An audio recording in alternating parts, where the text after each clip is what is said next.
Canada takes to the sky, clouds rolling by like cotton candy high. He lights up, his pipes stretching time, floating free, gotta ease his mind. Wings spread wide through the blue, flying high, nothing else to do. In the cockpit, it's just him and the breeze, Captain Canada feeling at ease. Stretching time in the open air, flying high without a care. Captain Canada soaring free, smoking sky, all he needs.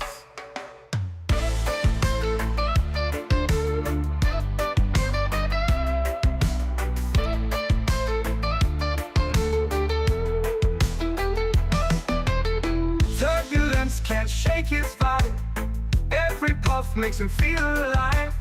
He's the captain you can't confide, loving life and stretching time. Sunset glow as he climbs higher, heart beats to his own choir. With a grin, he takes another puff, but Captain seen no skies too tough. Stretching time in the open air, flying high without a care.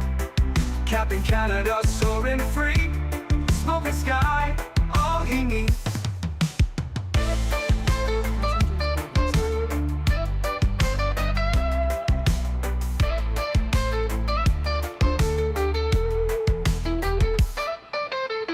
Stretching time in the open air, flying high without a care. Captain Canada soaring free, smoking sky, all he needs. Stretching time in the open air, flying high without a care. Captain Canada soaring free, smoking sky, all he needs.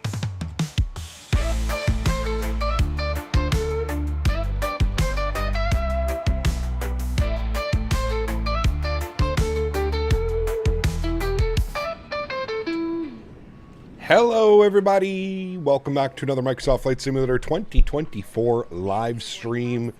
Hope everybody's doing well, hope everybody had a great weekend and a great start to the week. Appreciate everybody being here. Welcome everybody. Greg, good to see you. Jeff, good to see you. Goodman, welcome back. Jack, good to see you. Gaston, welcome. Aird, good to see you, man. Ken LeMay, welcome back. Captain AB, good to see you. Captain Delta Dog, good to see you. Kango, welcome. Living on a Player, good to see you. Air Canada 08, good to see you. George, welcome back. JR, good to see you. Bradley, good to see you. Skyworker, welcome back. Edmo, good to see you. Leonard Grant, welcome. Yuckfu, good to see you. Average Beaver, welcome. Slow RRS, good to see you. Gary P, welcome back. Sushi, good to see you. Kirill, good to see you. IYR, welcome. Tony Baldo's in the house. Good to see you, my friend. Tenure to Mobile. Welcome back. Mokindell, good to see you, man. Captain Ireland, welcome. Sanders, good to see you, dude. Kevin, welcome back, my friend. Aviations, good to see you. Travis, welcome. Grant Glossop, good to see you. Starcept, welcome. Queen Gaming, welcome. Stone, good to see you. Brett Day, welcome. Mitchell Taylor, good to see you. Ben, good to see you. Yuckfu, good to see you. PW, welcome. Max Kamitsky, good to see you. V-Lee, good to see you. Travis, welcome back to First Class, my friend. Huge no floaties to you. J. Luke, welcome back, my friend. Captain UK, good to see you. Banksy, good to see you. Welcome. Fevers, good to see you. One Pilot Steve, good to see you. CST, welcome back, my friend. Aculus, good to see you. Leonard Grant, welcome. SAR Gaming, welcome back as well. Good to see everybody, man. Appreciate y'all being here. Hope everybody's doing well. This is it, friends. This is the time that we have waited for. The Fenix A321, VATSIM, GSX, all of the things that we wished would come to Microsoft 2024 have actually come a lot sooner than I thought. Did a few little tests last night. There's definitely some things going on with the aircraft, and hopefully we do get some more than just a compatibility update, if you will. But so far, so good. Really, the only thing that I've noticed when it comes to this aircraft is the GPU usage.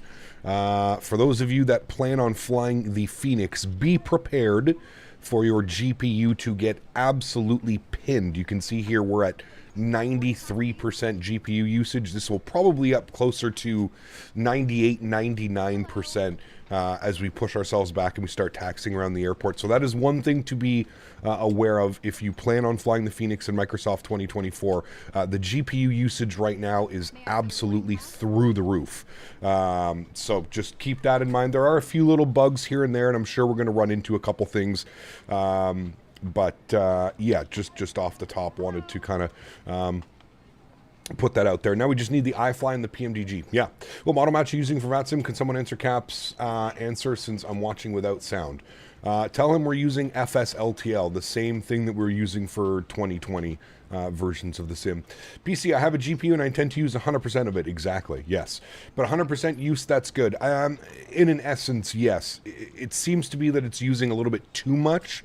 But yeah, you're not getting good performance. I was at 80 FPS to 100 with frame gen. Yeah, I mean, I'm with frame gen. I'm in the 80s, in mid 60s when I'm in the aircraft and like actually taxiing around.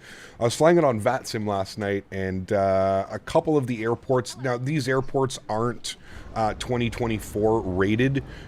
These airports are just basically pulled from my. And you can see, look, we're already having that frame gen issue, so we have to. Alt-Enter, bring it out of full screen, and then bring it back to this. But yeah, this is a 2020 airport, and you can see my FPS down here in the bottom corner, and this is in drone camera. You'd think that things would be a little bit better, but I think this scenery just needs to be optimized, to be honest with you. This is the FSIM Studios Calgary. I think it's something to do with the scenery, and that's why I'm having such terrible performance mixed in with the GPU using 100% of the aircraft. So yeah, just keep those things in mind. Like I said, it's an early build of the aircraft. It's more of a compatibility update, if you will. But yeah, you can see down here the bottom corner, as soon as you like kind of do something, your frames tend to kind of just like dip, and it takes a while for them to get back up. So fingers crossed we don't have too many issues today. Again, we are flying on VATSIM. We are using GSX. We're doing the whole shebang. So are the liveries for the Fenix compatible? They are. You just have to basically reinstall them or run an update to get all of the liveries. So before you load into the sim, open up your livery manager and you'll see a little refresh kind of thing, and just kind of hit that. You should be good. Had poor performance from the Fenix since the recent update before the compatibility update. Flew to Innsbruck on the weekend. The GPU was pinned at 99%, 15 foot per minute. 15 FPS with lossless scaling. Oof, that's not good, Jordan. That is not good. One bug is PFD and MFD just turn off, so you better pray they don't. I haven't had any issues like that in my test sector that I did yesterday, but we'll see. Using .teal livery packs, just copying them over to your community folder. No, I'm using the official Fenix livery. So again, if you launch the livery manager, they basically have every livery that you could want. I would suggest just installing liveries based off of the livery manager. I think that would be your best bet, to be honest with you. I think it's the scenery. I'm in the 320 at EKCH and I have 100 plus FPS. It could be, like I said, man, it very well could be. It could be the combination of sceneries. We could have a look. We're going to look at a couple airports today. We're going from Calgary over to Vancouver, and then from Vancouver to Edmonton. And then if you guys want more content, we can do the short little flight from Edmonton down back to Calgary to kind of finish off the day as a nice little trifecta, if you will.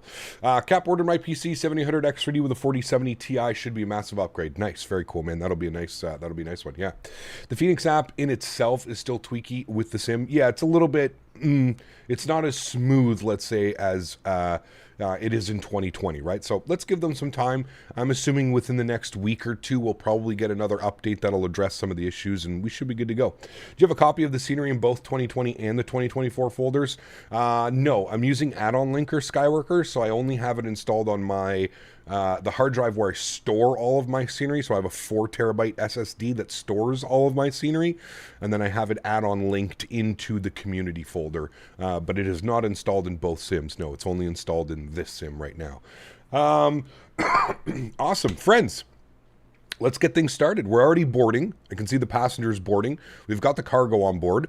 So let's jump inside. Let's get this bad boy programmed, ready to rock and roll. I'm not using the GSX to Fenix, that Fenix integration with GSX. I just didn't want to try that. I'm still using like just, you know, pulling up the GSX menu and kind of going through stuff like that. I'm still doing that way. I just feel that that's a little bit better right now. I don't want to push things as far as like break something and have to restart the sim or whatever. So, hey Cap, I have 16 gigs of RAM and 2024 crashes randomly. Do you think it could be the case? It could be.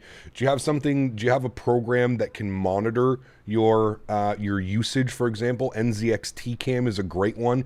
You can see your RAM, you can see your GPU, you can see your CPU. There's a lot of things going on here that will allow you to kind of see exactly how much is being used. I have 32 gigs of RAM. We're currently using 72 to 73% of my RAM. So I would suggest that could be an option, or sorry, that could be the issue, is that you're losing out on the RAM, but I don't know. It's kind of difficult to kind of troubleshoot. Everybody's PCs are different. Could be your hard drive. It could be your internet connection. There's a lot of things that can kind of go with it. So you just use the Fenix, the GSX with Fenix working fine. Okay, well, maybe we can give that a go on our second leg or something like that. But yeah. Anyways, friends, let's do it. Let's jump inside the aircraft. There's the boarding ding, so we know that we're fully boarded. So let's jump inside the aircraft. Let's get some things ready to rock and roll. You can see some of the transitions, and that's another thing that I've noticed. Some of the transitions either going from like wing view to like here, you can see they're not very smooth. There's quite a bit of stuttering in between. That's another thing that I've noticed, and I'm wondering if it's just, that's just the CPU usage kind of going through the roof, and it's not allowing a smooth transition. Now, once we get away from the airport, everything will be perfectly fine. So again, as somebody mentioned, it might be due to this airport. This airport has not received a 2024 compatibility update. I'm literally just using this airport based off the 2020 version. So I loaded in, made sure everything worked, make sure it looked visually decent. Yeah, notice my performance is a lot better in 2020. I think 2020 is just a lot more optimized. I think that's exactly what's going on right now, is just optimization. I do genuinely think that I have better performance in 2024. Like if we were flying one of the Innie builds, the A321 or the A330 or something, we'd probably have no issue on performance. I think it's the combination of using older scenery that hasn't been updated and taking advantage of the 2024 compatibilities or whatever, and then using the Fenix, which is also, as I mentioned at the beginning of the stream, using about 90%, 90+% of my GPU usage. So there's some heavy GPU usage going on right now. You can see that Flight Sim is using 65% of my GPU. So it also could just be this airport. As somebody else was mentioning, they're flying the aircraft into Copenhagen and they were having no issues. So it could just be the airport as well. I know that this airport is very heavy on frames, even in my 2020 version. So it could just be the airport. We can have a look. We're flying down to Vancouver. We're flying up to Edmonton. So we should have a nice little comparison to see what's going on as far as performance-wise. Like I said, last night when I was in cruise, I was getting up to 100 FPS. So I think it might just be the airport that's causing some issues. Anyways, friends, welcome aboard.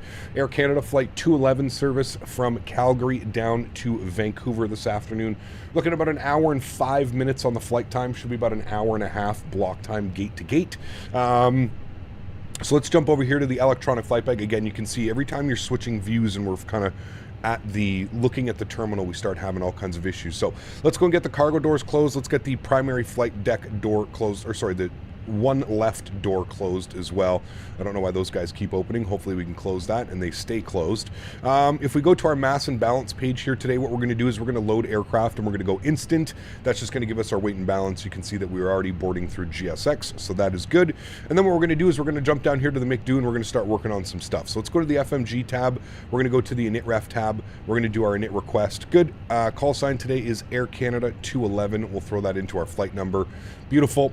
CYYC to CYVR, that is all correct. Wonderful. We're going to go with an initial cost index of 5, and we're cruising up to flight level 360. 36,000 feet today will be our cruise altitude. Good. Over to our zero fuel weight CG page. Let's jump back over here. Again, I'm having issues. It's crazy because I haven't had any issues in my test sector, but now that I'm live, I'm having all kinds of issues with frame gen and it being a little bit weird. Okay, let's go ahead and send all of that data down to the McDo. Good. It should have all of the data down here. Beautiful. We've got 69.2 on the zero fuel weight, 26.8 on the zero fuel weight CG. Blocked fuel for today's flight was 6.3, so everything looks good there. Beautiful. Let's go to our flight plan page, and we'll go ahead and insert some information. So we're going to be departing out of Calgary. We're going to be on the Stampede 9 departure out of 17 right. So 17 right, sorry, it's the Stampede 1? Yeah, sure, we'll take the Stampede 1 and we'll insert that. Good. It's basically radar vectors, direct bow tag, and on course. Good. Vancouver today on the arrivals. Let's have a look-see and see what the weather's doing here in Vancouver. Winds are 120 at 5 knots, 30-mile visibility, few at 2,200. few at 3,600, scattered at 6,900. So that should be beautiful coming into Vancouver and seeing that kind of cloud cover. So it should be real nice. The first time we're going to kind of see 3 cloud layers or something like that. So that should be really cool. Also, because you're streaming, which takes 5 to 10 FPS. Nope, I got a dedicated streaming PC with a dedicated capture card. I'm not really losing any FPS when it comes to the sim. So, is the Fenix EFB laggy? I wouldn't really say it's laggy. Sometimes you have to double click on like certain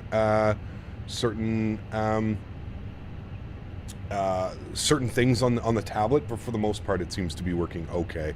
So into Vancouver today, we're going to plan for the ILS 8 left. Find that here. We'll do the ILS Zulu 8 left. We're going to be on the Canuck 5 arrival. And we're looking for an approach via from Novia. Okay, sounds good, and we'll insert that. Beautiful. That looks good to me. I'm happy with all of those numbers. Let's go back to our perf page, and we'll go ahead and grab some performance numbers. Oh my dear Lord, dude. Sometimes it is struggling right now at this airport.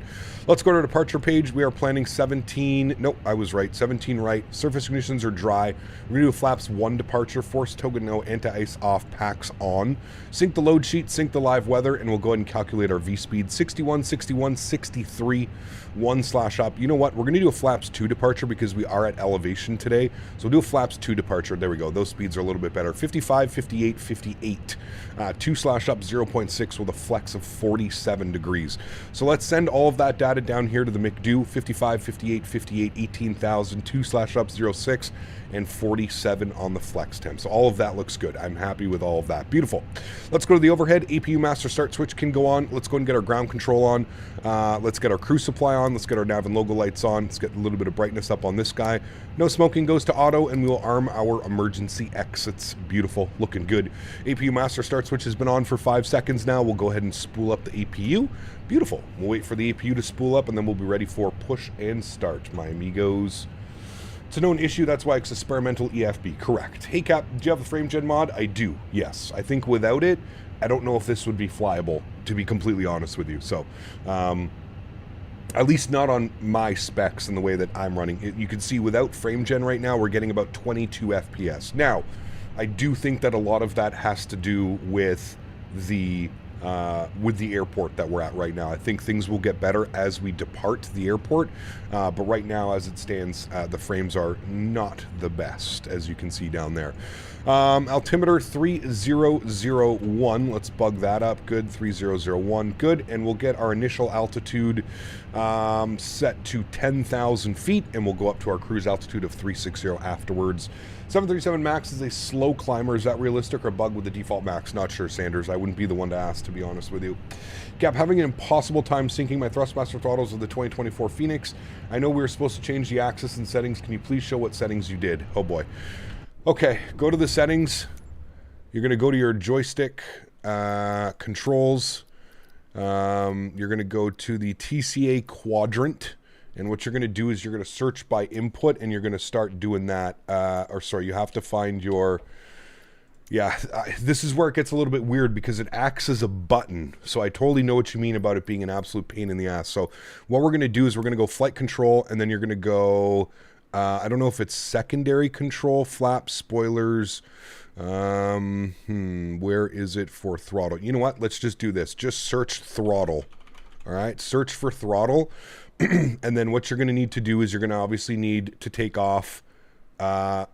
It's set initially to this one, throttle 1 axis 0 to 100. You don't want that. You want it set to joystick axis left and joystick axis Y. L axis Y, L axis F. Y and X. If you're having issues with that, just fine tune it, like barely move the side stick in between detents and it should pick it up. Afterwards, what you need to do is you need to click on the little gear symbol. If you want to take a picture of this. This will also make it a lot easier if you mimic what I have as my sensitivities here. I know that this may look weird, but trust me, it just makes sense for the travel. Pardon me. Once you have like the travel down, this will make much more sense because it gives you much more of a broad, without going into a detent. Once that is done, also make sure that you have this set to an axis. So if you look on the the left-hand side here, it might be set to like a joystick button, and you want to unbind that and make sure that it is a joystick L axis X or Y. That is as good as a description as I'm going to be able to give you, man, without like going crazy in depth into things. But hopefully that helps. Hopefully that makes it a little bit more manageable. Fingers crossed for you. I know that it's a little bit crazy right now. Man, dude, this is, I don't know if this is, I'm gonna maybe say that this is borderline not flyable with these conditions right now. With frame gen, I'm getting 30 FPS. With frame gen. Okay, let's go over to, oh my god, dude, it's almost unflyable. Let's go to our AlexSiu menu. Let's go to our AOC menu. Let's go to our received messages, and we'll go to our preliminary load sheet. We'll accept that. Good. We'll go to our finalized load sheet. 207 passengers on board. We'll accept that as well. Good. Return and return. Beautiful. I don't know what's going on with FPS. Ever since we went to the menu now, we've lost about half our FPS. I have noticed that as well. If you can avoid going into the menu or pushing the escape button, I've noticed that performance seems to degrade pretty quickly when you're in the menus or something like that. RAM is at 77%, so we're not really, this is the culprit right here. This is what's going on. I mean, Flight Simulator alone is using 74% of my GPU, so there's something going on here that is absolutely pinning the GPU. I don't know if there's a leak or something from opening up the menu and going back into the menu, but yeah, if you can avoid opening the menu, I suggest avoid opening the menu, because something is clearly not happy with what's going on. Ray tracing is turned off. I do not have ray tracing on. Okay, upstairs, APU is on, APU bleed is on, external power comes off, fuel pumps go on, and we'll go ahead and get ourselves ready. Now, it also could be this airport chat, so just keep that in mind. Seatbelt signs go on, red beacon light goes on. We're going to go and get GSX open here, and we're going to go ahead and prepare for pushback and departure. Good, get that ready to go. Nope, we don't need any ice treatment. We should be fine. Nope, 8K textures. I'm using 4K. When I loaded in, I saw that it was at 8K, but I'm only using 4K textures, so I didn't get a message, and there's no ETC online. Captain, we are ready for pushback. This is going to be rough, chat. It's going to be rough getting out of here. Anyways, I guess we're just going to put 2,000. It was already in there. I could have just left that. 2,000. We'll turn you on and reporting, and we'll set our TCAS over to TA. Beautiful. Have you experienced any crash or desktops when loading the sim with GSX installed? No, I have not. GSX in traffic could cause the performance. I don't know, man. I really don't know. There's like no traffic. There's somebody over here. Looks like we've got an Air Canada over here, an A320, but I don't think 1 to 2 airplanes on the ground are going to cause that massive of a performance degradation. I'm not quite sure exactly what's going on. Like I said, hopefully when we get away from the airport and kind of the terminal, things should get a little bit better. Let's go to our ground services here. We'll go to make sure our GPU and the chocks and cones are removed. Good. They're locking the gear, so we're ready for our pushback, and we'll be good to go. What are you getting out of frame gen? Well, if I wasn't using frame gen right now, we would be getting 15 FPS. So, yeah. Why are we using sharklets? Because Air Canada has A321s with sharklets. Considering your name is Air Canada 08, I would have figured you would know that Air Canada has some A321s with sharklets. Is the marketplace out yet? No, it is not. VRAM is overloaded, yes, and I don't know why. You know, we were getting somewhat decent performance without going to the menu. As soon as we went to the menu, things kind of just went a little bit crazy. What name suits the sim better? Microsoft Bind Simulator or Microsoft Settings Simulator 2024? I mean, both. Welcome to a new simulator. This is what happens every time a new sim comes out, man. You have to set keybinds, you got to do crazy things. So when we have a discontinuity, what do we do? Well, it depends. If there's a vectored discontinuity, you just leave it. There's not much that you can do. Now, you can see here, even at 30, you can see now that we've started the pushback, the frames are starting to come back. I think it definitely has something to do with the airport. Now, the sim is very playable at 39 FPS, right? Like, it's not like this isn't playable. It's just, you know, moving cameras and doing stuff like that can be a little bit of a pain in the ass. But as I mentioned, as soon as we pull away from the terminal, we should see the FPS start to go up, which is exactly what it's doing. So I'm thinking it's something to do with the airport and the sim and GSX in itself kind of being a little bit weird. So let's go ahead and spool up engine number 2. Here's a beautiful wing view. I'll turn the sounds up for this engine start as well, and we'll push ourselves back. Get ready to rock and roll here, friends. Don't know why they were in a rush to release this. Well, I don't necessarily say it was a rush, but yeah. I don't get how they messed up the keybinds this bad. The system to keybind is better, but it's a mess of different controls. What they should have done is they definitely should have allowed us to just port over our controls and everything like that. That's what I feel like.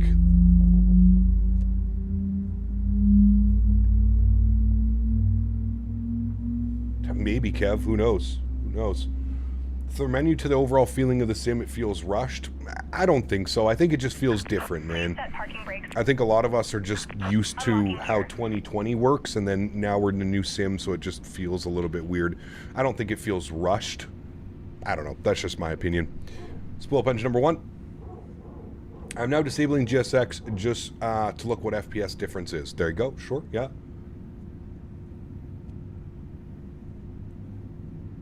Were you able to bind start switches for your Airbus? Yes, they worked right away. I didn't have to bind anything, Miles.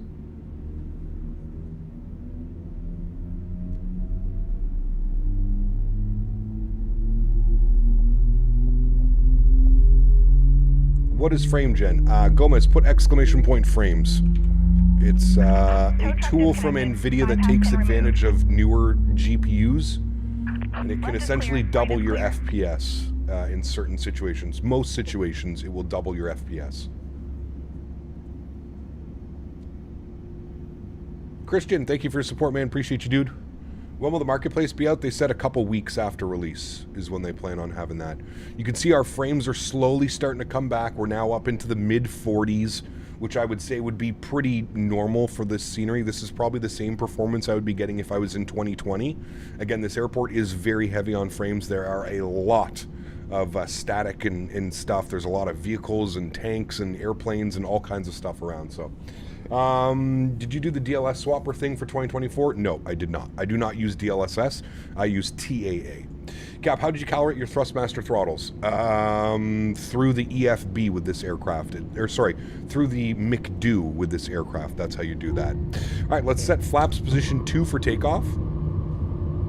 Mr. Graham with 5 gifted members. Huge no floaties to you, Graham. Thanks so much for your support, my friend. I appreciate you as always. Guys, if you just got a gifted membership, please make sure you say thank you in chat. And if you didn't and you have your emojis, let's get some no floaties in chat for Mr. Graham with 5 gifted members. Why don't I use DLSS? Because I'm using 1920 by 1080.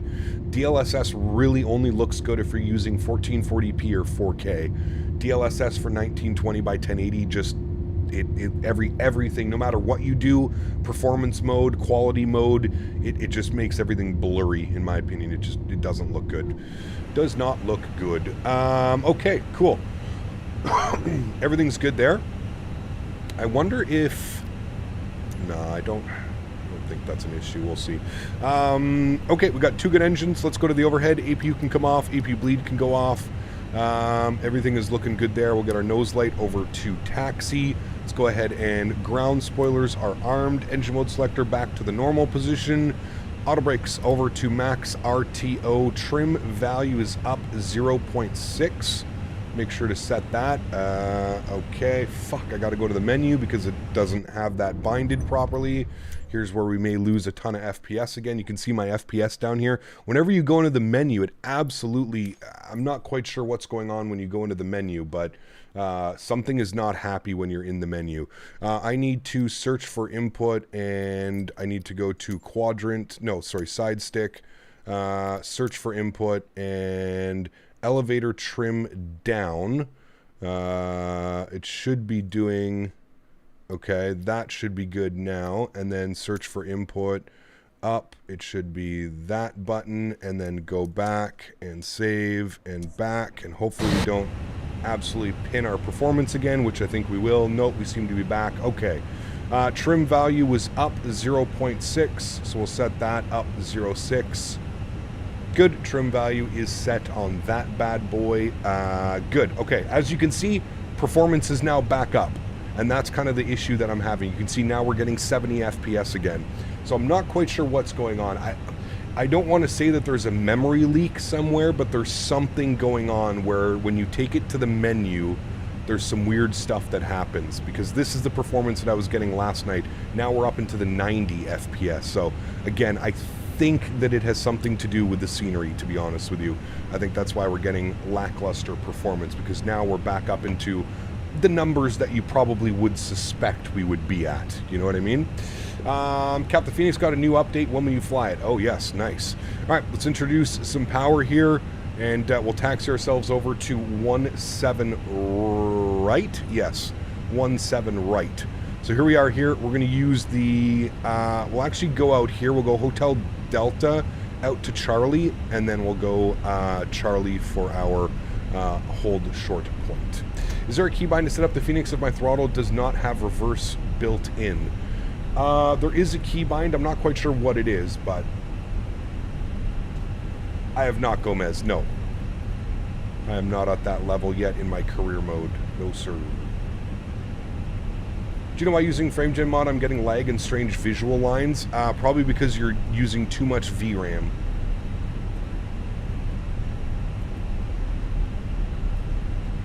Probably too much VRAM. Alright, looking good, chat. On our way out of here. I'm glad performance increased as we pulled away from the airport. So that looks good. Good sign. Good sign there, friends.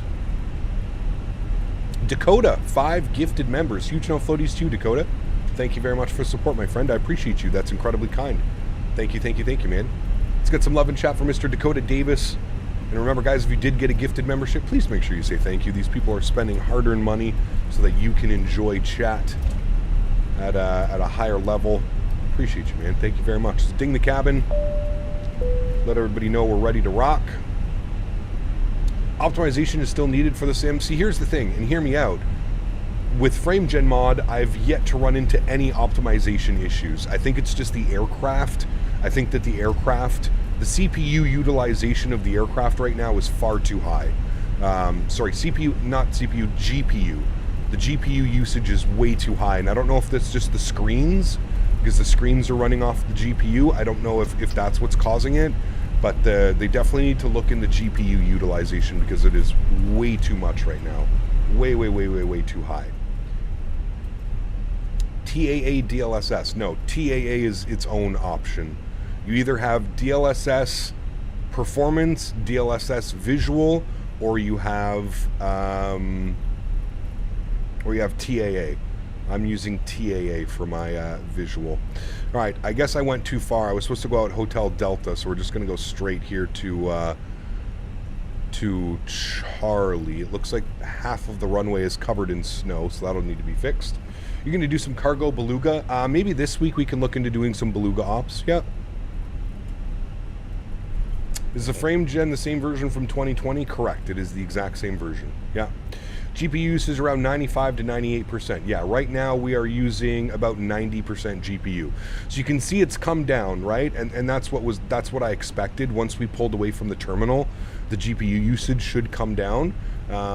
We were pinned at 99% for a while. So now that we're not using 99%, the frames and sims seem to be much better. So here's an issue you can see with the taxiway. You can see that there's snow here, snow build up on the taxiway. I'm assuming that, again, that's probably to do with the scenery. I don't think that has anything to do with 2024. We'll have to wait and see. Cap, how are you doing, brother? Sending love your way. Dante, good to see you, man. Thanks for being here. Appreciate you. Hope you're doing well as well, man. Happy Monday. All right, let's get our landing lights on. Runway turnoffs can go on, strobe lights can go on, wing lights can go on, and our nose light can go on. They are using CTAF here now in Canada, so I have to go CTAF, CYYC, and we'll go ahead and 18.4 is the CTAF frequency, so we'll go 18.4. We'll bug that up. Finn Flyer, what's up, man? Good to see you, dude. Welcome back. Hope you're doing well. 18.4 on the CTAF frequency. We'll let everybody know. Calgary traffic, Air Canada 211, departing runway 17 right, Calgary. Would you recommend a newbie simmer to get 2020 until they work all the bugs out of 2024? Probably not. I would just leave it, to be honest with you. Oh, you know what? I wonder if... hold on a second, chat. I wonder if... What version is this? My push to talk button isn't working. It was working last night, but my push to talk isn't working, and I'm wondering if vPilot didn't launch the correct version. Give me a second here, chat. We'll try and run this. See if we can get the right version. So much snow here, it's nuts. Calgary looks like a ski town in the mountains. Wait till you see when we depart. Yeah, we're on version 3.1.0, so everything should be good there. It's going to run its checks. That is the correct version. Connected to simulator, Microsoft Flight Simulator 2024. Okay, connect. We're connected. Now it's working. Very interesting. Okay. Calgary traffic, Air Canada 211, departing runway 17 right, Calgary. All right, it wasn't working before. The push to talk wasn't working. So, did you get Premium Deluxe? I did get the Premium Deluxe version, yes.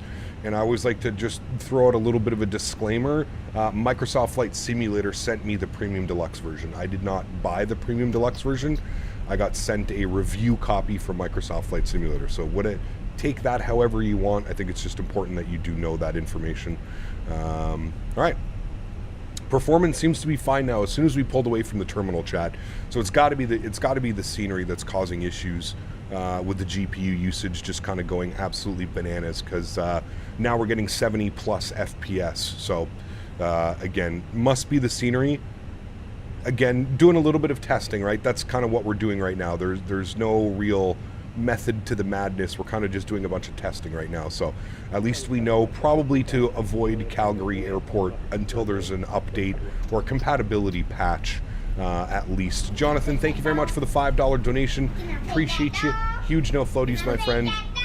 Thank you very, very much. Just notified YVR if anyone wants to grab Centaur Tower for Vancouver. I would hop on but can't control over yet. No worries, man. Huge no floaties to you. Denis, thank you for the $5 donation as well. Would you recommend a newbie simmer to get 2020 until they work out all the bugs of 2024? I would suggest getting it on Game Pass if you can. If you can get the Sims on Game Pass, that's what I would do personally.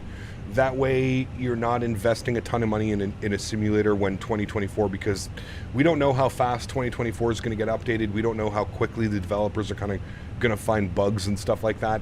If you can get it on Game Pass, you'll be good to go. 5 attempts into the same mission and I keep getting an error code that all my money is in the TBM and I can't do anything. Real life aviation career is going faster than this. Jesus Christ.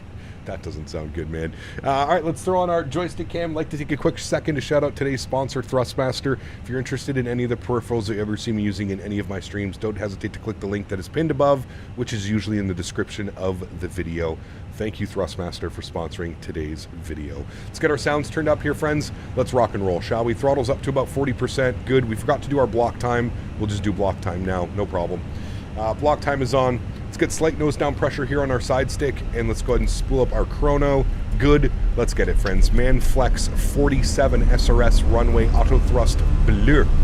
Takeoff power is set. Airspeed is alive.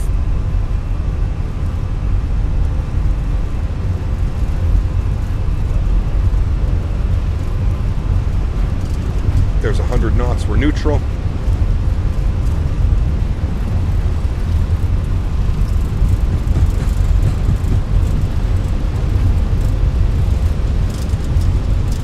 Long takeoff roll. We're at pretty high elevation right now. V1, rotate.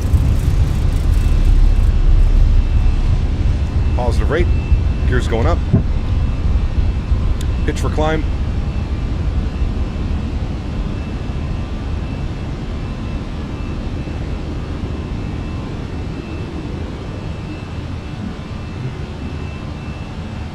And oddly enough, I'm running my joystick sensitivities at full linear. Hey, Gap, don't know what happened to my sim, but it started today. I was having awesome performance, literally not a single stutter. I think it's just the airport, to be honest with you, man. That's all I think it is. Wing view climb power. Oof. Sounds good. Downtown Calgary. I love the way that the snow looks as well. It's absolutely beautiful now. Gorgeous, gorgeous, gorgeous. All right, it's saying anti-ice required, so let's go and get some anti-ice on here just in case. Runway turnoffs can come off, wing lights can come off, nose lights can go off as well. Let's go flaps up, position 1. Actually, let's gain a little bit of speed here. Coming through 6,000, I'm going to send us direct to bow tag on course. Insert that. Let's make our right turn. Good, let's go flaps 1.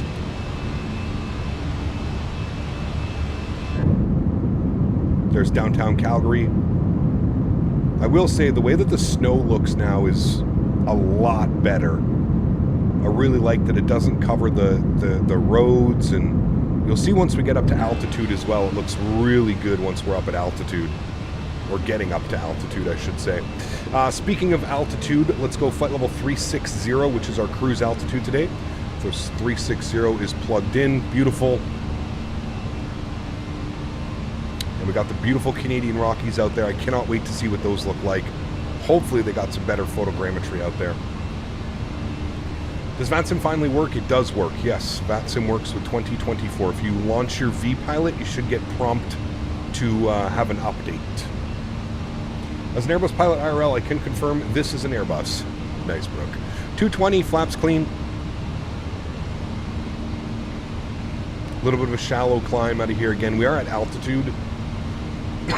This is free flight, Stephen. This is free flight. We're in the Fenix A321. As it stands right now, I don't think you can do third-party airplanes in career mode. I think that it's something that they wanted to add, and they may add in the future. But right now, career mode is basically stuck at... you're basically stuck doing all the default planes and stuff. Is the performance considerably better than 2020? In certain situations, yes. You can definitely tell where the CPU utilization and optimization has been done, and how the sim is kind of spreading the data throughout all the cores. Yes, in that aspect of it. Gab, how much does Microsoft 24 cost, and is it worth it? There's multiple versions of the sim that you can get, and is it worth it? I guess it depends how accustomed you are to new simulators, because yeah, they can be a little bit of a pain in the ass here and then. Right, 10,000 feet, we're on course. Autopilot 1 is going on. I'll bring you guys back up to the flight deck. One cool thing, to anybody that has the Logitech or Sci-Tech radio panel, it works perfectly fine, but what you need to do is you need to put in, if you go here to Logitech plugin, you'll see this, the Logitech Microsoft Flight Simulator plugin. You need to launch that for the radio panel to work. It does not launch it by itself, so you have to launch it. Oh boy, there's a little bit of turbulence for you, chat, this morning. Good morning. Everybody awake? All right, well, you are now. That is RealCat Turb, chat. And I can show you my RealCat Turb settings, which has been updated as well. These are my RealCat Turb settings. So I've got 75, 65, 65. This seems a little bit obsessive. This seems a little bit, I forget the word that I'm looking for, but it's a little bit much. I do agree. We're getting absolutely smashed around right now. Excessive, thank you. What the hell was I trying to say? But yeah, I bumped it down to 75. So maybe we have to go lower. I don't know. Let's try like 50. I don't know if that's like the magic number that we're looking for. Let's go to 50. Oh, not 540. Nope, 50. Save and reload. That's probably a little bit better. That's probably the number that we're looking for. That seems to be a little bit less gonna rock your socks off. You know what I mean? That's a little bit more believable for like some severe, moderate turbulence. You know what I mean? So I'm gonna keep it at 50. There we go. It's all trial and error right now when it comes to all of these add-ons, because 540 we would be dead.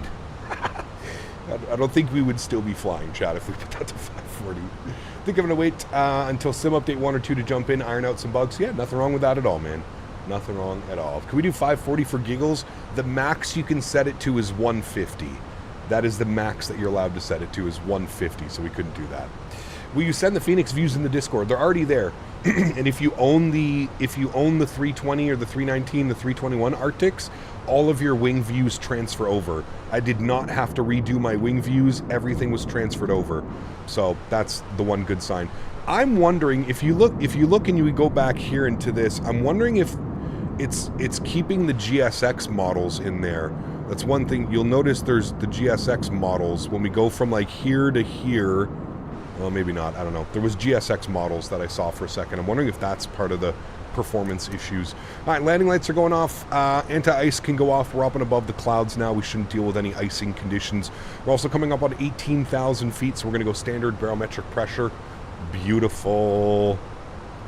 Up and above the clouds, friends. Mountains. Monsieur Jarvis. Good to see you, my friend. Thank you very much for the 22 months as a first-class member. 2 more months till your 2-year badge, sir. Thank you, man. Appreciate it. FS Realistic published an update. Yep, we're using FS Realistic as well, my friend. We've got everything working right now. Everything that we used in 2020, we essentially have it working. VATSIM, Fenix, FS Realistic. What else am I missing? GSX. Everything's kind of working. Did you hear about the DHL 73 crash? I did. Pretty insane that people survived that crash. Holy hell, man. Any Builds needs to publish an update for their 330 sounds. Yes, I would agree. Yeah. No PMDG yet, but, you know, hopefully this can tie us over until the PMDG is out and available, right? So, Dimitri, $5 donation, says, I'm a bit disappointed. What is the point of having these amazing graphics if the sim doesn't load them until it's too late? What graphics are we talking about? To me, this looks absolutely beautiful, this scene right here. I am a bit disappointed. What is the point of having these amazing graphics if the sim doesn't load them until it's too late? Lol. Yeah. Huge no floaties to you, Dimitri. I'm not really having any issues. Thank you for your 10th super chat donation. Incredibly kind. Appreciate you, man. But I don't know, that looks incredible. There's the highway into Banff. So the highway out of Calgary. Man, look at those clouds back there, dude. That looks incredible. Absolutely love the cloud formations now. They look really good. Sometimes they can look a little bit weird and X-plane-ish in certain situations, but when you get a bunch of clouds together like that, it looks absolutely beautiful. Screenshot? What, screenshot right now? I mean, it's a decent screenshot. Need to get the yoke pack? Yep. No more ash clouds? Correct. Yeah. Blue Crayon, 52 months. Wordle time. Huge no floaties to you, man. Thank you very much for your support. Your sim crashes every minute for me. I don't know what else to do. Yeah, I'm not sure, man. Have you updated drivers? Are you looking at temperatures and stuff like that? So you can see here, chat, our GPU utilization is back down to normal levels. 70s, 80s. So I definitely think it was the scenery that was causing the issues that we were having earlier. The scenery probably needs to be optimized. That's probably what's going on. Now, we'll see. We'll do a test. We're flying into Vancouver. We'll see if we get pinned at 99% again flying into Vancouver. I usually get better performance in Vancouver and Edmonton than I do in Calgary. As I mentioned, even in my 2020 version, the Calgary airport is very heavy on performance. So we'll have to wait and see. Let's get the seatbelt signs off. Flight attendants can start the in-flight services. I think we're just doing snack service today, friends. But I'm really interested to see what some of these Rocky Mountains look like and see if they... Right off the bat, I can already tell that it's better than 2020. This area in 2020 is a little bit sketchy sometimes. So let's see what it looks like here from a wing view as we continue on. And we continue stretching here as well, friends. Is it this cloudy in Canada? This is live weather, live time. So this is exactly what it looks like in... exactly what it looks like right now in Calgary and just outside Calgary. After that turbulence, I don't think anyone wants anything. I'm sure a year from now, with all the updates and fixes, the sim is going to be badass. It's going to be incredible. It's going to be absolutely incredible. I do agree. Yeah. Do you smoke weed? What's weed? Started my first flight in 2024 earlier with the Fenix. Good performance on VATSIM 2. I'm officially switching to 24. There you go, man. Awesome news. I have some Biscoffs. Yes, Air Canada serves Biscoffs.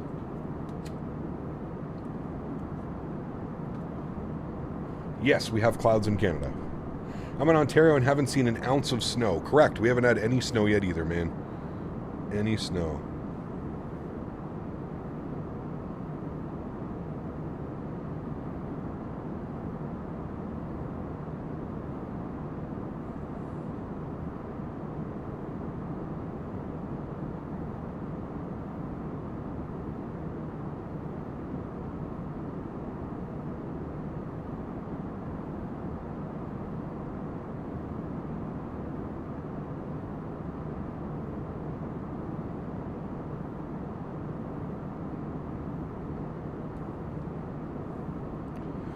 VATSIM working on 2024. Correct. We are on VATSIM. The milkshake, 15 months. Appreciate you, man. This is putting me in the mood to start simming again. Hoo-hoo. That means I'm doing my job. Huge no floaties to you, man. Thank you, buddy. Appreciate you. Is there a big difference between 32 gigs versus 16 gigs of RAM? Yes, absolutely. 100%. Got our first bit of snow this weekend. Still snowing today. Ew. I don't want to talk about snow. I'm not ready for snow, man. Also, chat. Do you want to see something pretty cool? I have a meeting tomorrow with a special little someone, and I think he may come home with me. This may be the new doggo. Shit, how did I do that? Here he is. Look at him. Slugger. Oh, the same as Daisy. He's a Rottweiler mix, but I'm meeting with him tomorrow and a couple other dogs as well, but goddamn, dude, after Daisy and the Roddy love that I had with Daisy for years and years and years, I feel my heart's already leaning towards Slugger. I don't know if I like the name Slugger. It's not bad, actually. It's kind of good, but yeah, we'll see. 10-month-old out at the Ottawa Humane Society, so we'll see, man. I'm gonna visit with a couple dogs, but my heart is pulling towards Slugger just because of, you know, the history with Daisy, and I love Rottweilers, man. They have to be the most loyal, funny dogs I think I've ever met. So call him TCAS. First Officer Slugger. Yeah, I'm not the biggest fan of Slugger. I've got a couple names. I like Bear. Bear is a good name, especially for a Roddy. There's a couple names that I got floating around, but yeah. Didn't have the YouTube screen up, only audio, so started out being weird, but glad for you. Matthias, thanks, man. Name him Billy. Slapshot. It's not a bad one. He got flying from Vancouver to Toronto on the 777. It's going to be a it's going to be a long ride for sure. Yeah. Biscoff. That's actually not bad. Kind of looks like a Biscoff, doesn't he? The IE engines are better on climb. I don't know. Dozer. That's a typical Roddy name. Yeah, Dozer. How is the SimBrief integration? So far, so good. It's worked with everything that I've tried. Brisket. Snoop. Snoop's not bad. Snoop's not a bad one. That's kind of funny, actually. Snoop. Remember, guys, if you are enjoying the content, don't forget to smash down that thumbs up button. There was almost 750 people watching that departure. We don't even have 200 likes. Something's not adding up here, friends. So let's get some thumbs up in chat if you are enjoying the content. We're looking for 300 likes today. Awesome. Hey, Cap, using the regular vPilot client for Microsoft 2024, where was there an update? Yes, just launch your vPilot and it should get updated. Should name it off of Daisy's name in remembrance. My old dog's name was Pixie. For Pixie Dust, my new dog's name is Tinker for Tinkerbell. Interesting. Yeah, I could think of something. We'll see. We shall see. Hey, Cap, just wondering, what is the workaround for the performance issues with the Fenix? Stay away from third-party airports that aren't optimized for 2024 yet. That would be a good one.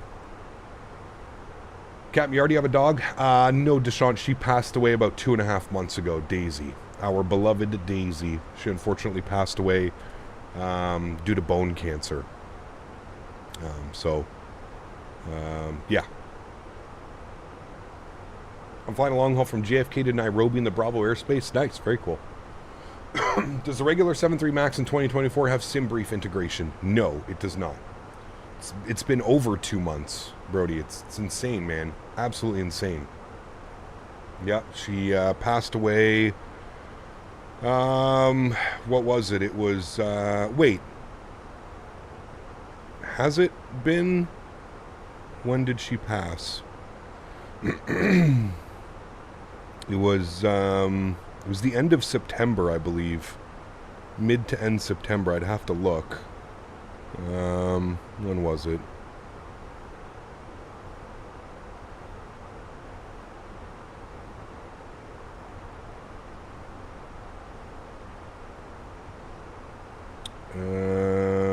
No, sorry, it was October. It was mid-October. October 15th.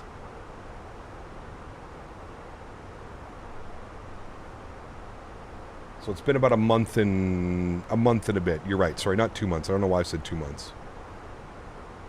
We're coming up on 2 months, but it's been about a month and 2 weeks. Just shy of a month and 2 weeks. So, just had a cancer scare with my 2-year-old boxer. Test came back negative, thank goodness. Awesome news, Skyworker. Good news, man.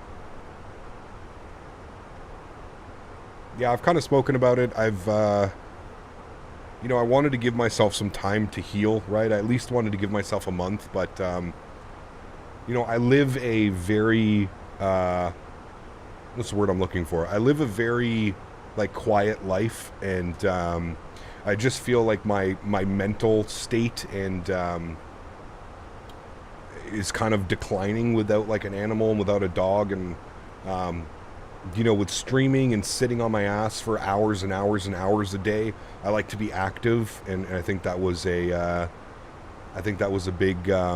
big factor into kind of like, okay, I'm ready. You know what I mean? Like, it's, I didn't want to jump into something immediately, but, yeah, you know, just, as I've mentioned before in a couple streams, just been struggling lately with kind of depression and getting myself out of the funk, and I think that this is, something that I need to have, like, an animal, and kind of just getting a little bit more active and going out on long walks and stuff like that. You know what I mean?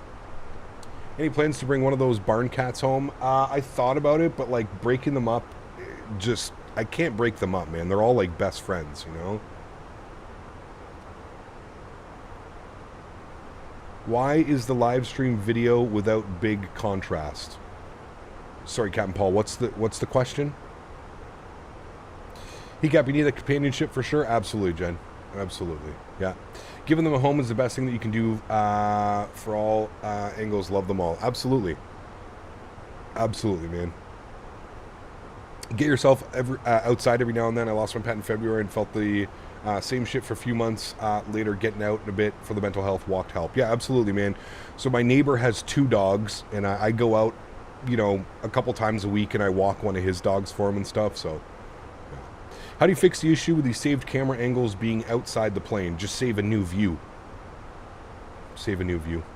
Feel bad for when you talk about Daisy Captain, but always remember she's looking down and smiling. Of course, Dante. Of course, dude.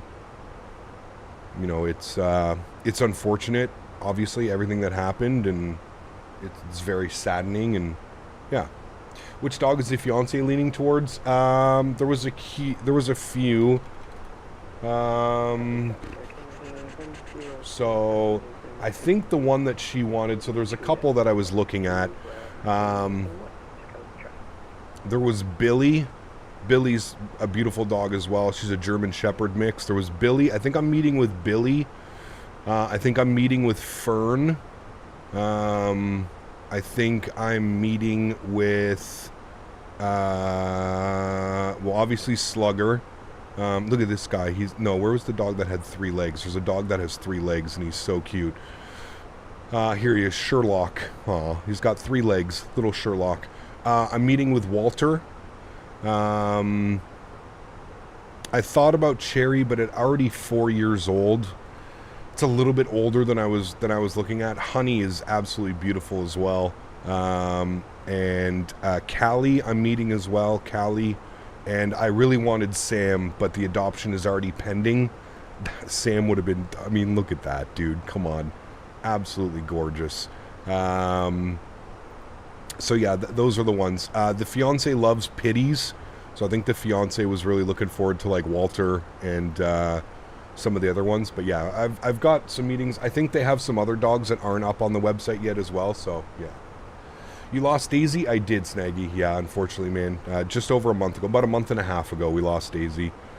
She had osteosarcoma, which is a very aggressive bone cancer. Yeah. The textures in the aircraft look kind of smooth in comparison to other aircraft textures. I don't think so, man. I think they look just fine. But I guess to each their own. Remember that you're also seeing this through YouTube compression, right? So, hey, man, any ideas on how to set up bindings for the fly-by-wire in 2024? I have no clue, man. I haven't pulled out the fly-by-wire yet, so. Glad you're going for a cap. We lost our dog of 11 years. We swore we'd never get another one. 3 weeks later, our new dog walked into our lives. The house wasn't the same. I'm right with you, Simon. It's like I said, man, I think just right now I'm struggling a little bit mentally. I'm finding myself like it's, I'm getting up in the morning and I'm kind of just like, meh, like I don't really have much initiative right now. And are NVIDIA filters working? I have no clue. Well, Cap, just hit the reset button on my whole PC. Hopefully I'll fly tonight. Fingers crossed, Willow. Fingers crossed, man. Yes, I am using the frame gen mod. Yep. Good afternoon, Captain. When you installed the Fenix aircraft, did you just use the installer? Yes, correct. It will take up some space, yes, because it needs to install the aircraft in your new community folder. So, yes. Cap, will fiance be at the expo next year so maybe we can meet her? I highly doubt that. She's not really into the... She does not like spotlight. She does not like anything like that. So I would say no, probably not, to be completely honest with you.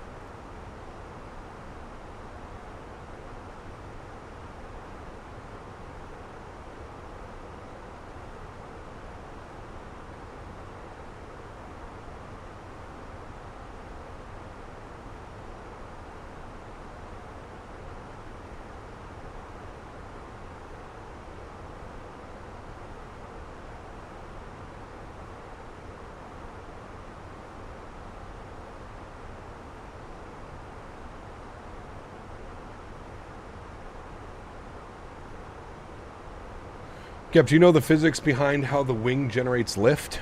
I mean, to an extent, yeah. Sim crash with frame gen mod. Anybody have this issues? No, can't say I have. No issues like that yet. Can't see much of the Rocky Mountains down there. I mean, I'm still good to look at those clouds. And what I can see from the Rocky Mountains, they're definitely much better. The photogrammetry is definitely much better throughout this. So maybe we'll break some of this cloud cover as we come into Vancouver. Calibration was fine. Yeah, you just have to make sure that you do your calibration on the MIC-Do, right? So you go to MIC-Do menu, you go to config, and then you do your control config, and then you do your calibration. Yeah, once you do that, everything should be fine. Everything should be fine. You missed the Calgary takeoff? You did, unfortunately. Is your GPU overclocked and undervolted? It's factory overclocked. But I don't do anything like... I don't overclock it in any which way. Gep, do you think I should go for the RTX 4060 or 4070? I would go with the 4070. Always Aviation. 100%, man. Especially if you're going to future-proof. Yeah. Got laid off my job last week after 6 years with the company, hanging in there, but it sucks being on holidays. You're lucky. You get to have your... you get to be your own boss. Yeah, obviously. There's some perks, right? There's some good and some bad that comes with that. Absolutely. But can I just use the old sceneries as well as frame gen mod, or do I need to wait for updates? You can try them, chappy. Some sceneries aren't going to work. Some sceneries work fine. We just kind of ran into an issue with the last scenery that we were at where the performance was kind of absolutely destroying my GPU. But yeah, I would say just test it. Test it first, you know? Also, bro, we'll try with a SPAD profile. Not too sure about SPAD. Les swears by SPAD, so could be.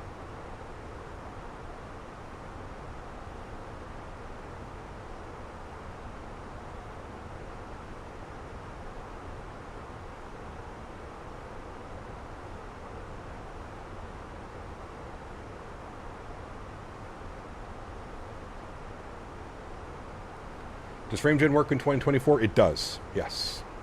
Your 2024 graphic settings, please. High-end preset, clouds on ultra.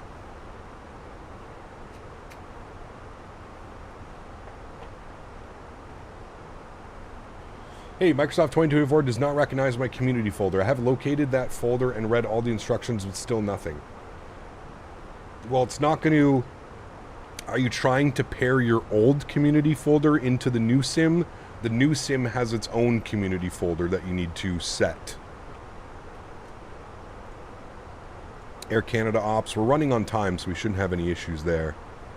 Everything is on time.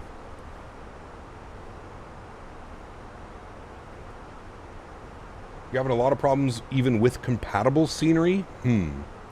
Captain Canada, do a barrel roll? No, thank you. Cap, you gonna catch a Sens and Flames game tonight? Yep, I'm sure I'll watch some of it. Depending on how the Sens play, but I'm sure I'll watch some of it, yep.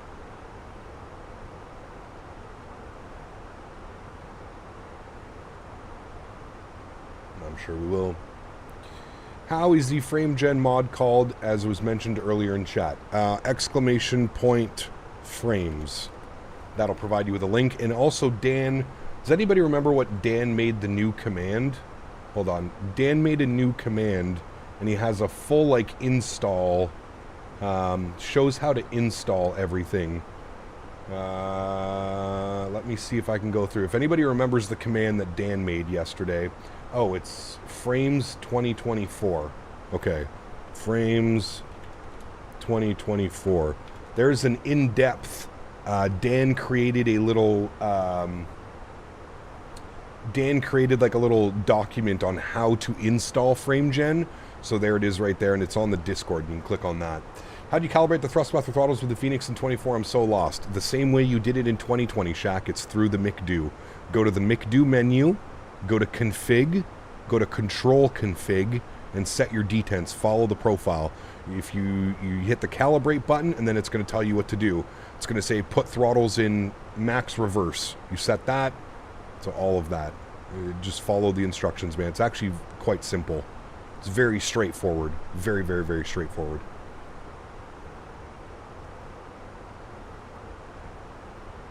Christopher, what liveries are you trying to put in? Can't change the trim wheel in the 330. Any ideas why? Doesn't it do it automatically, Aviations, for you? I'm pretty sure it does it automatically. If you want to check, if you go to the flight control button, you hit flight control, it should show what your trim is at, and it should be set automatically for what you want it to be set to. Mike Jones. What's up, dude? 330 deck, if you're looking for my system specs, it's exclamation point specs. Are you using FSLTL? Yeah, so what I did, I can show you my community folder. So what I did is I created a sim link for my FSLTL traffic base. I created a sim link off of my other community folder. So that's all I've done. I just put a sim link so that I didn't have to copy 60 gigs worth of data. So, yeah. That's how that's working. The problem is that when I move my throttles to max reverse, it still says I'm at 50% in the Fenix. So, Shaq, what you need to do is you need to go into the settings, like the actual settings for the sim, and you need to change the value from 0 to 100 to throttle axis. Throttle axis 1, throttle axis 2. Right now, it's probably set to throttle axis 0 to 100%. You need to remove it off of that. You need to have it so it's on its own independent axis so that it doesn't say 0 to 100. I never have done that. How do you do a symlink? It's a program that you install. It's like a kernel app or whatever that you install. And it just allows you. So, like, let's say if I'm in 2020 and I want to, let's say I want to, like, you know, I want to bring my iFly over. Let's say I want to try and bring the PMDG over. You would right-click it, and you see this, pick link source. And then you pick the link source, and then that's what it ends up being. So you can, like, right-click on something, pick link source, and then you can choose what it is. You can make it a symbolic link or something like that. There's zero excuses for third-party devs to charge extra if Fenix didn't. Well, you know, to each their own, right? Are we going to fly the Asobo Max? I don't know, man. From everything that I've seen, no, not now. Maybe after some updates or something.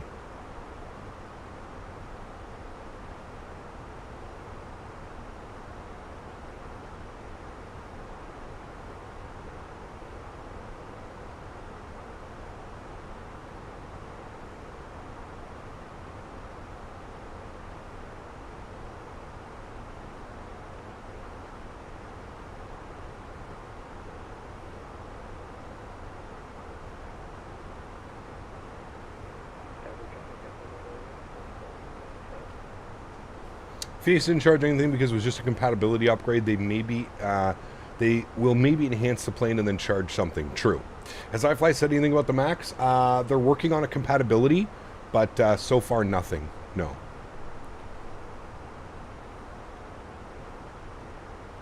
PMDG is not going to charge full price for an upgrade. They will not do that. No.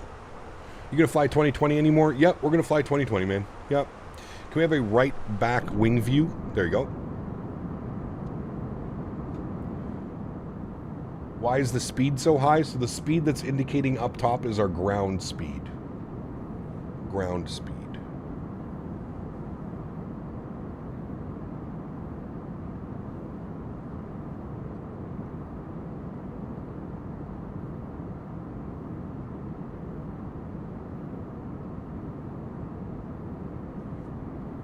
Some of the main devs of the iFly are currently taking a short holiday, so work will resume in a couple of days. There you go.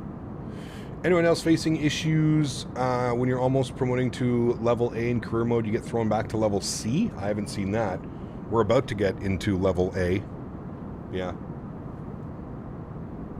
Haven't seen any of that yet.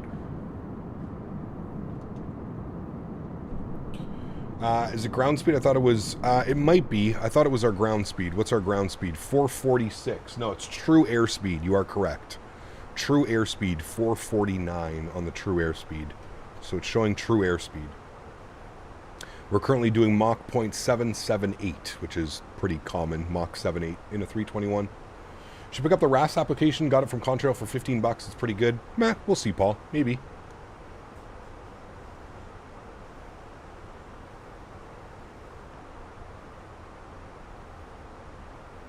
Why do Air Canada sharklets look good? Because you're not used to seeing an aircraft with sharklets. Air Canada only has a couple A321s with sharklets. Most of their fleet uses wing fences. Does the Fenix A20 family work in 24, and if so, how? Yes. Update your Fenix, launch the Fenix app on your desktop, and you should be prompted to update. And it will find your 2024 community folder, and it should install, and then you're good to go. What I really like is it even brought like all your wing views over and stuff like that. I didn't have to spend time setting new wing views and all that stuff.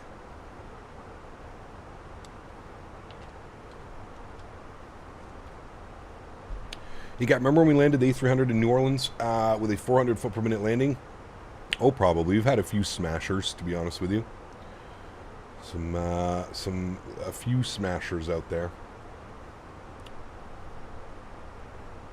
That is for sure. Excited for our approach into Vancouver. Always a great time flying into Vancouver. Always a great time.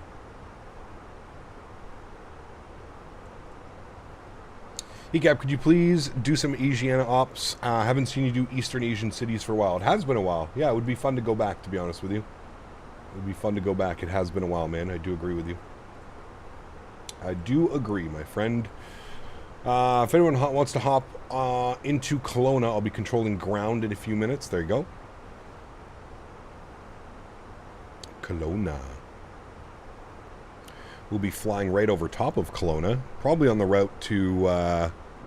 probably on the way to Edmonton, would probably fly over Kelowna a little bit better. Is the PMDG 737 compatible? No, unfortunately not. He kept, what model matching do I use? FSLTL. FSLTL for my models. PMDG said they were having some issues with compatibility for 2024, unfortunately. Yes, hopefully they get those ironed out. I don't know what it could be, because the WASM is all the same, so all the data transfer and stuff should be all the same. Not quite sure.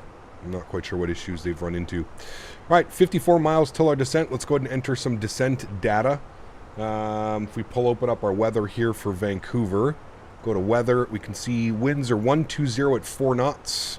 So 120 at 4 knots. A little bit of a crosswind, but it shouldn't be too big of an issue. Temperature is showing 6 degrees. Altimeter is 299.8. So 6 degrees, 299.8. Good. And our baro minimums on the ILS approach for runway... what did we do? ILS Zulu 8 right. Sorry, no. ILS Zulu 8 left is what we selected. Our barrel minimums are going to be 213, so we'll bug that up. 213. Put that into our barrel minimums. Good, cool. Descent forecast is done. Beautiful. Back to our perf page, 47 miles till drop. Windwing updated the FCU, so it's working now with the Fenix in 2024. Did they really? Nice, very cool. What did you have to do, Willie, for the update? Did you just, is it like go into the Windwing website? Wait, Windwing, that's not the one that I have. I have the mini FCU. I wonder if the mini FCU has been updated. If anybody knows, let me know. SimApp Pro update, that's it. Interesting. Okay, very cool. I don't use the Windwing. I thought I did have the Windwing, but I don't have the Windwing.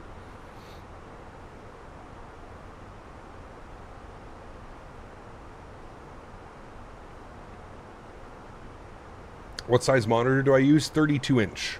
You can put exclamation point monitor in chat if you want to see exactly what I'm using, but don't primary it? No. My community folder still doesn't want to work. It would help if I uninstalled the sim and reinstalled.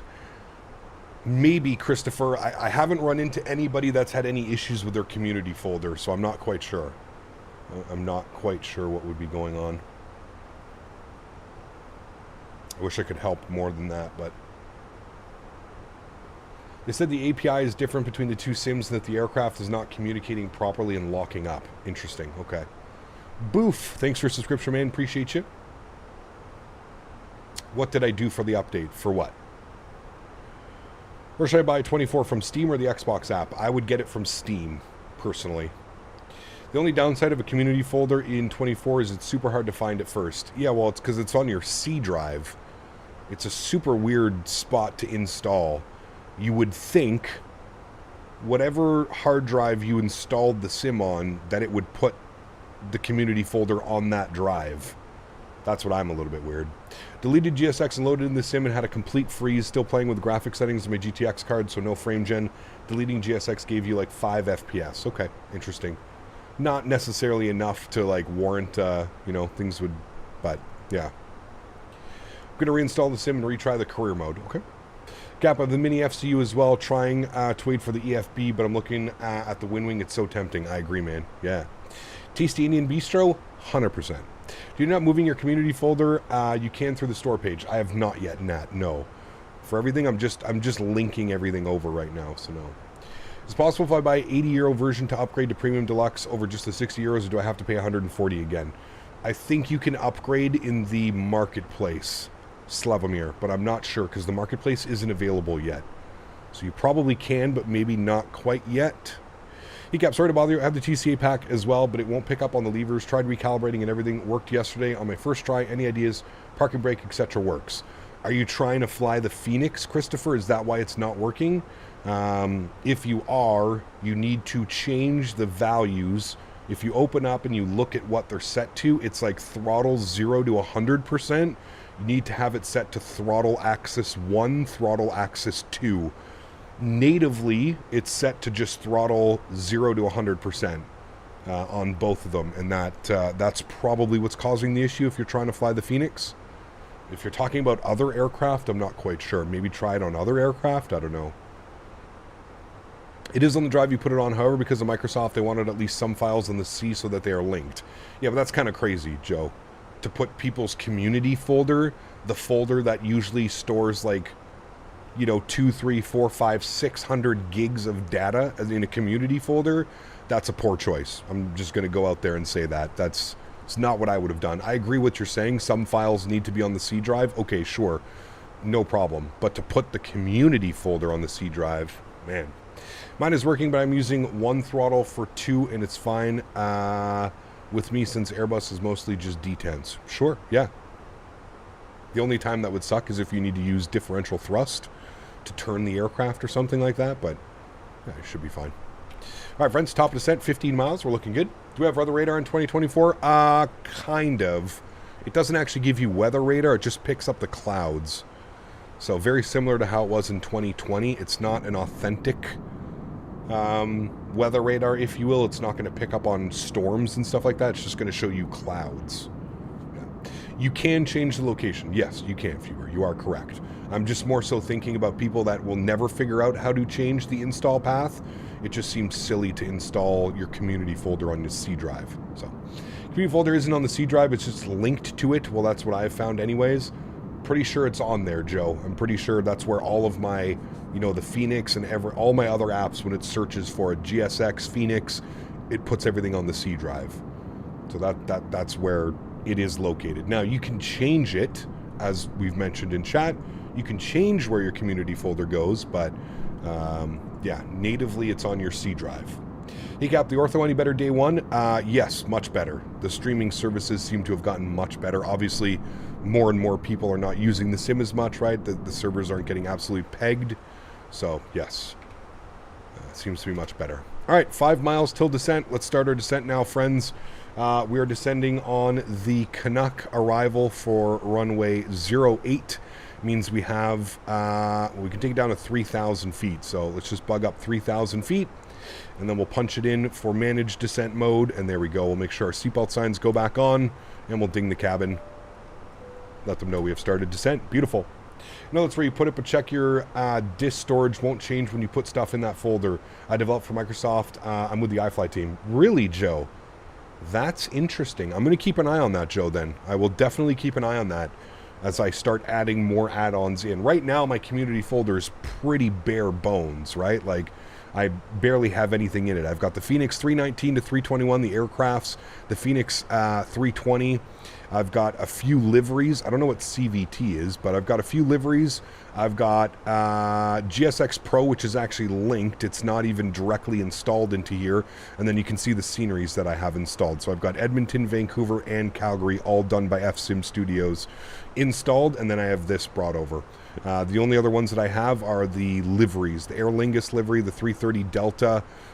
Those are from the AnyBuilds launcher. Those three are there from there. So I'll keep an eye on that.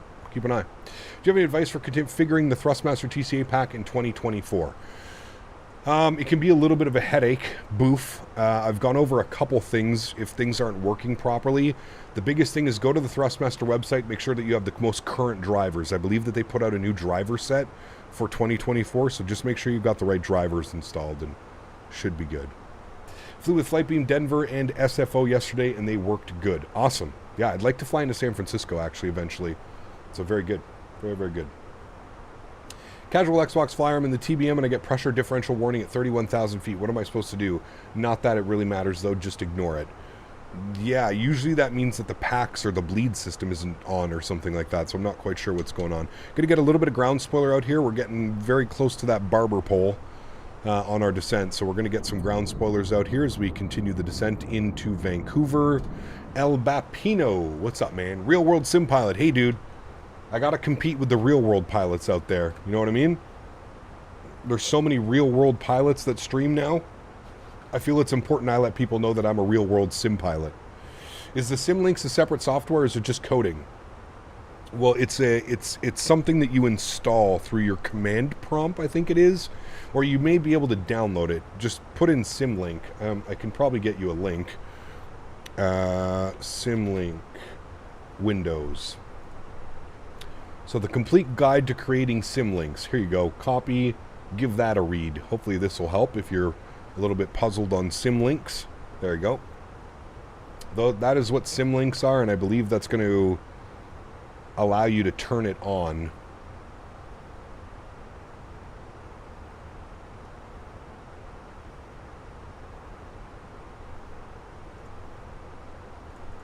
Simlinks are great.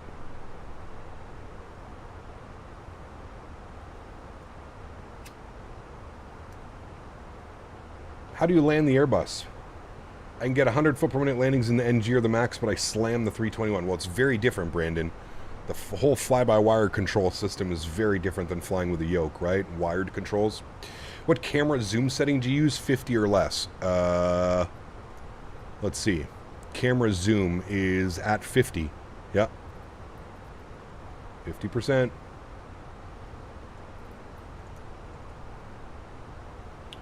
Just figured out it's very annoying because you can't scan your throttles to put 1 to L axis and X. It's just like the 220 left and 2 left or Y, or else it won't work. What's with the turbulence today? Well, we're using real cat turb as well, which is injecting realistic turbulence, right? So, all right, we're back on the approach. Ground spoilers can go in. We're going to set auto brake low. We'll arm our ground spoilers now as well. Those up. Get that brightness up there. Good.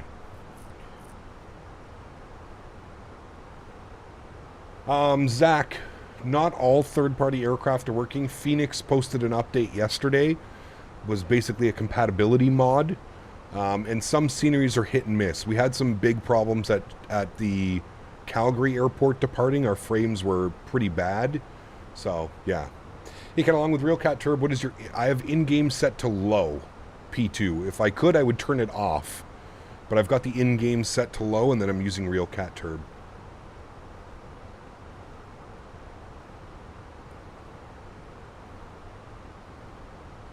Any builds JFK jetways are broken? Yeah, probably needs some update, you know. What Real Cat settings do you use? I'm trying to mine to be less. Turning off FS Realistic Turbulence kind of helped. Yeah, so as far as like FS Realistic goes, like the only thing that I have for like general turbulence is just the range and the smoothness. Other than that, like that doesn't actually inject any turbulence. That will just allow the camera to move a little bit. My Real Cat Turb settings are as follows for this aircraft. Now I may play with these numbers, but these are the numbers that I'm using right now.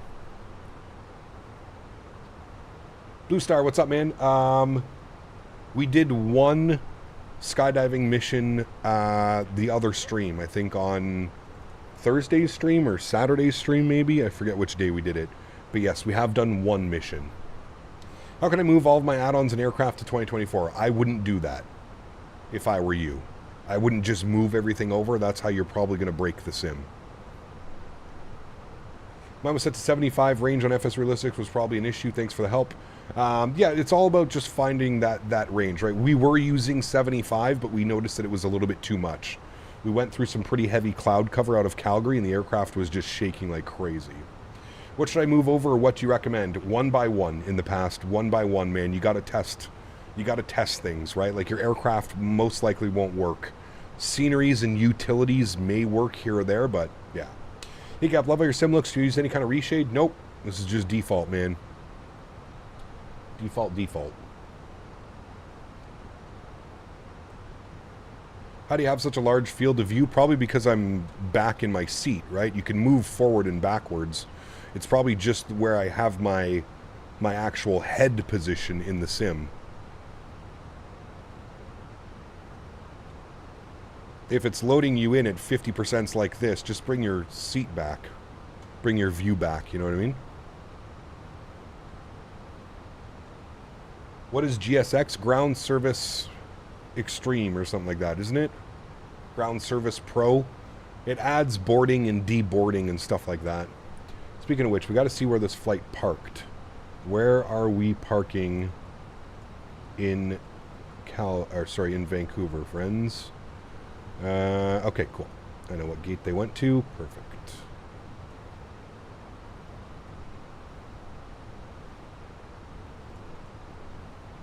Did you have to buy new movement keys, or was that the same? Yes. I actually kept the same keys.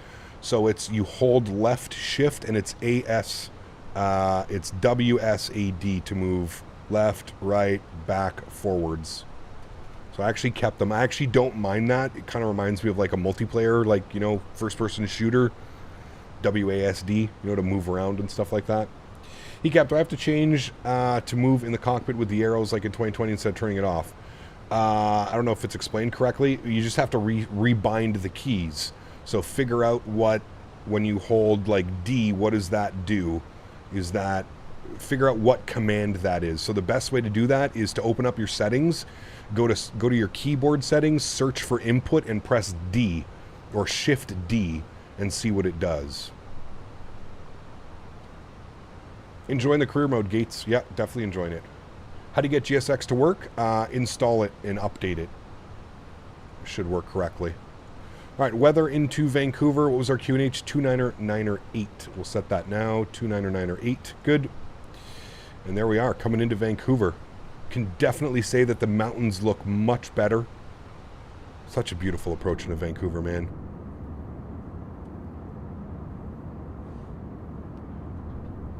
I use TAA, correct, yes.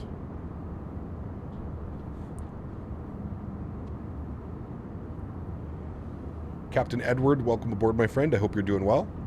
Happy Monday.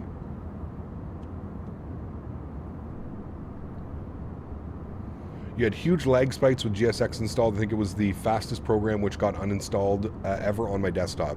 I haven't had any issues with GSX. It's actually worked quite well, especially with the most recent updates that they pushed over the last couple of days. Everything seems to be working pretty well.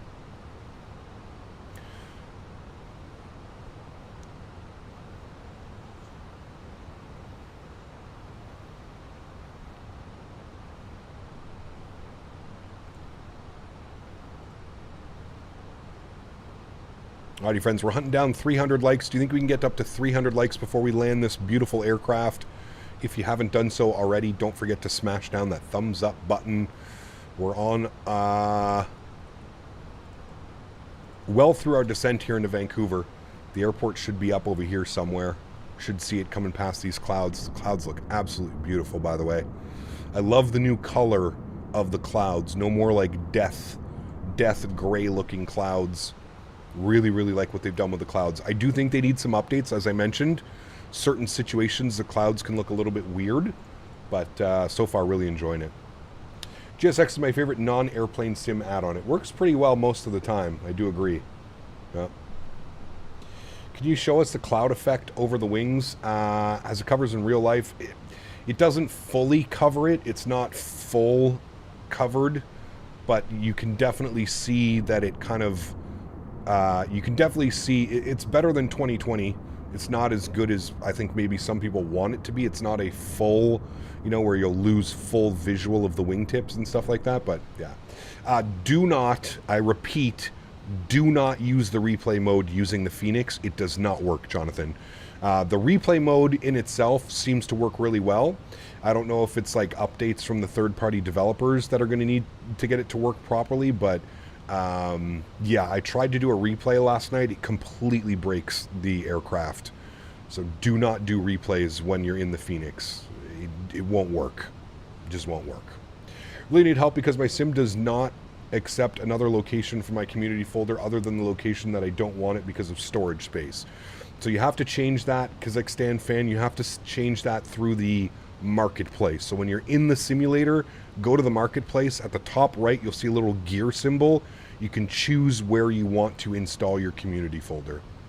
Now, we learned something earlier from somebody that the files don't actually install on the C drive. Even though your community folder is on the C drive, it doesn't actually keep the data there. I guess it just, I don't know how it works. I'm not smart enough. That's above my pay grade, but... Do you still use Control Alt plus number keys to switch the views? No. The first thing that I did is I went in and I rebinded all of my controls. So my camera controls are the exact same as they were in 2020. I press 3 on my numpad and it changes my views. That was like one of the first things that I did, was change the whole camera system, which is going to take you some time. If you're new to flight sims, this is kind of the pain in the ass part of a new simulator, is resetting all your keybinds and doing all that kind of stuff, you know? Did you come out with your graphic settings for 2024 sometime? I mean, Mikkel, it's super easy, man. High-end, clouds on ultra. That's it. That's all I've changed. And I've turned ray tracing off. I don't need ray tracing. It's a simulator. I'm okay with that. Do you recommend linear sensitivities for this? Yes, which is kind of crazy. Yes, I am running on full linear. I tried to use the same sensitivity settings that I was flying the A321 and the 330. I had to almost go full back on my side stick to get the aircraft to lift off. So, yeah, I'm running full linear on my joystick sensitivities for this aircraft. We're coming up through some clouds.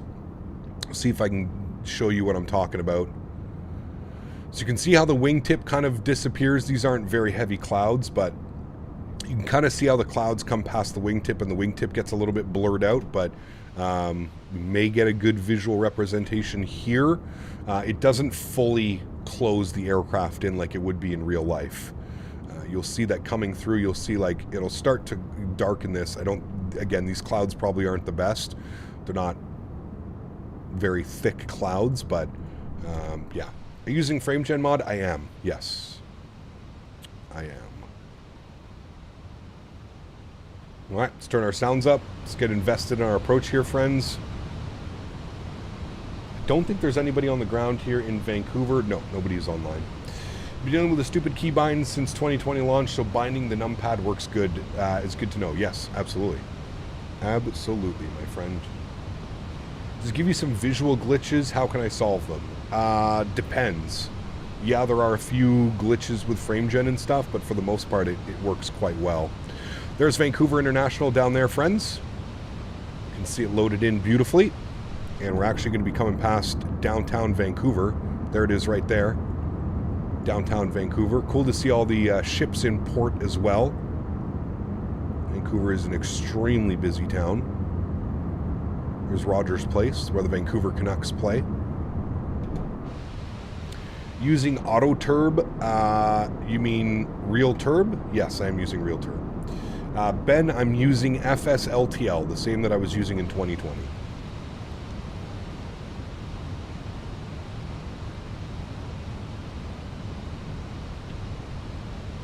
Real turd. Real turd pro. All right, 10,000 feet. Landing lights on. Ding the cabin one last time. Flight 10 smoothly seated. FSLTL doesn't work. It should. All I did was sim linked it from my 2020 folder and everything worked perfectly fine. Here's the airport chat right out there for left wing. You're not using default traffic? Nope, FSLTL. No IVO and VATSIM? I'm on VATSIM right now, Mathis. Yeah. Vancouver is a beautiful place. One of my favorite cities in Canada, man. Insanely expensive, but a beautiful, beautiful place to live. Again, very rarely can you spend an afternoon snowboarding or skiing and then come swim in the Pacific Ocean. It's kind of crazy. Good to see some ship traffic down there, though. I like that. Downtown Vancouver out there. One question, how is the priority 2024 when you have scenery in the comm folder and one for the world update? Felix, that's a great question. As far as I'm aware, you can go to the community, or sorry, you can go to the marketplace and you can choose what is streaming to you. I don't know if that's set up yet correctly, but you can choose to not have it streamed. That's how it would work. And also, I will say this, the handcrafted airports that I've tested out have seemed to have worked really well, and they look a lot better than they did in 2020. So I would say maybe until we can figure out how to not stream that stuff, I would just use the default handcrafted, to be honest with you. Heathrow handcrafted looks really good. There you go. Awesome news. The game recognizes your third-party add-ons and disables handcrafted or generated. There you go. Listen to Erin. EHAM looks good too. Nice. Maybe we can do some flights this week coming up. Maybe we can do like London Heathrow to EHAM or something. Do the nice rotation. We like that one. All right, LS switch comes on. We should be able to radar vector ourselves right after Vinlo to Eckham. We need to be 3,000 feet, 210 knots at Eckham. So we're looking good. DFW is much better. Nice. The Cork handcraft is outstanding. Nice. Very cool. Great news. Do some flights in Brazil, man. We have some really challenging approaches here. You're right. I probably should go to Brazil because I'm curious what the I'm curious what some of the photogrammetry and stuff looks like for in South America, because it was not very good in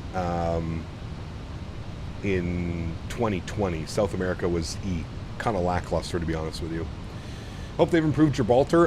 They have. I saw a friend of mine flew into there and it looks much better. Much better. All right, approach phase should be activated, which it is because we've got the 210 speed restriction coming up here. Everything looks great. We're going to vector ourselves here momentarily, friends. We need to be down to 3,000 feet, though. So what I'm going to do is I'm going to go ahead and throw flaps 1 speed check. Flaps 1 coming out. See the leading edge coming out now. There's flaps 1. That should allow us to continue that descent. Look at this, the water down there. It looks beautiful. No wind. Oliver, what's up, man? Good to see you. Welcome back. Hope you're doing well. MS doesn't give a crap about a photogrammetry in South America. They promised a world update Brazil in December. Let's see. Fingers crossed. Fingers crossed. Polo Ricardo, SBRJ, SBSP, and SBSK, and SPSP. Sceneries are amazing. Are they all working? That'd be nice. Void, I will do my best to answer the question, man. Shoot. What do you got? All right, let's go direct to MCAM. Direct. Good. I'm going to chill on that descent rate. Actually, we'll go about 500 feet per minute on the descent rate. Keep that about there like that. XSV, thanks for your subscription, man. Welcome aboard. Do you think the marketplace will be turned on soon? I think they said within a couple weeks of release. I don't know how soon that is, but within a couple weeks, I think they said it'll be on. Just getting started. Can you recommend a good tutorial YouTuber? There's tons. Depends what you're looking for. If you're looking for like install and like help with installing, I don't know. There's tons of great YouTubers out there. I always do my best, you know, to kind of help out as much as I can, but sometimes it's a little bit difficult as we are flying flights and we're on VATSIM and stuff like that. So they said on the 27th. Well, there you go. That's great news. That's in 2 days. So how is the performance comparing to 2020? I would say overall better performance. The issues that I'm running into is some of the third-party sceneries. So for example, the Calgary scenery that we just flew out of, there's definitely something going on with that airport because the performance was abysmal. So we're going to test and see what it's like here coming into Vancouver, but something tells me the performance into Vancouver should be okay. We'll have to wait and see. Anyone know if SimFX works? I have no clue. Don't own SimFX. I'm not quite sure if it works.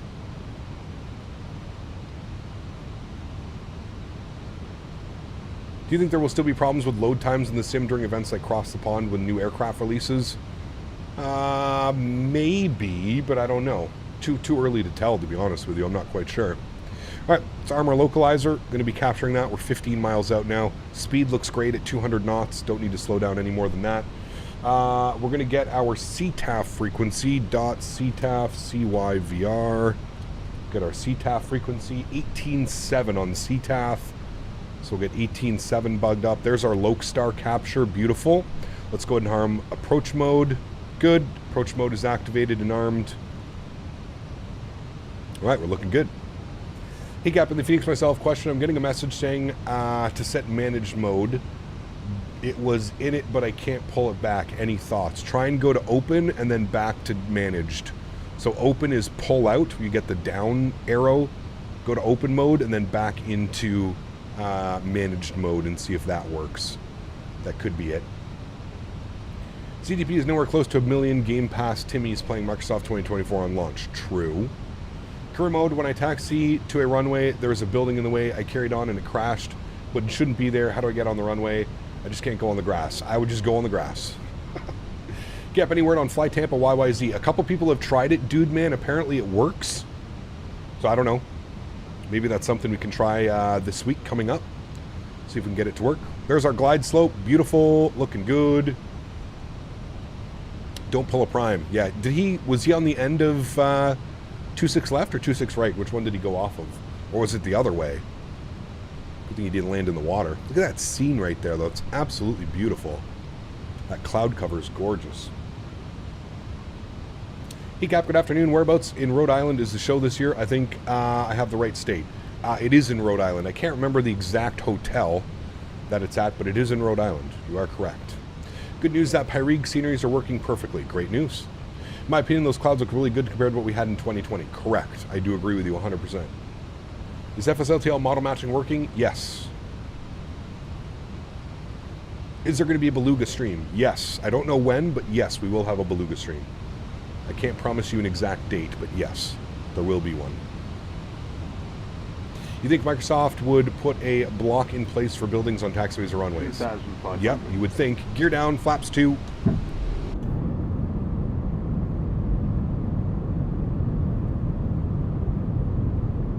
Picking up a little bit of light chop.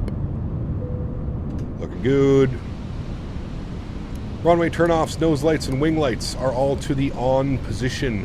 Beautiful.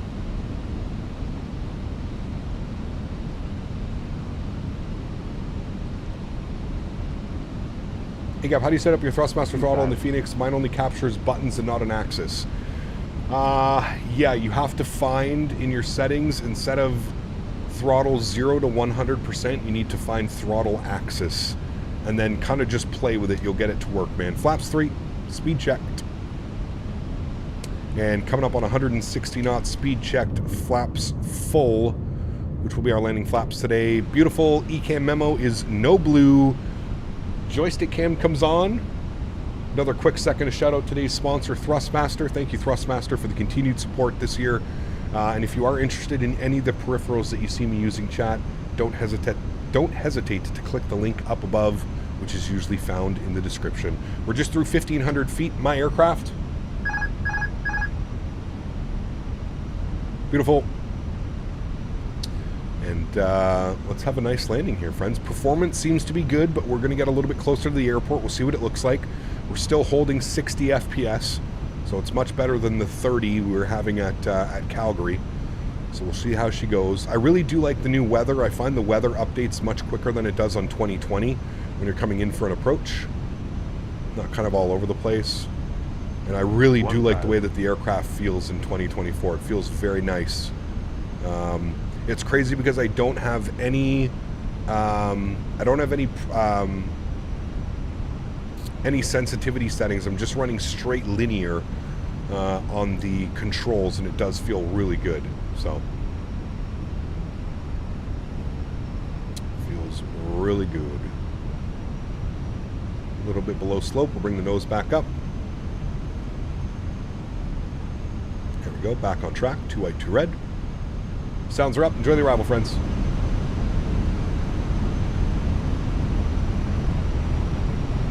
$500. Check.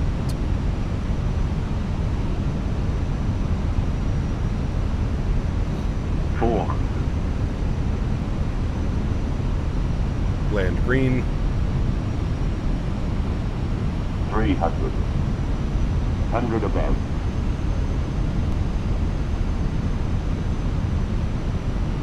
200. Minima. Continue. 100. 50. 40. 30. 5. Nice and smooth. Nose down gently. Reversers are out. Decelerating. Oh, the wind's kind of blowing me all over the place there. Just as I talk about the wind, it does a complete shift. Ooh, frames.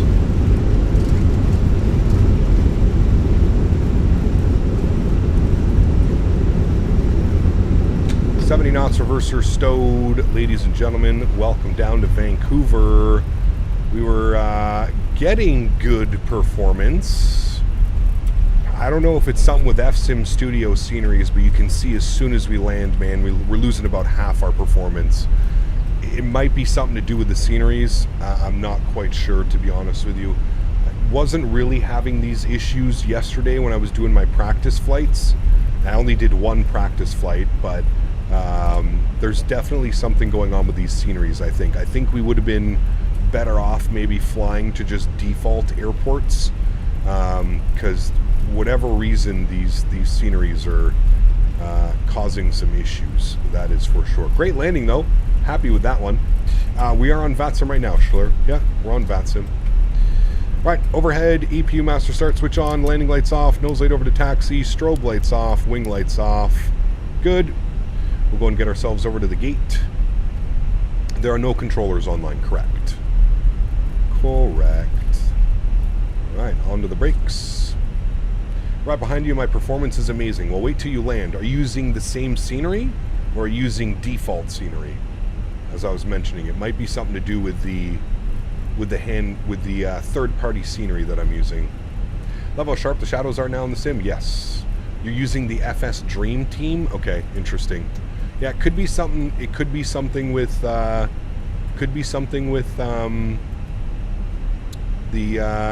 FSIM Studios sceneries. Maybe they just need to get optimized I don't know. But we were getting about 60 FPS, and as we got close to the threshold, I'd look down and I saw it around the 40s, and then just as we touched down, it was about 30, which is, again, acceptable, but when you're using frame gen, 30 FPS kind of, it can look a little bit wonky sometimes. All right, let's clean up our ground spoilers, clean up the flaps. Good. All right, we'll stop the flight time today. 1 hour and 11 minutes. Donated $5 Canadian. JJ. You have to rename the third-party scenery to the ASOBO scenery name to stop the streamed scenery from loading, otherwise you are double loading both airports. And Nibbles made a post about it. Okay.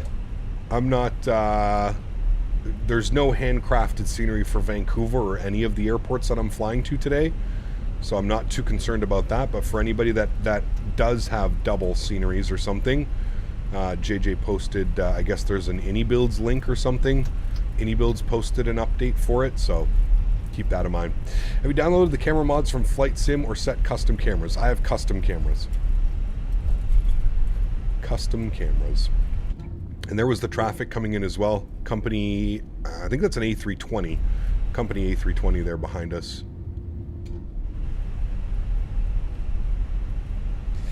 Cap, you'll have double scenery because default is technically scenery. Wait, really? So by installing third-party scenery on top, you're getting double scenery? Is that what you're saying? I don't think that's true. Unless I'm missing something, but that doesn't seem right. Could be wrong. AP Master Start switch is on. Can anybody confirm that? Always remove what's included. Yeah, but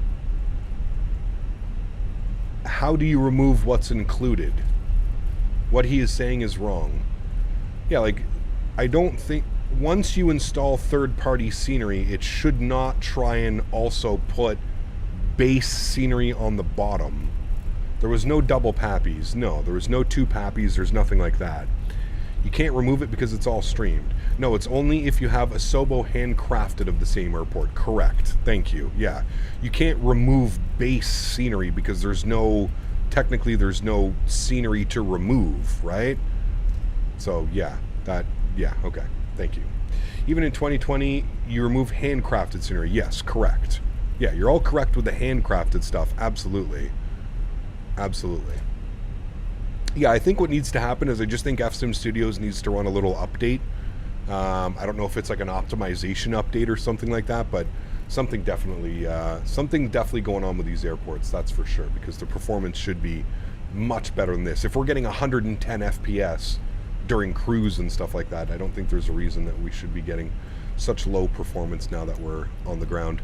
GSX, we're going to gate, and we want gate 50 if possible, please. Gate 50. There it is. No. Air Canada. Good. All right. Taxi over to the gate. Very happy with that arrival though, friends. That was a great landing. A couple people were asking about the landing rate. I'm getting 131. 131 foot per minute on that landing is what Sim Toolkit Pro is showing. I'll be excited when G's gets updated.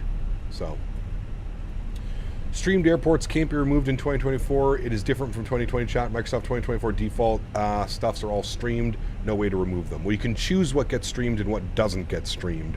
I'm wondering if that's what people are talking about. Did you record the landing? No. Do not do replay in this aircraft. It does not work. It does not work at all. And now is going to be a true test. We're gonna do a turnaround.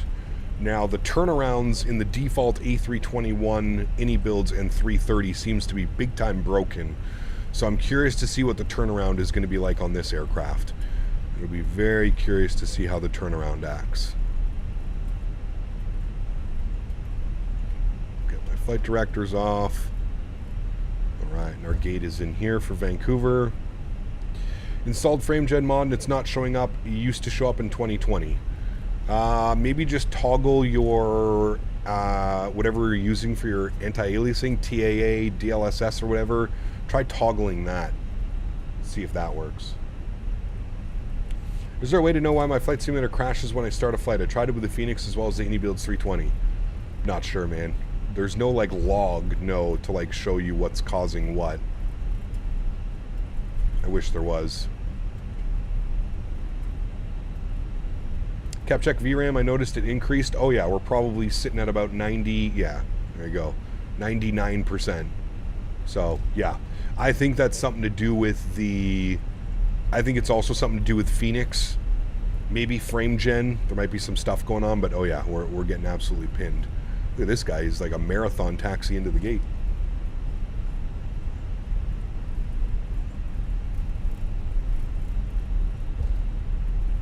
Alright, and gate 50 should be, there's 48, 49, that should be gate 50 right here.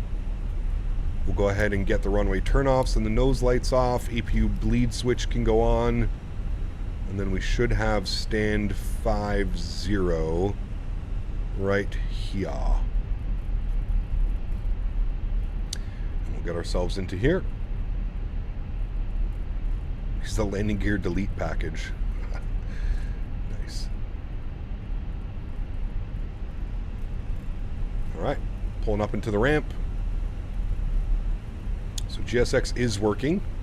I can see the guidance trying to guide us in. Keep an eye on that, slow some things down. Very curious how this is going to work with a turnaround. Fingers crossed it works well. 9 feet, 7 feet, 5 feet, 4 feet, 3 feet, 2 feet, stop. Good. Park brakes on. Upstairs, APU bleed. Engine number 2 is off. Engine number 1 is off. Beacon light is off. Seatbelt signer off. Let's go and get the fuel pumps off. Let's go and get the ground control on. And we are looking good, my amigos. We'll go predictive wind shear system goes off as well. Don't need to fry anybody working out front of the aircraft. And there we have it. Beautiful. We can read our company messages here. McDo menu, VATSIM, AOC, received messages, and we've got our arrival message. Beautiful. 1857 Zulu on the arrival time. Wonderful. Oh, let's go outside. Let's go to GSX. Let's go ahead and request deboarding. Select handing operator, Air Canada, and we're going to request deboarding. All right, and there we go. Jet bridge should connect. It's connecting the wrong jet bridge. No problem. It should have been that jet bridge right there, but no problem. We'll see how the deboarding process commences, and we'll go set up. Oh, there's another plane out there. I can see him coming in on the arrival right there. We'll see how this progresses along. It says it's waiting for me to open up the cart. So loud. Sorry. Apologize. Apologize. Apologize. Apologize. Apologize. I hit the wrong button. Oh man. Let's go ahead and dismiss. Let's go to ground services. We'll open up you. That's all good. That's good. And, okay. I think we're good. We can go ahead and set up the next one. It is a double jet bridge, but there's only one jet bridge connected. I don't know. It's doing weird things. I wouldn't really pay attention to it. Our base model's working? No, I'm using FSLTL. FSLTL for the model matching is what we are using today. All right, tunes are coming on. Let's go and get set up for the second flight here, friends. We're going from Vancouver over to Edmonton. Going to be a great flight. Go to new flight. All right. Good, and we're going CYVR to CYEG. Going to visit Mr. Daniel Barry up in Edmonton. We are the Fenix A321 CFM with sharklets. We've got 211 passengers going down to, up to Edmonton. I guess we shouldn't say down to, we'll say up to Edmonton. Good. That's all done. That's set. Looking at picking up an i9 14900 KF and a 4072 Super for the new sim. Thinking it would work well. Just be careful with those CPUs right now, man. There's a lot of people having issues with those CPUs, so just keep an eye on it. If you do plan on getting that CPU, make sure you get a good cooler. Don't cheap out on the CPU cooler. I would get probably a pretty hefty I'd be looking at getting a pretty hefty, probably 360 mil radiator for that bad boy. All right, flight plan has been filed. Let me go ahead and disconnect and reconnect with our new call sign. Good. That is done. Connected. Good. All right. Sim Toolkit Pro. We're going to complete flight. Okay. Good. Close that. Good. I'll relaunch Sim Toolkit Pro. Get all of our new data plugged up top.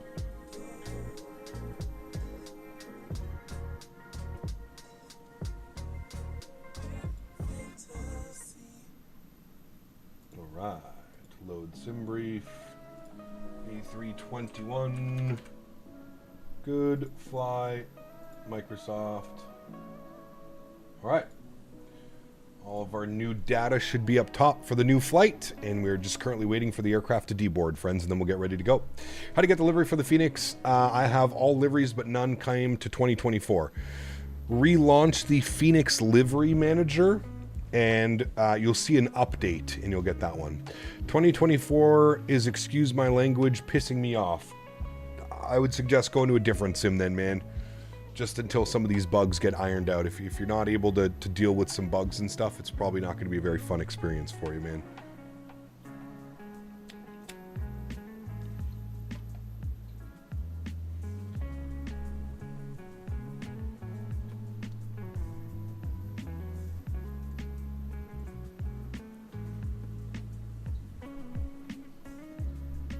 Do you recommend a different CPU? Yeah. I would recommend the 7800X3D or the 9800X3D. Those are probably the two best chips right now on the market.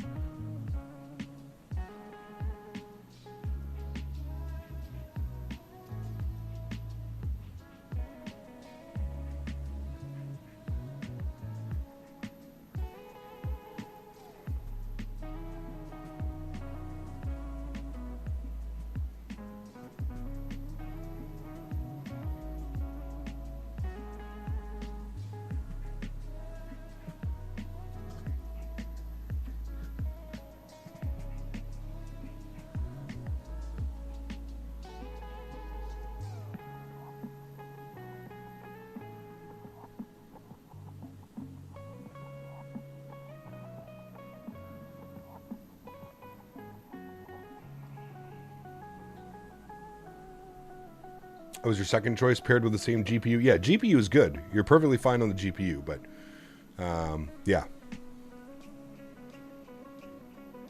How do you know VATSIM is working when you don't have controllers? Because I can see other planes moving around the airport, like this guy. And also if you're tuned to CTAF frequency, you can hear all the other pilots. Heat been spending last week setting up the controls, all messed up now, and I'm reinstalling the sim. Uh-oh. That's not good.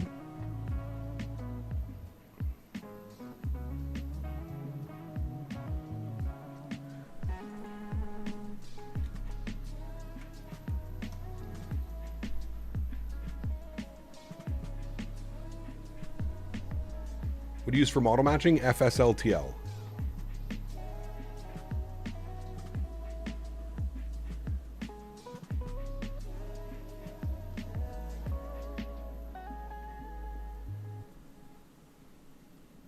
There's something going on with these airports. I think maybe right now if we want to fly, we might have to fly different ones.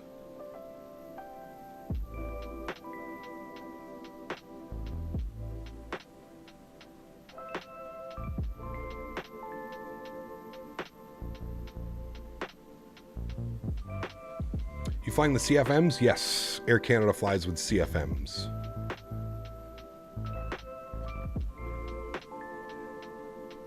Weird, Mike. Maybe it's something wrong with that airport or something? I don't know. Is FSLTL working in 2024? How did you manage to get it working?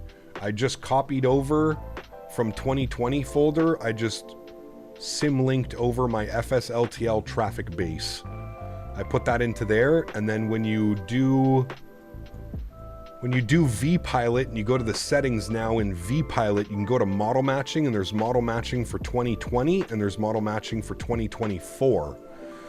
Same thing, advanced rules or custom rule set, IVAO and FSLTL rules. I have it for, you have to remember to add your VMR file. That's probably what some people aren't doing. There's 2 settings now for 2020 and 2024. So make sure that you set those correctly.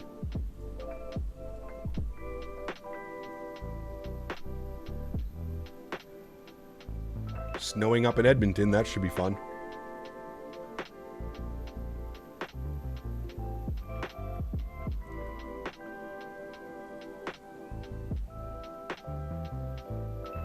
Yeah, Willie, my performance is not very good, and I'm most likely thinking that it's the Fenix that's causing it, because right now I'm literally sitting at 100% GPU usage. So there's something going on. I don't know if it's the Fenix. I don't know exactly what's going on, but yeah, it is getting absolutely pegged right now. 99% usage on my 3080. So that is definitely causing some issues. Can you see passengers? You can, yeah.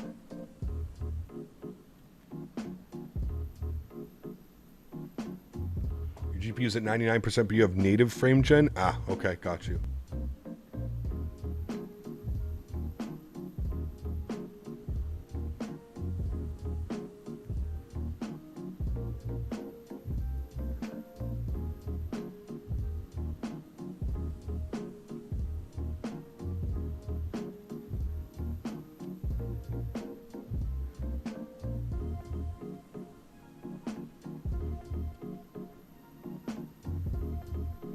I get okay performance, but whenever I'm parked up at the gate, my performance just tanks. Well, I'm not quite sure what's going on. At least with an Intel 14th gen, you won't need to turn on the heating, correct? Yeah. Is the graphics setting mostly set to ultra? It's on high, Toga. Set on high. I see a rainbow. Could be that the scenery's not optimized. Yeah, could be a bunch of things. Yeah. I'm assuming it's just the Fenix is also using an insane amount of GPU. I wonder if there's a way to take... Remember you used to be able to use alternate rendering displays on the Fenix? Did they remove that? I wonder if that's a thing. I don't think that's a thing anymore. No, it's not GSX, because it's doing it before we even launched GSX. Deboarding is complete, so we'll jump back inside the aircraft with our 10 FPS, no problem. Come down here. Oh boy, that's real bad right now. Let's import our next flight plan. We're going YVR to YEG. We got 23 minutes on the turn. Let's go to GSX.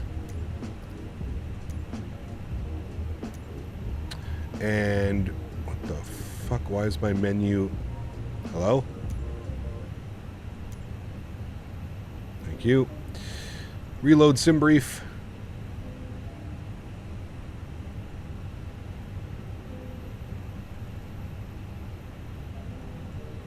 Reload sim brief.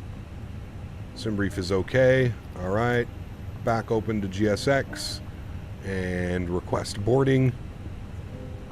There we go. Boarding has been requested. Beautiful. Let's go and jump down to the McDo. Let's go to our NIT ref. We'll do our NIT request. Call sign for today's flight. Air Canada. What are we? 238. 238. Good. Cost index will be 5. Our cruise level is 350. 35,000 feet. 350. Good. Go to our flight plan. We can insert some numbers. Vancouver departing. We're going to plan for the departure out of 8. Right? Yep. We're going to be on the Vancouver 2 departure. Insert that. Into Edmonton today. Arrival. Let's go see what the weather is doing in Edmonton. Unload. Import. Sim brief. View. Good. See what the weather is doing over in Edmonton. Weather is showing winds 140 at 9 knots, which means that we're probably going to land on runway 12. which is the most common runway, I believe, in Edmonton. So that's what we're going to plan. So we're going to plan ILS runway 12. We're going to be on the Elks 3 arrival. And our approach via is going to be... we'll use BMIG. We don't need to take that all the way out. So we use BMIG as our approach, and we'll go ahead and insert that. Beautiful. Scroll through our flight plan here. We'll make sure we don't have any crazy discontinuities, which we don't. Good. I'm happy with all of that. Looking good, my friends. Beautiful. Go back to our NitRef page, and we'll just wait for some data. What we can do now is we can go to our fuel prediction page. Is it fuel prediction, or where is it? I can't remember. I think it's progress. No. Is it perf? No. Is it fuel prediction? Progress? I can't remember where to put in my wind data. Is it data? Oh, it is data. Second page. Active flight plan. Wind request. That'll get all of our winds in for cruise. Give us best performance. Good. Wind uplink is done.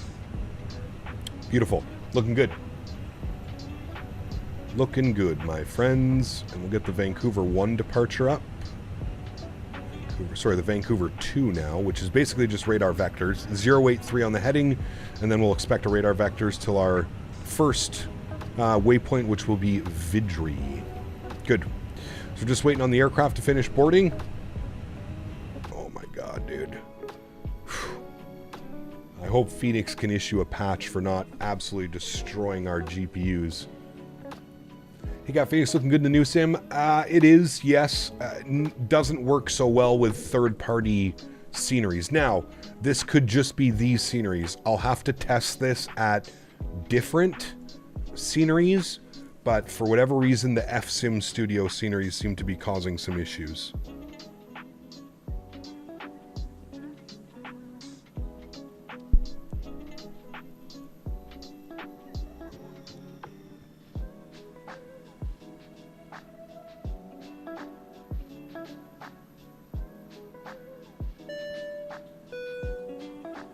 JJ Stevens donated $3 Canadian. JJ. It's your scenery. I'm sitting with you at the airport and I'm getting 99 FPS on default scenery. Okay. So it's definitely the scenery then. So the third-party scenery just maybe isn't optimized yet. So what's this? Stretch a clock? Absolutely. Dan Barry's going to be making a stretch emoji for us. Hopefully soon, chat.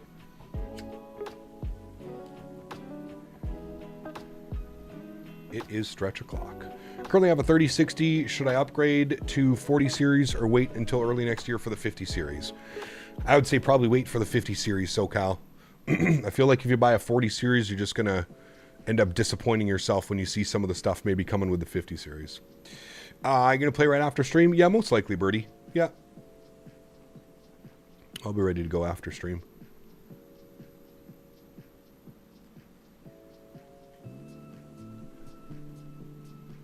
So I think maybe what we're going to do is on Thursday's stream, chat, we'll try some of the handcrafted airports in Europe. So we'll try the Fenix on Thursday, but we'll do it at some of the handcrafted airports. Somebody was saying London Heathrow is really good to handcrafted. So is Amsterdam. So maybe we'll plan some flights from Heathrow to Amsterdam. British Airways A320 or something like that. That's what I think we'll do. Frankfurt as well. Okay, Frankfurt looks good. Maybe we can continue on. We'll have to check out some sceneries in Europe this week coming up. We'll do some night ops, some real night ops. Is it better to play Microsoft 20 for now if I want to play on VATSIM or people have been playing Microsoft 20? Of course, yeah. I mean, VATSIM now works with 2024 as well, so. Always wait 2 gens before GPUs. Yes, I would say so. Nice Nice is a very nice airport. Flew there yesterday at sunset and it was beautiful. Nice. It's going to be a conflict with default scenery and third party is doubled loading the VRAM. Yeah, I think that's the problem, JJ. I think you're correct on that. It's the double the VRAM right now that's kind of killing things.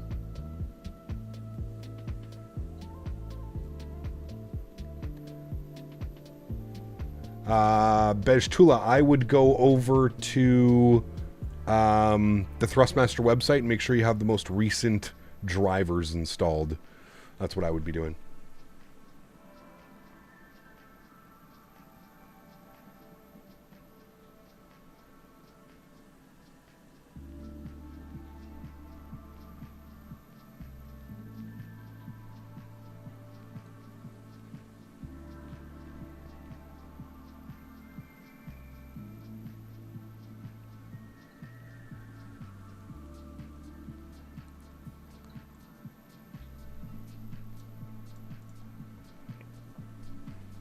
Is it PMDG compatible? No, not yet. Is flying helicopters a bit challenging? I've never flown a helicopter, so. Now that you've had time with 24, what are your thoughts? Little bit of a rough start. I would love to see some optimization. There's something going on with the third-party airports that could just be... Maybe it's just these airports that we're going to, but yeah. To use wind wings, is it working in 2024 or still waiting? Apparently the wind wings work. They just need to be updated, say Toga. You update the... I don't know what it is, but yeah. Did you have issues with GSX crashing on you? And if so, how do you fix it? I haven't had any issues with GSX. No.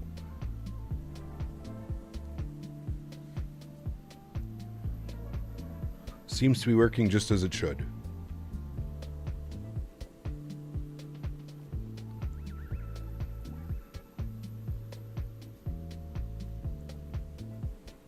Cap, you getting slow loading when you try and start a flight? No, not really. Loads pretty quickly, to be honest with you. Pretty quickly.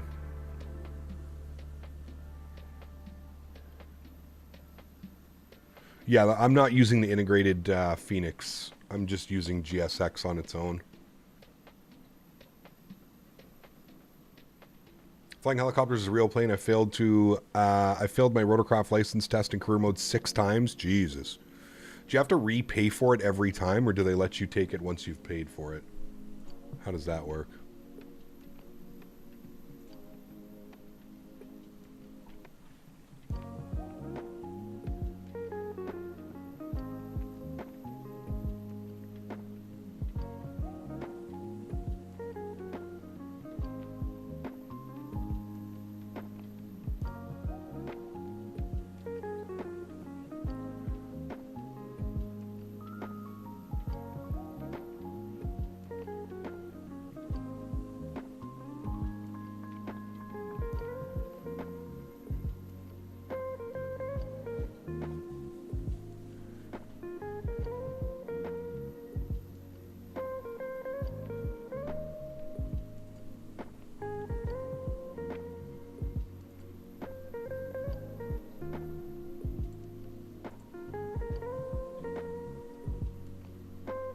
Man, chat, we're already so close to 79,000 subscribers. Crazy, man.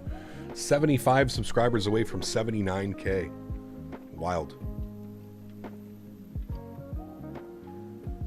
How do you disable the static and AI aircraft? It's under the graphics settings. You have to turn all of it off.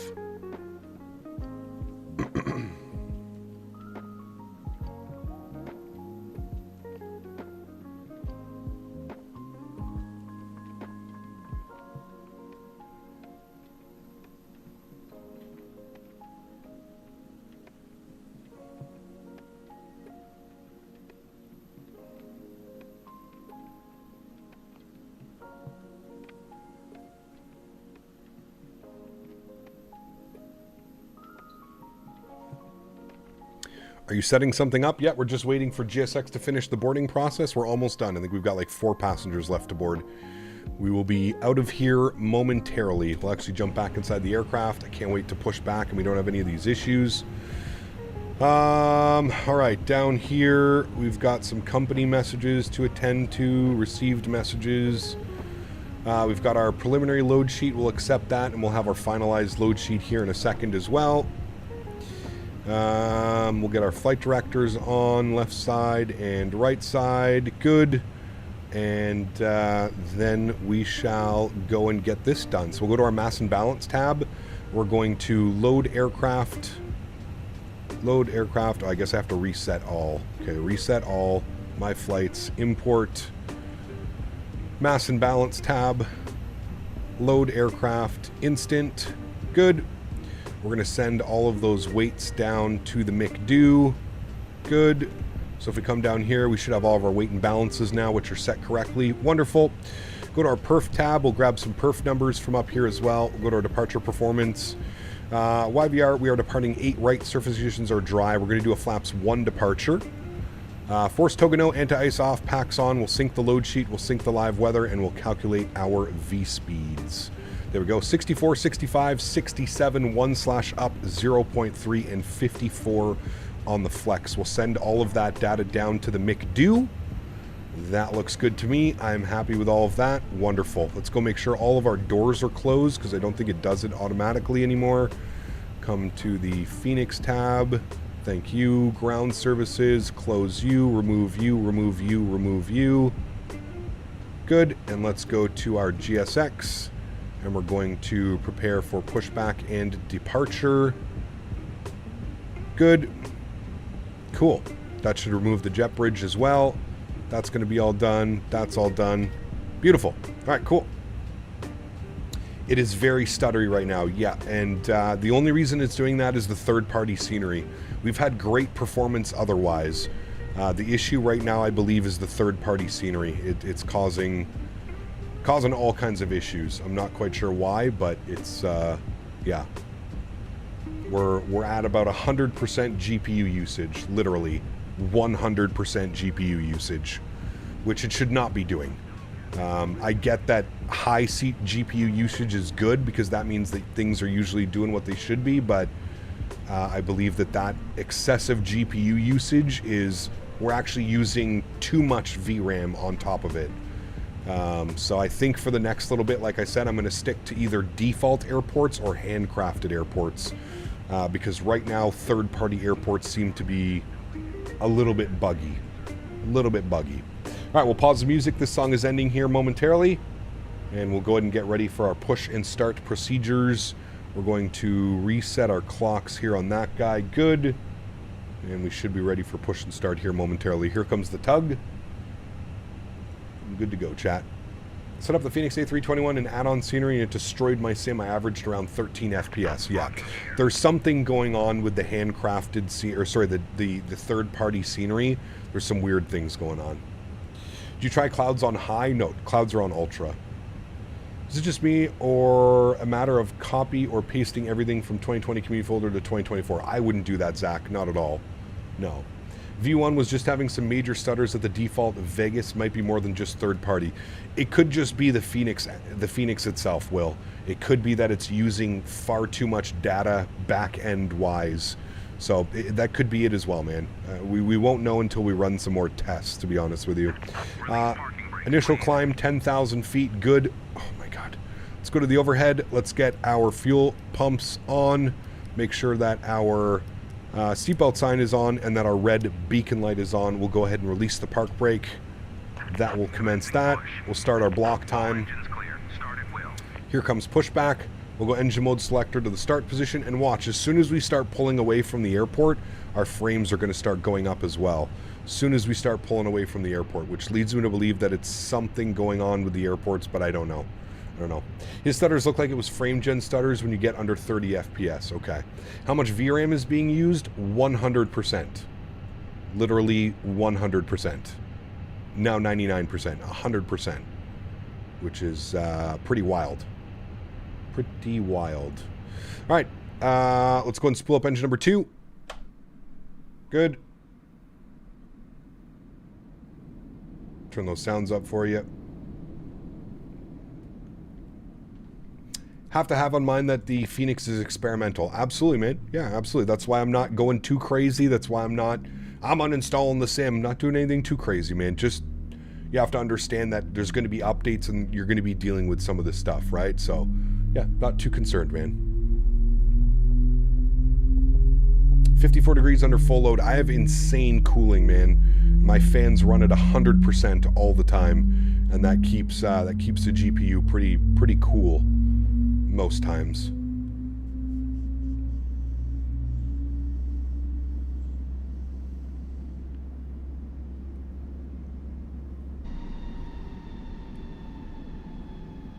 That was an audio bug, in case you missed that. Definitely an audio bug on that one. Park brake set. All right, go left side, spool up engine number 1. Don't understand the rest. Released in experimental state, not hating, just confused. The sim's basically brand new. There's a lot of people that wanted to fly the aircraft, right? So, yeah. I feel like it's better to get it in at an experimental state, and then the developers and everybody else can kind of, you know, in an essence, think of it as like beta testing aviations, right? That's essentially what we're doing right now. We're aware that the aircraft is probably not working, and the sim is probably not working as well as it could be and should be. So, yeah. What do you use to monitor the frames and RAM? I use NZXT cam. Tow truck disconnected. NZXT Bypass bin cam. removed. Left is clear. Right is clear. Left is clear. Definitely an audio bug going on. You can hear it. Using FSLTL for the model matching? I am. Yes. I am. All right. Set flaps 1 for takeoff. Good. At least Fenix has the decency to call it experimental. Oh, yeah. Not wrong about that one. Flaps 1 is set. Man. Jesus, dude. Ground spoilers are armed. Engine mode selector back to the normal position. Auto brakes over to max RTO. Predictive wind shear system goes on and auto. Trim value was up 0.3. Set that now. Up 0.3. Good right there. Beautiful. Let's go to the overhead. APU can come off. APU bleeds can go off. Nose light over to taxi. And you can go on, and everything else looks good there, friends. Cool. Park brake can come off. And we'll go ahead and taxi ourselves over to 8 right for departure. Paul, what's up, man? Good to see you, dude. Couldn't get my Fenix to even turn on. Tried battery and nothing. Huh. Shouldn't be doing that. Oh, man. Okay, well, it's not just Calgary that we're having this issue. I feel like this may be even worse than Calgary Airport as far as performance goes. At least our performance when we started pushing back from the gate got a little bit better. We're getting 25 FPS with frame gen. Pretty sure most developers aren't charging a developer fee. The only one is PMDG. No, there's going to be lots. Trust me. There's going to be lots, my friend. What if PMDG is saying that they're having a hard time pouring over just so they can charge? Let's hope that's not the case, but you never know, man. You never know, dude. All right, looking at our taxi charts here. Going to take it out to Juliet, then we'll make a right turn on Lima, and we'll go all the way down to Lima 4 for our departure today. What frequency are you on? 18.7, which is CTAF frequency here. They have brought over CTAF to Canadian airports. All right, we'll do our takeoff config test. Checked. And we'll ding the cabin. Good. I don't know why it's not making a noise, but with frame gen, oh yeah, without frame gen, this would be completely unplayable. We'd be getting 11 FPS without frame gen, which is why I think that there's something very wrong with what's going on right now.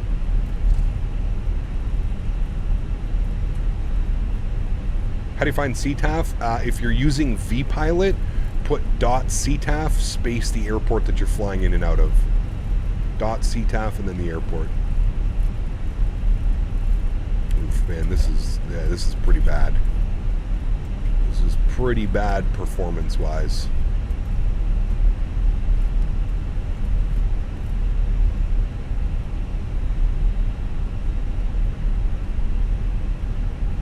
No, you don't. It would be unplayable. Unplayable and unwatchable if I turned frame gen off. That is for sure. All right, our next right is going to be on Lima. Even right now, it's like, eek. Eek. We're pushing it.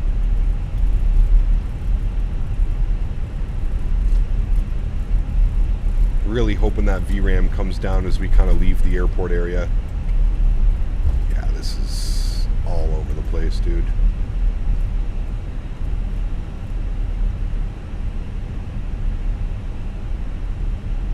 Now, as we leave the airport behind us, as it kind of gets the rendering out, we should get up on performance.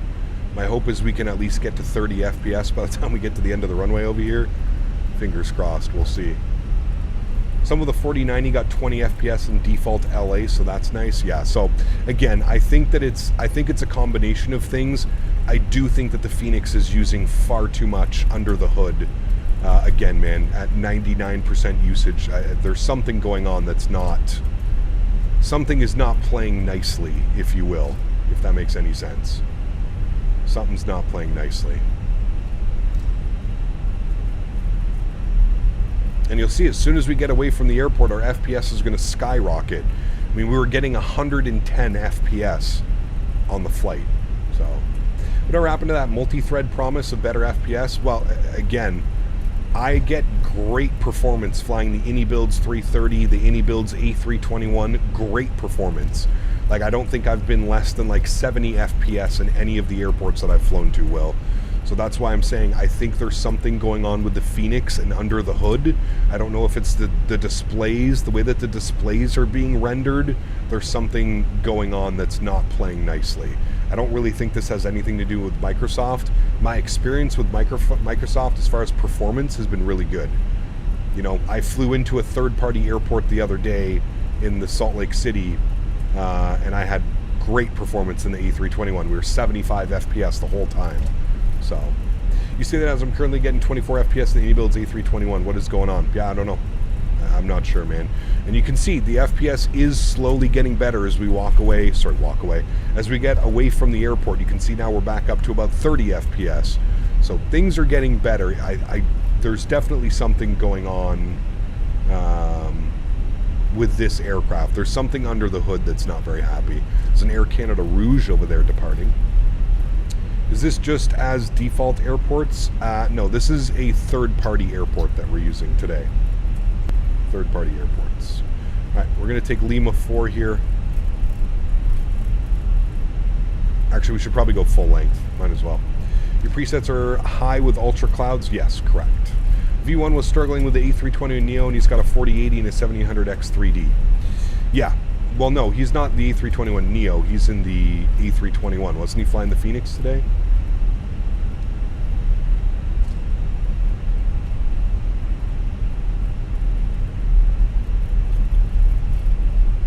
He was in the AnyBuilds Neo this morning? Okay, and he was having frame issues? I don't know. What's the app you use to check the GPU and CPU? It's called NZXT Cam. NZXTCAM Cam. What happened yesterday is not necessarily what's happening today in the streaming world. Well, yes and no.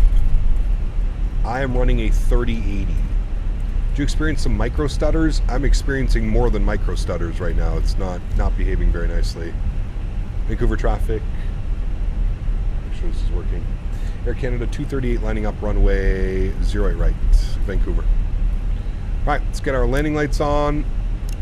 Runway turnoff, strobe lights, wing lights, nose lights, all to the takeoff position. Only had frame issues when on the ground. Yes, everything else is buttery smooth. So, I mean, watch what, as soon as we depart, the frames are going to skyrocket. You know what I mean? I was watching a stream yesterday and someone was plane spotting on VATSIM using first person mode. They were walking around the apron, going up close to the aircraft and watching them depart. That's pretty cool. Yeah. Did you see Swift Air accident in Lithuania this morning? Was it the Prime 737? I think, right? Maybe. I don't know how this departure is going to go, Chad. I think this is going to be a real buggy departure. Fingers crossed we can somewhat get this to work, but it's going to be wild. A DHL. Okay. Was it a 7.3 though, right? Was it 7.3? All right, we got traffic in front of us. He's at about 4,000 feet. We should be good to go. Vancouver traffic, Air Canada 238 departing runway 8 right, Vancouver. All right, friends, sounds are up. Joystick cam's coming on. Going to take a quick second to shout out today's sponsor, Thrustmaster. Thank you, Thrustmaster, for the continued support through 2024. If you guys are interested in any of the peripherals that you see me using, don't hesitate to click on the link above. Let's send it, my friends. Throttle's up to about 40%. Looking good about there. Fingers crossed we can even get this bad boy off the ground. Slight nose down pressure on the side stick. Chrono goes on. Chrono goes on. Let's go flying. Manflex 54 SRS runway auto thrust bleu. Oh boy. Oh boy. Oh boy. Welcome to 2001. 12 FPS with frame gen. Oh boy. 100 knots neutral. Oh boy. Oh boy. Oh boy. best to keep this even center lined. V1, rotate, don't tail strike. Okay, we're good. Positive rate, gear up, get me the fuck out of here. Oh boy. Oh boy. Jesus. Oh boy.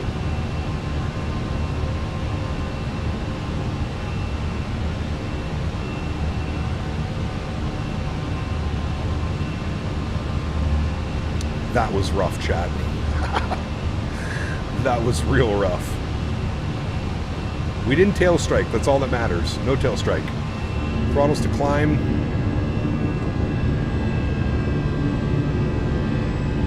Climb power's in. Oh boy. Yeah, I'm thinking it's the scenery. I don't know. I'm going to have to do some tests. I'm going to have to do some tests with default scenery and see if we can get things figured out, but that's bad. That was bad. Bad, bad, bad, bad, bad. Real bad. Doesn't seem to want to go above 30 now, so we'll keep our eye on it. We'll see what happens, but runway turnoff's coming off, nose light's coming off, wing light's coming off.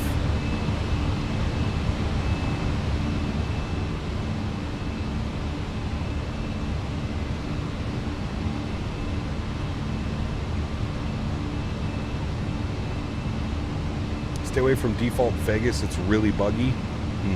I'd probably use my Fly Tampa Vegas, well, I guess depends. Depends what I'm flying. 220, flaps clean. Cal donated $3 Canadian. Cal. Love waking up to the sight of a spider and a potential assassin bug in my room. Jesus. Is my room bug and arachnid hotel now? Yeah, I would do that immediately. Huge no floaties to you, man. Thank you, dude.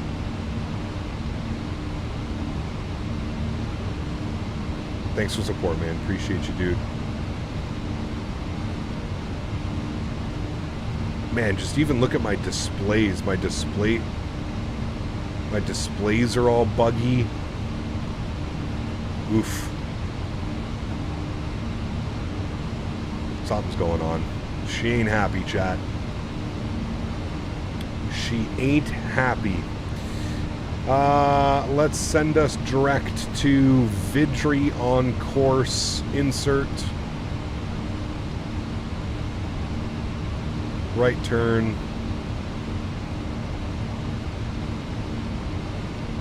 Like it's weird. The displays are super buggy and laggy, but like it doesn't feel buggy and laggy. It's weird. Sorry, left turn, not right turn.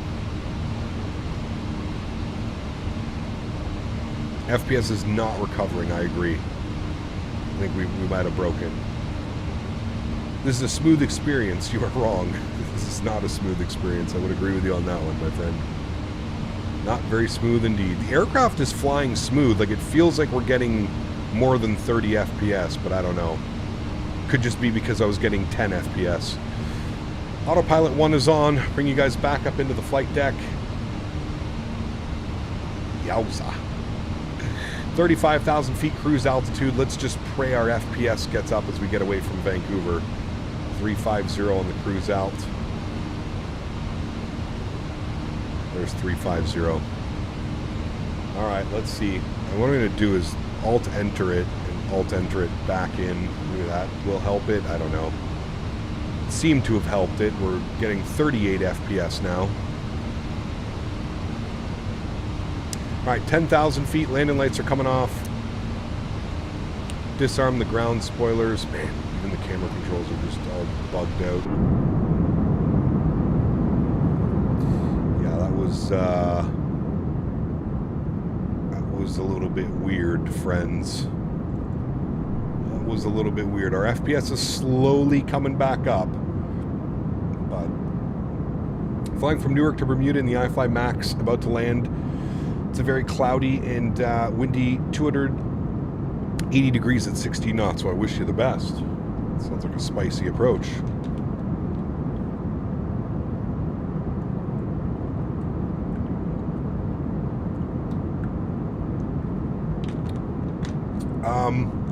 I have thought about that as well, Captain Howdy.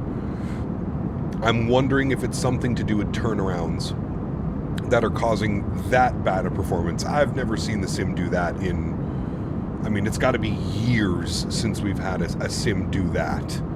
That was insane.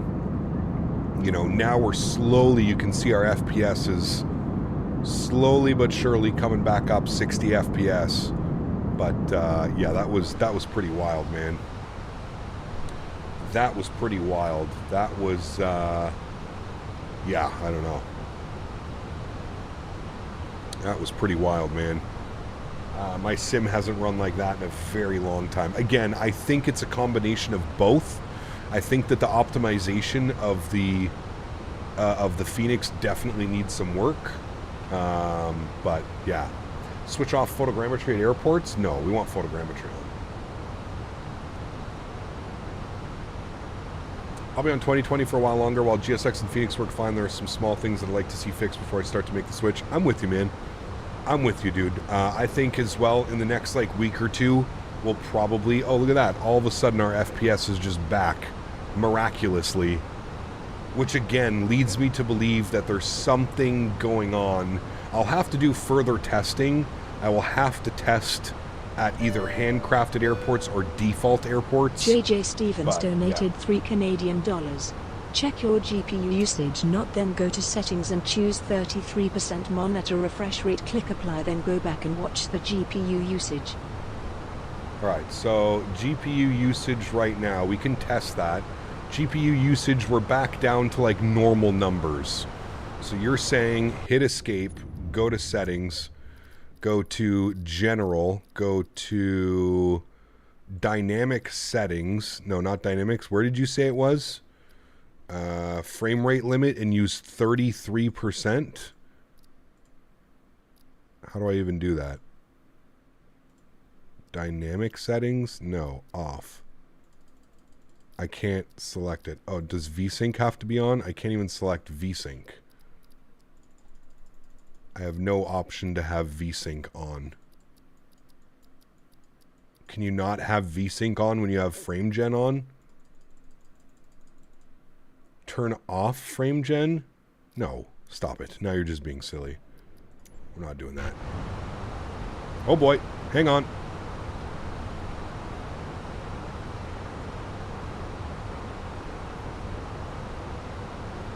Yeah, turning off frame gen ain't worth it.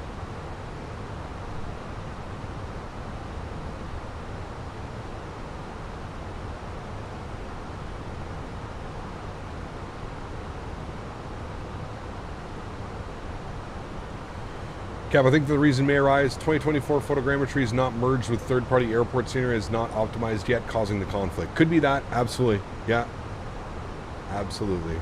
Yeah, but then we're going to lose all the performance, JJ, right? That's the big thing. Thank you for the $3 donation. No floaties to you, my friend. But yeah. Have you tried Sane Tensions? Nope, I have not. I use GSX for my pushback. Yeah, but you have an absolute monster of a PC, JJ. Whereas my PC in the sim relies on frame gen. I mean, sure, you know what? Fuck it. For shits and giggles, let's try it. Frame gen off, VSync on, 33% refresh rate, save and back, resume. We're locked at 40 FPS, and our GPU usage is down to about 60%. I mean, let's try this. Let's see how this goes. Let's see how this works.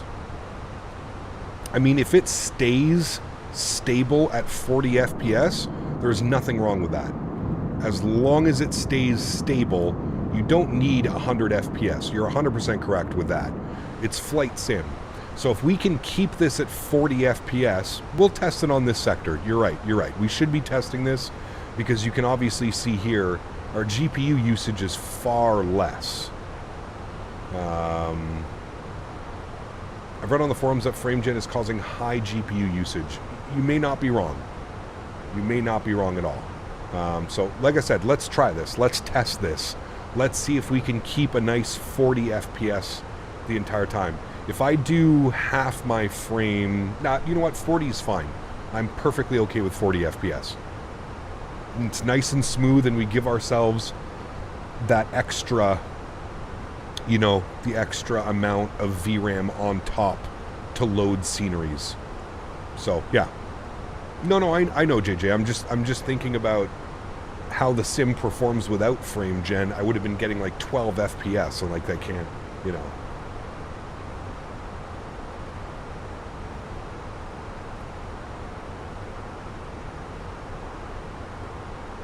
Well, it depends in which game, Original Geek. Right now, what's going on, so like, for example, on that departure, we were using more VRAM than was available. That was the problem. On that departure right there, we were probably trying to pull, you know, my card has, what does it have, 12 gigs or 14 gigs of VRAM? It was probably trying to use like 16 to 20 gigs of VRAM, so. Is the ground steering more realistic? Yes, absolutely, Jacob. Flying even feels much better. It has 10 gigs? Okay, well, there you go. So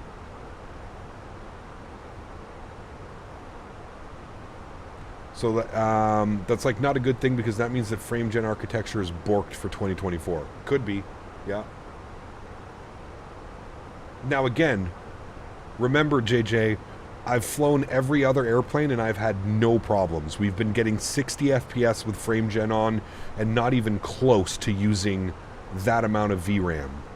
So I'm wondering if it's the third-party scenery that's causing the GPU usage to go through the roof. So like I said, we'll test it, man. We're going to test it. We'll test it on this sector here. We'll leave it the way that it is now, and if that's the case, then that means we know that we have to run the Fenix without frame gen on. So imagine if Microsoft purchased Laminar Research and had them and Asobo work together on a new simulator for 2028. That probably won't happen, but you never know.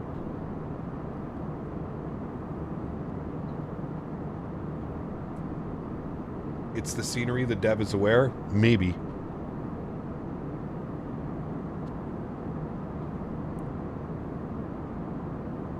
FrameGen in Microsoft 2024 only works with 4090. I mean, Bob, I've been using FrameGen for the better part of this week, and I've had no problem. I really haven't had any problems. The only problem that I've noticed the FrameGen is with this aircraft. And I think it's a combination of the Fenix and third-party scenery. That's just, it's using far too much VRAM. Far too much VRAM. I think that's what the problem is.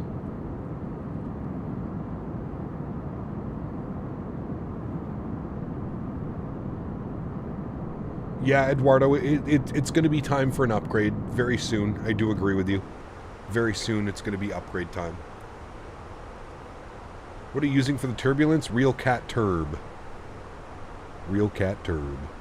Fantastic program. If you don't have it, I suggest it.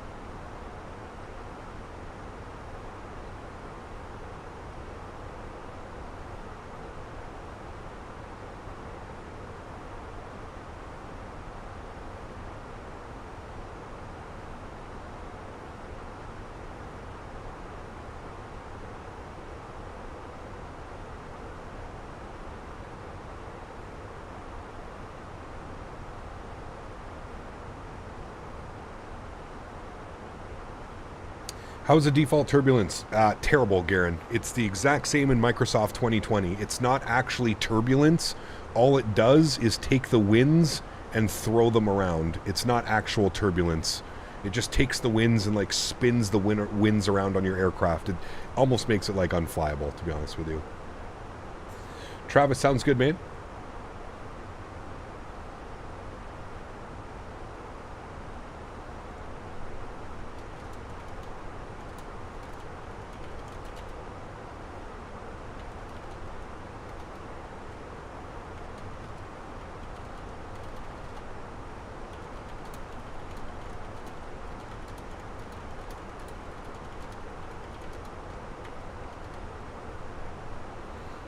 You coming back from lunch? Nice. How was lunch? It does crazy winds on short final? Yes, exactly. We need to go back to Japan with 321 with winglets. ANA time is what's calling. That'd be fun. Definitely would be fun. I will say your recommendations for cooling pad is saving my game PC. Absolutely. 100%. Gap, your FPS is going up after takeoff. Surely it's the airport. Might be wrong. Yeah, well, again, I think it's a combination of things, right? I think it's kind of everything kind of together.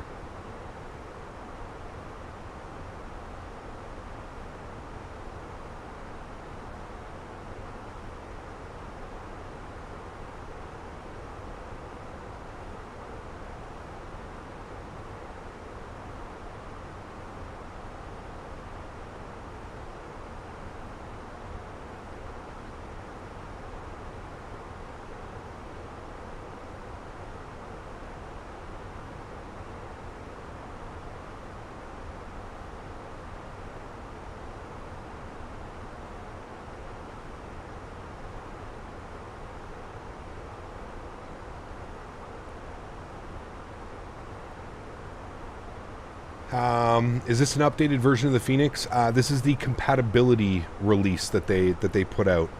So it is fully compatible now. Well, I'm not going to say fully. It's compatible with 2024. Albeit now my frames are fine, but the true test is going to be when we actually get to the airport. It's not really much of a test if you're just flying around and leaving it. The test will be, what is it like when we're coming in for approach into Edmonton? Are we going to stay at 40 FPS, or is the VRAM going to get absolutely pegged again? My guess is it'll be a little bit better, but yeah. We'll have to wait and see, friends. We'll have to wait and see.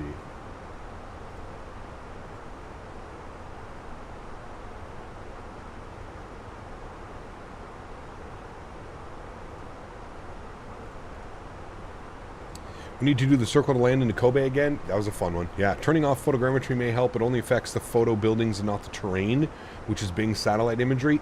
Interesting. Okay, I'll keep that in mind as well. Sunsets look odd. I actually really like the way the atmospheric and the suns. I think they look incredible, man. What do you think of the fly-by-wire Airbus 380? It's good. It needs some work. It definitely needs some optimizations. But, yeah. Sad that you have to use FS Realistic or RealCat Turb. Should be an in-game default. I would like to think so. Maybe we'll get something added in the future or something like that. But, yeah. About to hit my first approach of Flightbeam SFO in 24. Pray for me. I've heard good things about it, Will. There's been a couple people that have come in and said that it's running really good, so fingers crossed. Wonder when photogrammetry will improve. My sim looks worse than 2020. I'm sure in due time. I think right now a lot of it has to do with the servers as well, flight level. In due time. Are the 380 and PMGG compatible? Not that I'm aware of, Chris. No. How is it to fly in a storm? Scary. Especially with RealCat Turb. Is it me or is the view looking misty / faded? I mean, I can see all the way out to the horizon. It might just be YouTube compression. I'm not having... It doesn't look misty or faded for me. Maybe a little bit because the sun is behind us and the sun's kind of shining down that way. But no, I think it actually looks pretty good, to be honest with you. Especially that view right there. It looks absolutely gorgeous. Absolutely gorgeous, chat. Let's get our tunes back bumping. Tunage up for our cruise.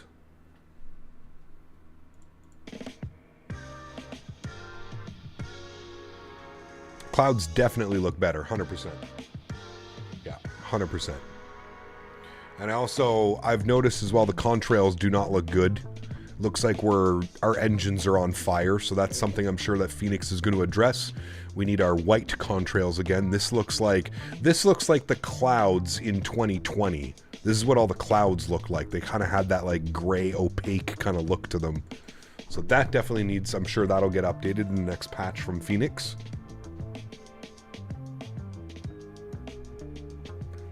I saw the PMGG forums that the products work as intended in 2024. I don't know. I've heard nothing but problems. I'm gonna wait for the iFly 7.3 to come to 24 to buy my first plane. There you go.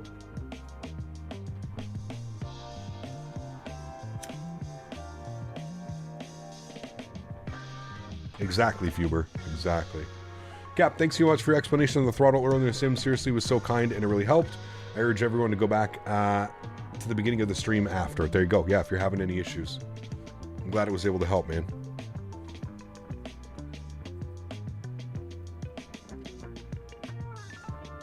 Be careful, you might get carbon taxed. What client are you using for VATSIM? vPilot. vPilot has been updated. If you run vPilot, it should prompt you to update. What you need to do, a couple things to get VATSIM working in 2024. You're gonna have to go to the settings page and you're gonna have to do your model matching. So for model matching, custom rules, you just have to put your VMR file and make sure that you have your FSLTL traffic base in your new community folder for 2024. Otherwise, you will not get models. VMR files, very important. Without that, you're not going to see any of the models either. So keep that in mind. Star 777, my friend, dropping the $7 dono. Huge no floaties to you, man. Thank you very much for support. Truly do appreciate you, Star. Thank you, man. We got Mr. Lee Russell, 43 months. Huge no floaties to you, Lee. Thank you very, very much, man. 5 more months until your 4-year badge, Lee. Absolutely incredible, dude. Huge no floaties to you, man. Thanks for support, buddy. Appreciate you. Thank you, my friend.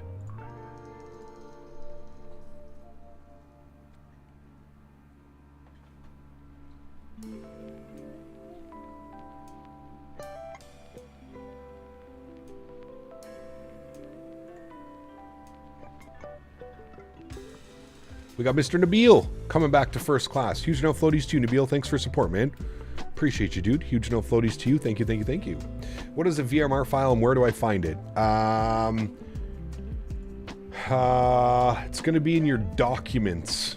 So your C drive, it's going to be in documents, I think. Where's documents? How the hell do you get to documents? Is it this PC? Documents? Yeah, this PC, documents, find vPilot files, click on it, and there's going to be your VMRs. They're right there. And you want the FSLTL rules.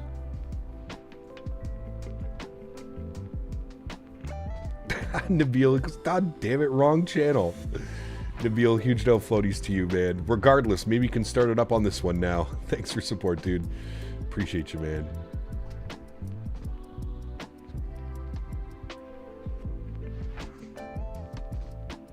Yes, you should see that, Sasha. They have modeled wake turbulence. Yes.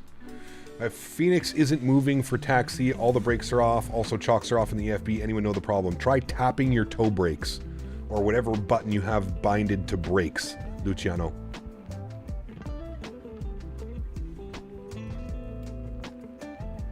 How's the performance? I had to turn off frame gen, Diego. I had to turn off frame gen. It was, yeah, frame gen was causing way too many issues.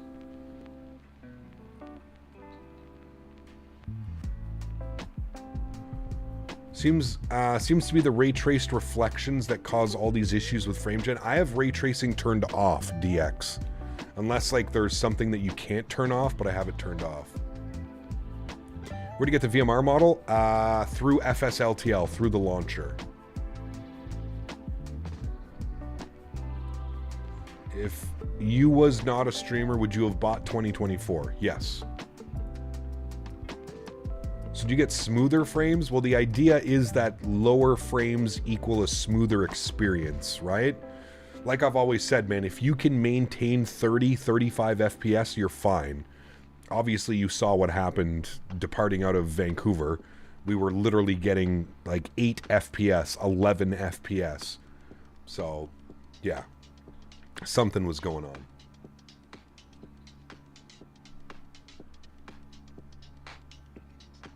Hey Cap, just got home from a week of cruising in the Caribbean, missed the launch, so how was 2024? How'd you put all the mods in? Same thing, just you have a community folder. Yeah. Where do you get the VMR into your community? No, you don't have to put it into your community, Chris. You put it into your, as I showed, you put it into your vPilot client.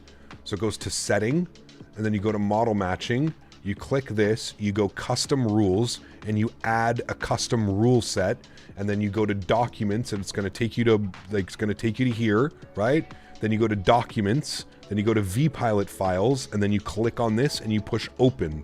And then it should, presuming that you also have your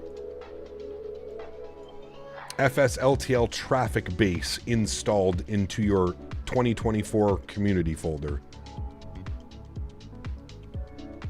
It's a little bit of a process, man, but it's, yeah. Do you see the developers saying about Microsoft 2024 as a platform and people need to treat it as such? It's not a sim. I didn't see that, Lee. I don't know, man. I don't buy into it. Do you have the target FPS at 30 turned on? No. So it's turn off frame gen, and then I have it set to 33% refresh rate. So my refresh rate is 144 FPS. So this is 33% of that, I guess, apparently, or something. Cannot set 2024 community folder location in the Fenix Livery Manager. Anyone help? It should find it automatically, Toasted Ninja. And if it doesn't, you can click on the settings in the, pardon me, in the bottom, and you can do that.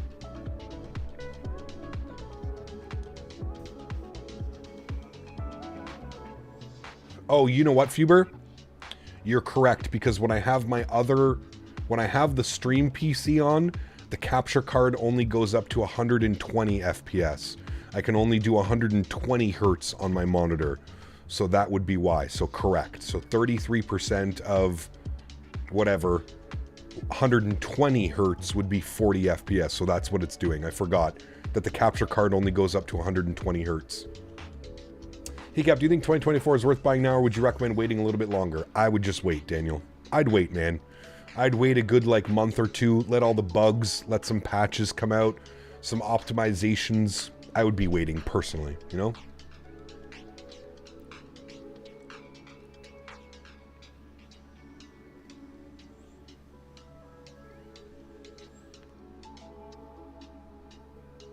And I think maybe maybe next week, or well, next week I still want to do more testing in 2024. So maybe next week we'll do 2024, and then the following week I want to jump back into the iFly. The iFly just got version 1.0 released, and I was only flew it once for one day. Sorry, so I'd like to jump back into the iFly and give that a good go again as well. Someone know a bug in 2020 where options don't appear? Not sure, Rodrigo. I've never had that issue. No, sorry, man.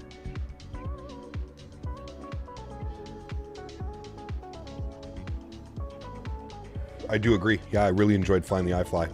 Slowly becoming one of my favorite aircraft, I think, to be honest with you. In my opinion, it's right up there with Fenix as far as like features and what's available and how you can use it. Yeah. Really like the career mode for the sim. It's great. Of course, it's a bit buggy, but I love flying places I've never been to. Absolutely, Liam. 100%, man. I was saying that yesterday when we were doing our career mode. You know, I have thousands of hours in these flight sims now, and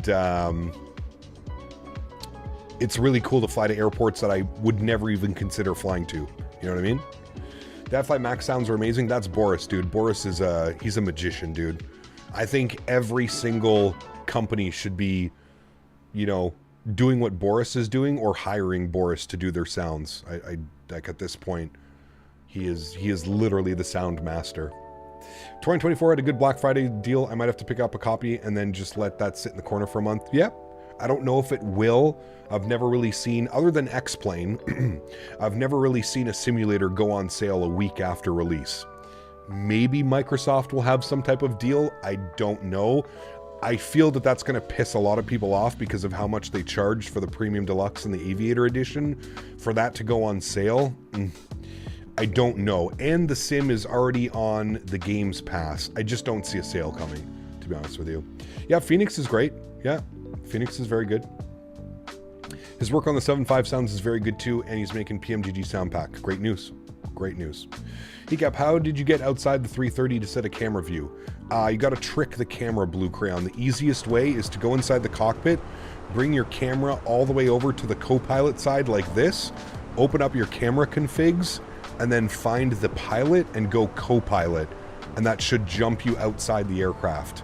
It's a cool little trick. Save a view. Save this view on whatever view you want it to.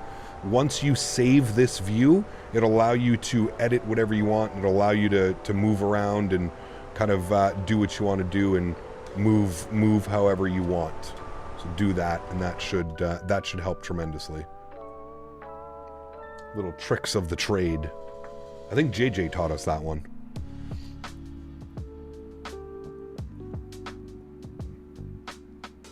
Thoughts on the clouds and weather compared to 2020? Good so far. I really like the snow integration. It doesn't just cover the, it doesn't just cover the ortho in snow.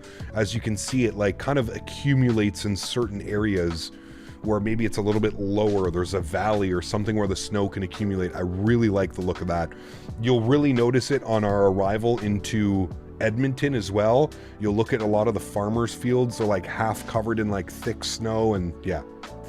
Remember the FS 2004 times, and the iFly 7.3 was great at that, so I'm not surprised at how it's come to 2024. Great news, yeah. Cap, is there any way I can download someone's camera views for 2024 like we did in 2020? Yes, absolutely. I have some posted up on my Discord, and I've shown you the exact file location that you have to put them in as well. Yeah, if you're not in the Discord, !Discord. Can you have the Fenix in both 2020 and 2024 at the same time? Yes, correct. Yep, it's two different install paths. Yep.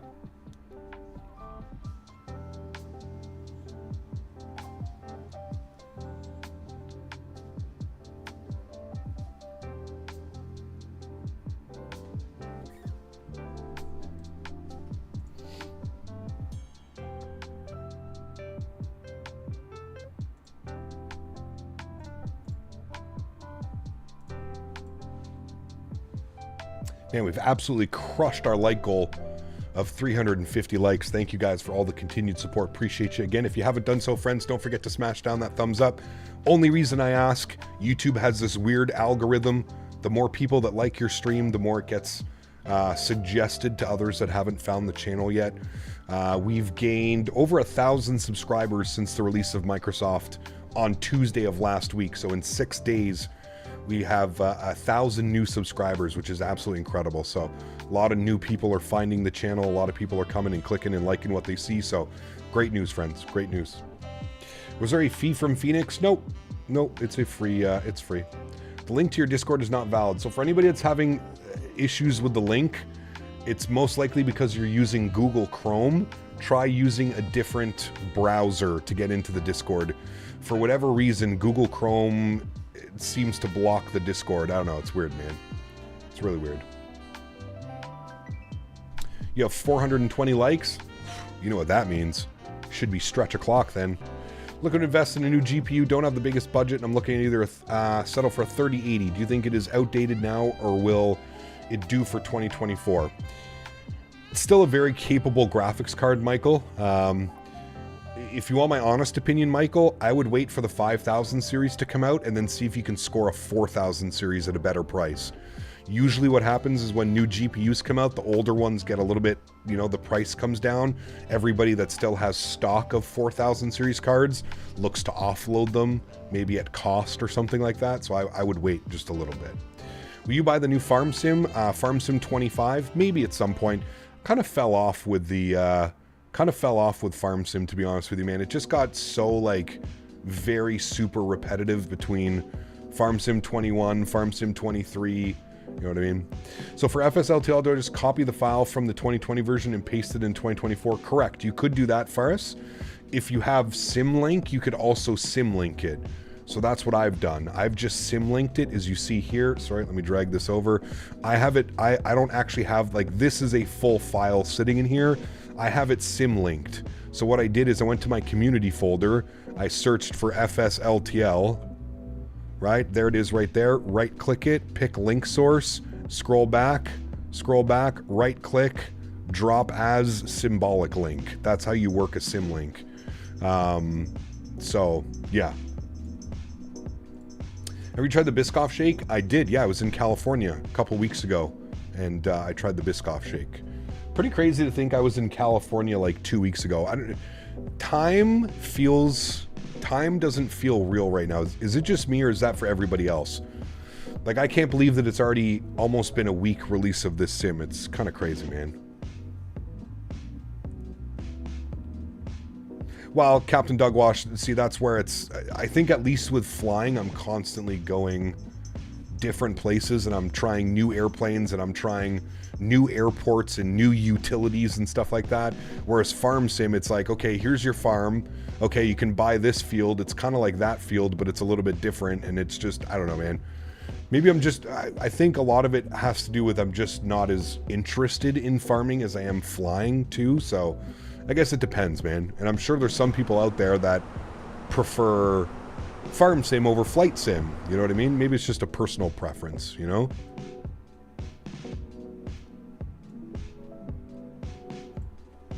Where's 2024 gone? It's crazy, man.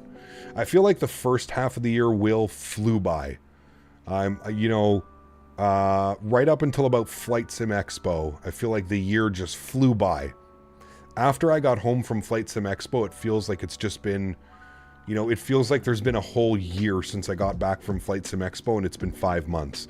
I don't know if it's just because mentally everything that's like been transpired and's been going on, and I mean, dude, there was like a month and a half when I got Daisy's diagnosis. There was about a month and a half where it just felt like I don't even know where time went. You know what I mean? Like I remember going to the vet and getting the diagnosis for Daisy, and the vet saying 3 to 6 months. And I remember being like, you know, that was a shock in itself. So I tried to just make like the 3 months to 6 months the best that I could possibly do. You know, it was very difficult. She was not in good shape and she was struggling a lot. And I think maybe that has a lot to do with it. And then I think just mentally just not being completely there. You know what I mean? It's, you know, she didn't even last 2 months after the original diagnosis, right? It was a week short of 2 months. It was a month and 3 weeks before she had to be put down. And it was just crazy, man. The whole year, like we were just talking about earlier, somebody was asking how long it's been since Daisy passed. And I was like, oh, it's been about 2.5 months. No, it's literally been a month and like a couple weeks. You know what I mean? Like it's, the time is just, feels really weird right now. It's been a rough year. It has, no doubt, man. It's been, you know, it's one of those weird years. I know people always talk about it and people always talk about like ups and downs and stuff like that. But this year truly for me has been one of those like super weird years. You know, I started the year off. The YouTube channel was doing great. We had tons of sponsors and tons of companies reaching out and wanting to work with the brand and the channel. And then we did Flight Sim Expo, and Flight Sim Expo was fantastic. Had a great time. Got COVID really bad when I was in Vegas, but it was decent. Came back from Vegas to an email in my inbox from Microsoft inviting me to Arizona to test out the new sim and to go to the Grand Canyon and fly in an airplane and stuff like that. So went and did that. While I was away, my mom kind of called me while I was away on one of my last days that I was in Phoenix and said, you know, like something's up with Daisy, things aren't going well. And I was, okay, well, I'll take her to the vets when I get back. I remember getting back, I remember taking her to the vets and then finding all that information out. And then it felt like it was like that. And then I was over to LA for World Flight. It's just been a crazy year, man. It's been an incredible year as far as like travel and like getting to experience new things and meeting new people within the community and building a better working relationship with Microsoft and the release of 2024 and to also some of like the worst moments, to be honest with you. Like I never thought, you know, Daisy was so healthy and she was so like, if you were to look at her, there's no way you'd be like, wow, that's a 12-year-old dog. You know what I mean? Like you think of 12-year-old dogs, you think like dogs are in pretty rough shape sometimes at 12 years old. Daisy looked like she was like 5, 6, 7 years old. You know what I mean? And it was, I think mentally that was probably the toughest thing, convincing myself that, you know, letting her go was probably the right thing to do, the humane thing to do. You know what I mean? But it was just I've never had to make a decision like that, and I think that one has affected me in a lot of negative ways as well. Having to make a decision like that with myself, not necessarily being ready for that decision. Do you know what I mean? I have Simlink. Can you go over it? What did I miss? For Simlink, you just right click and you pick a link source. You know what I mean? Blue Crayon, my man. I did your camera glitch, but now I can't move the camera outside. How did you move it? I'm trying to use the shift was T. Yeah, so when you do the glitch, make sure to save the initial view. When you're first outside, make sure you save that view. If you're doing the glitch and then trying to move the camera, it's not going to work. You have to do the glitch, then save the view outside the airplane, and then once you save a new view, go back inside, then out to that saved view that you saved outside, and then you should be able to move around, Blue Crayon. That should be able to work, because that's what's worked for me, you know?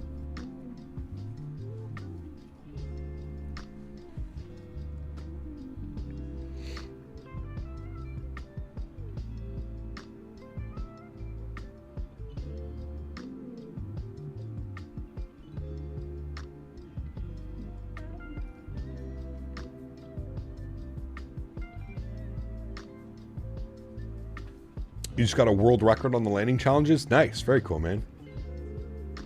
Very cool. Sooner the better. Get another don't wait too long. Trust me, it'll help you. Oh, 100%, Michael. I have some appointments this week. I'm going to meet with the Ottawa Humane Society. I'm meeting with a couple dogs. I was showing it earlier on stream. There's one that's a Rottweiler mix, just like Daisy, but it's a male. So yeah, I don't know why farming sim is so popular. To be honest, it's never been something I would like. I find it so boring. Well, I mean, you know, the kind of the same when it comes to like flight sim and stuff like that, right? It's one of those games that's just, it's like very laid back. It's very chill. It's very like kind of just hang out and enjoy it. You know what I mean? I think that's more so what it is. I'm super curious to see how well this aircraft is going to behave now that we turn frame gen off.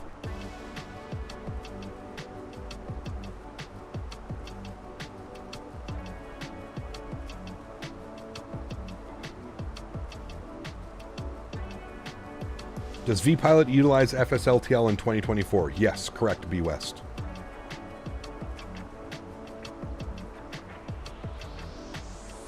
How do you only get VATSIM traffic? So in your, I think it's in oh fuck, hold on, I'll just show you. Go to settings, go to global rendering quality and scroll all the way down. Air traffic off, traffic airport quality off. Turn those off. It's super weird. Turn those off. Sea traffic, I want that actually on high. Yeah, turn those off and you should be good, man.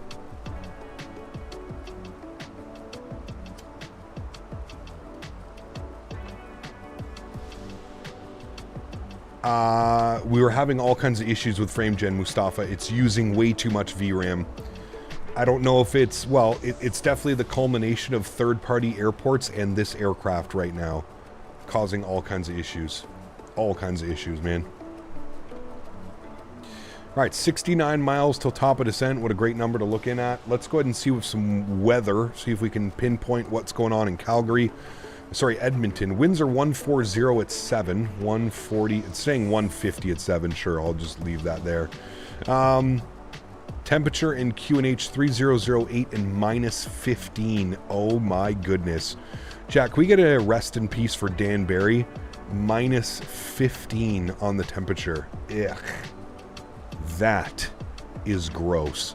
Approaches today, we're doing the ILS runway 12. Minimums will be 2544, 2544. And we'll set that. Beautiful. 69, great for both parties. How's the free treating you, Cap? Would you say it's, for most, the sim is now worth getting the Fenix working pretty well?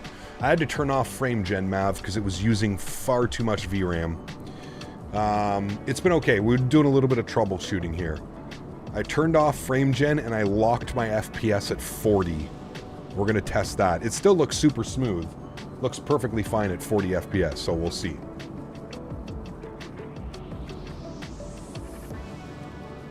Yeah, I thought about that as well, Ahmed. I don't know if you can you do that in the Fenix app anymore? I don't know how that works.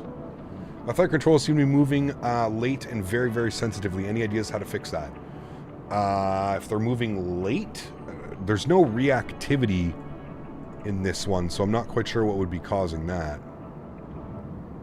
Did Danbury die? No. It's just minus 15 in Edmonton where he lives. Nasty. It's weird I wasn't having those issues yesterday. Did the Fenix get another update? Nope. Same update. You also have a 3090, Mav. So that, I mean, you've got quite a bit of overhead VRAM. I think it was just too much for my PC, Mav.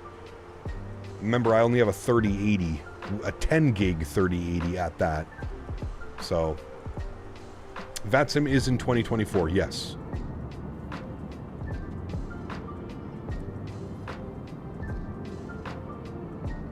My flight controls, oh sorry, I already got that one.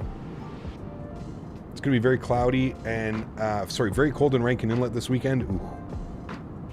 You can still prefer CPU rendering in the Fenix app. Okay, I'll have to take a look at that.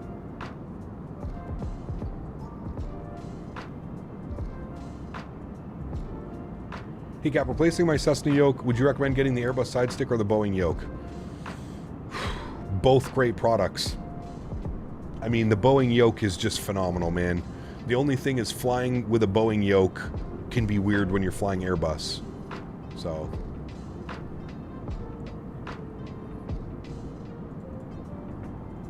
Thefty, what's up, man? Good to see you, dude. Welcome back.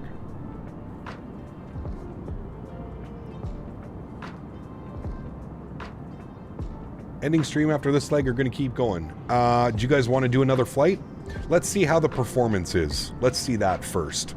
Let's see what performance is like trying to land without frame gen. Let's see how it acts. If everything's fine, we'll do the flight back to Calgary, all right? That's what we'll do. We'll do the flight back to Calgary if everything works properly. No promises, because things may be a little bit weird.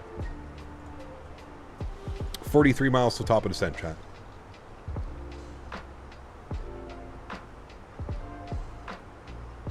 I'm not going to do career mode, Tom. I don't have my joystick set. I don't have my yoke set up and everything like that. I don't want to have to rebind a bunch of... pardon me.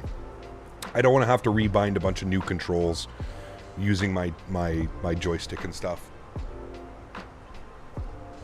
It's like 20 degrees, negative 20 in Edmonton at night. Yep.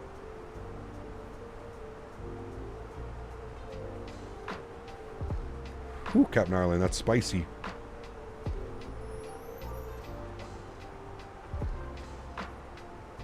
You did it on your system? And yeah, I mean, that's probably the way to go. I'm going to take a look at that again afterwards.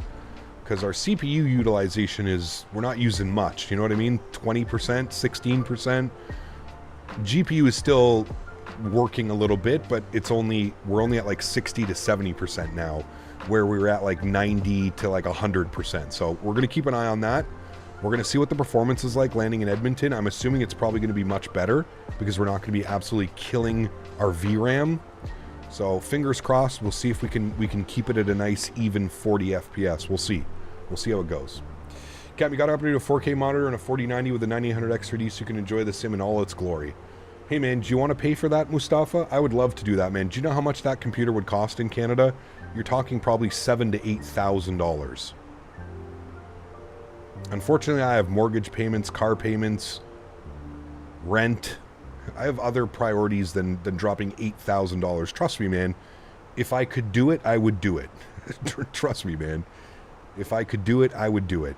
Right now, that's just not feasible. That's not in the cards right now. It's not to say that it never will be, but right now, I just can't drop that kind of cash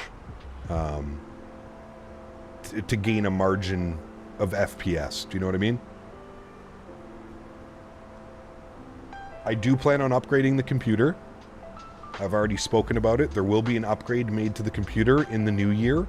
I plan on getting the new Ryzen chip, the 9800X3D, probably pairing it with a 4080 Super or TI, whatever the hell they're calling it now. Yeah.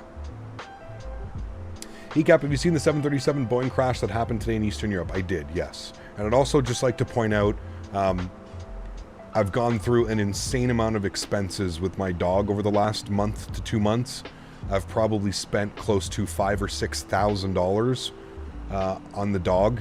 Medication, MRI scans, X-rays, euthanized, cremation. Insanely expensive, man. So, you know, as much as I would love to just drop everything and go build a $7,000, $8,000 computer, yeah, absolutely. Open up a GoFundMe? No, man, come on, let's not be silly. I'm not going to open up a GoFundMe. Like I said, in due time, man. I am in no rush, dude. My sim still works. I can still deal with what's going on. It's not like I have a broken computer and I have to go out and build a new computer tomorrow. In due time, man. It's going to take me some time to recoup some funds. As I mentioned, in the new year, I should have enough money put away and saved up to splurge on a new computer. That's it. It's called being an adult. This is called adulting. Sometimes it sucks. Any luck on PC sponsors? Nah, man. Unless you live in the UK, Brad. I swear, dude, the UK guys are the only ones that get those sponsorships, man. No sponsors. I've reached out directly to Nvidia. I've even tried to get into the Nvidia affiliate program. to see if they can send one. Yeah. Captain Jordan 279, thanks so much, man. Says here's 279. Now buy a 4090. I'm sure you meant to say buy, but yes, thank you, man. Adulting mostly sucks. Yes, it does very much, but unfortunately, as you grow older, it's what needs to be done, right? All right, our initial descent here on the Elk 3 is going to take us to 8,000 feet at BMEAG, 210 knots. So let's descend 8,000 feet initially. Get her down to 8,000. Beautiful. Looking good.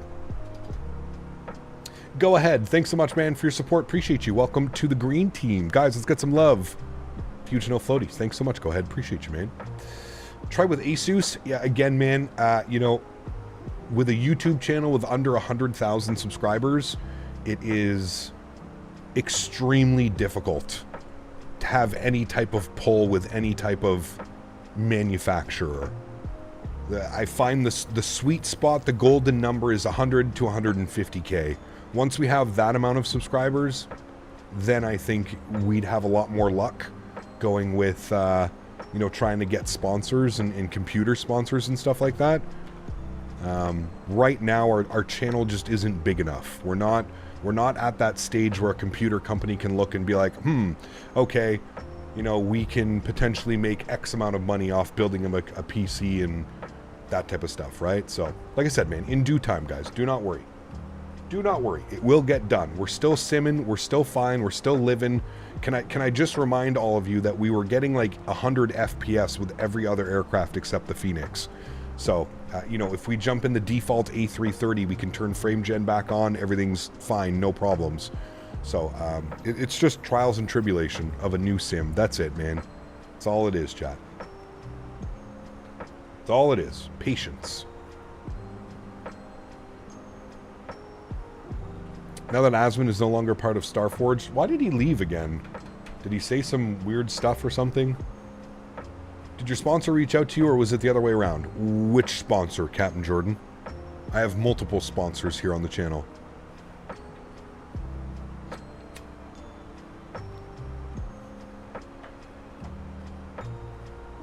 Good things come to those who wait. Got that right, Andy.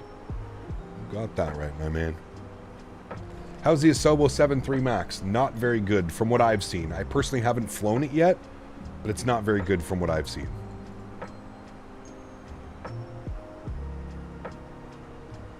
You'd make a great sponsor for Navigraph. Yeah, you know what though, Will? Navigraph is one of those things where I've always paid for it, and I mean, you heard the story, right, Will? Obviously, you've heard the story. Navigraph reached out to me like 3 years ago for a sponsorship. The email just got, I don't know, man. The email got buried, and I never responded. And anyways, I ended up responding to the email, being like, "Hey, I would love to do a sponsorship with you guys." And when I sent the email, it said that the person you were emailing no longer works at Navigraph. So it's kind of like this ongoing joke where I kind of just mess it up myself. Theo, thanks for your support, man. Welcome aboard. Huge no floaties to you, man. There's now SimBrief implementation in 2020 if I installed via the Nav data center. I think so. Let's go with Thrustmaster. Thrustmaster was a mutual agreement. I approached Thrustmaster through Jeff. Jeff has been sponsored by Thrustmaster for quite a while now. And yeah, I approached Thrustmaster at one of the expos. So look at the way that it does the snow now. This is so much more accurate. I love it. Yeah, I approached Thrustmaster at an expo in 2019, and I showed them my channel, mentioned that I was from Canada. Yeah, and then it slowly just built from there.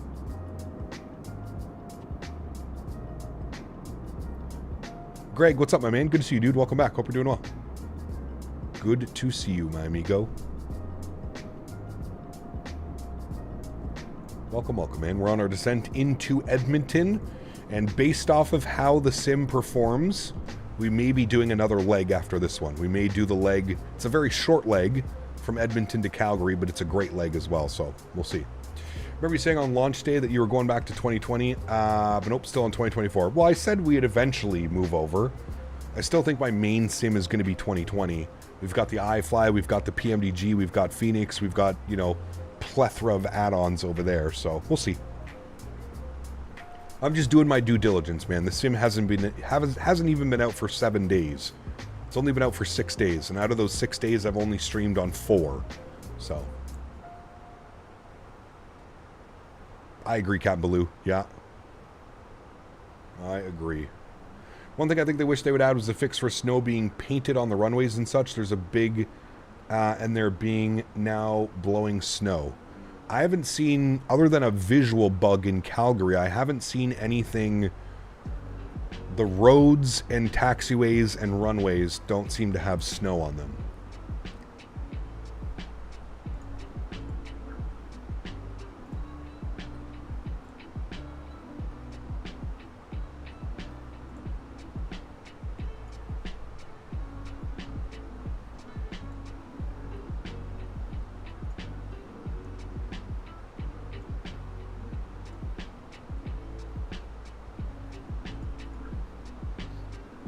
Is the issue with inaccurate taxiway signs fixed in this sim? I have no clue.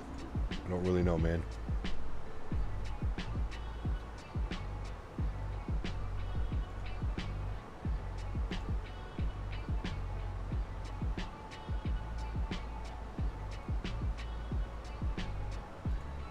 I'd say you're a very knowledgeable and overall wonderful individual regarding the flight, life and flight sim. Always love to hear what you have to share. It will always respect to you, sir. Well, thank you, Stars. I appreciate that, man. Thank you for the kind words. Means a lot. Appreciate that. All right, seatbelt signs are on. We're well through the descent now. We're coming through 25,500. I have not flown the A400. No, not really my style of aircraft, Vince. Maybe one day. Big 30. Yeah, the runway at YEG should for sure have snow on it. Got over a foot of snow Saturday and Sunday. Crazy. Grover, what's up, man? Huge no floaties to you. Thank you for 30 months. Appreciate that, man. Wonder if any of the new PC component resellers like Newegg or Micro Center would be interested in a partnership. Yeah, I don't know. Micro Center, no, because I don't live in the US. We don't have any Micro Centers here. And I don't think they specifically sponsor creators. I think you have to go down like a very specific avenue. You know what I mean? Daniel? Flying Kate into LAX and there was a 101 knot headwind. Ugh. Yeah, we witnessed that the other day. I have no clue. Ascended. Haven't flown it either, man. Have not flown it. Alright, auto brakes to low on. I don't think we'll need any ground spoilers. Our speed seems to be doing pretty well, so we'll just arm the ground spoilers now. Tried NordVPN or Raid Shadow Legends. Oh boy. No, we're not going to go down that route, man. Listen, I've explained this before. If I took every single sponsorship or potential sponsorship, it just wouldn't make sense, man. I'm one of those people, dude, listen. I'm willing to take a sponsorship on the channel, but it has to pertain to flight sim, aviation, simulators in general.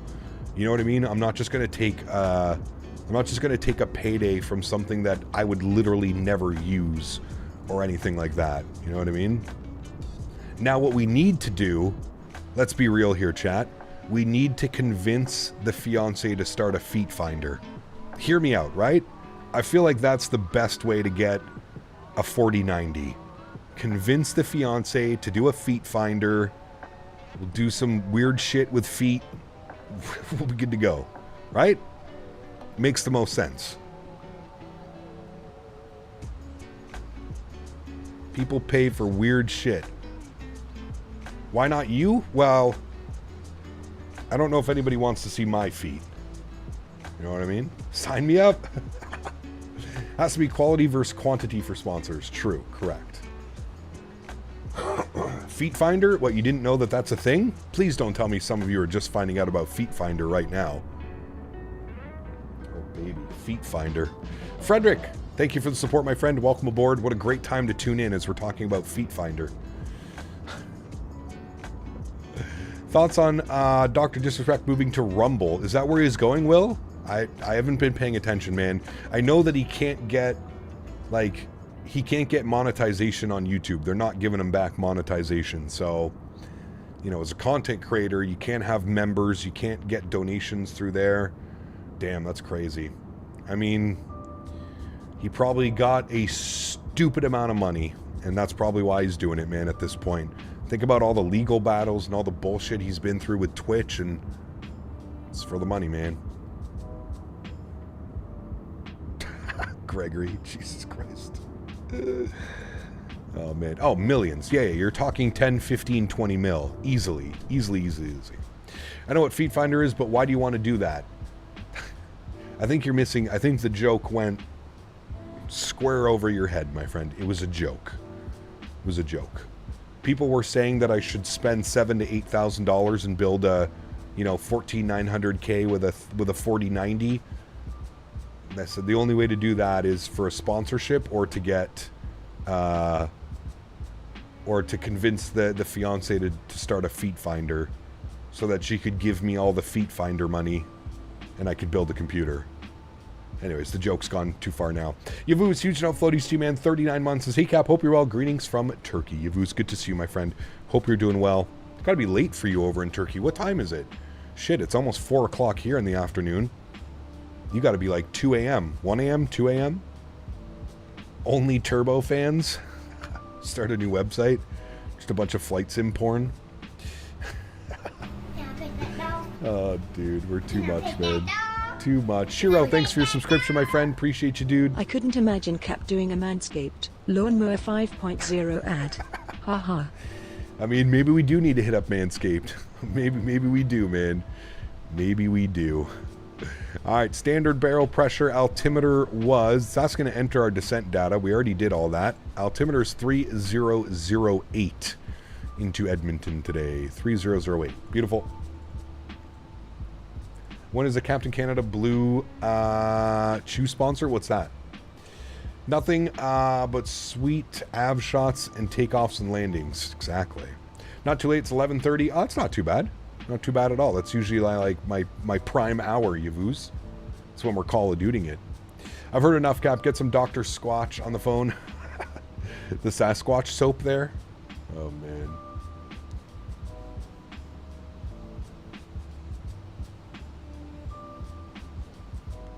Why are you saying F? Hello, I bought the 2020 Microsoft on Steam. 2024 on the Microsoft Store is 2024 Phoenix compatible version only available for Steam. Shouldn't be. Shouldn't be at all. I don't even know what that is, Zach. I don't know what that is. Am I out of the loop? Phoenix is compatible with both. The installer should work either way. Correct, Zachary. Yes, I do agree.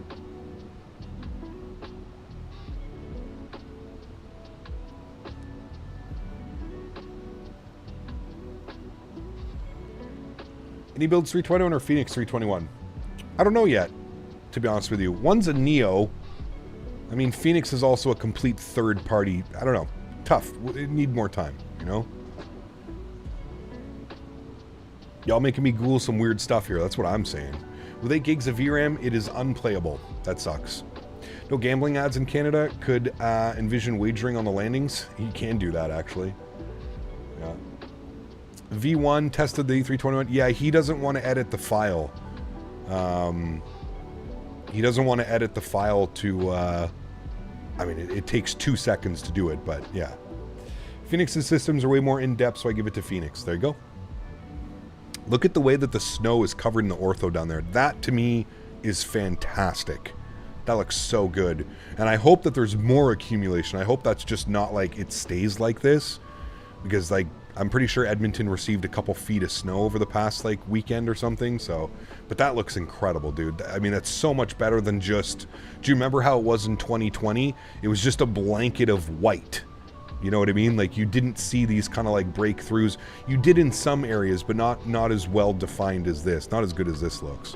That looks incredible. Looks so damn good.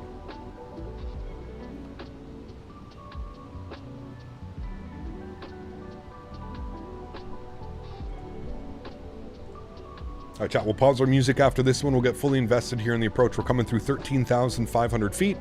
Getting close to that 10K mark. I don't think there is any ATC. No, unfortunately, no ATC on still. So we'll have to do our calls. We should get up the CTAF. So we'll do .CTAF. For anybody trying to figure out how to do CTAF frequencies, .CTAF and then the airport that you want in the messages chat. And then it'll pop it up. Nobody will see it, but then it'll give you the frequency 18.3 is our CTAF frequency. So we'll bug up 18.3. Going to pause the music here on this one. We're going to get fully invested now. All right, 18.3. We'll bug that up. 18.3. Good. That is in.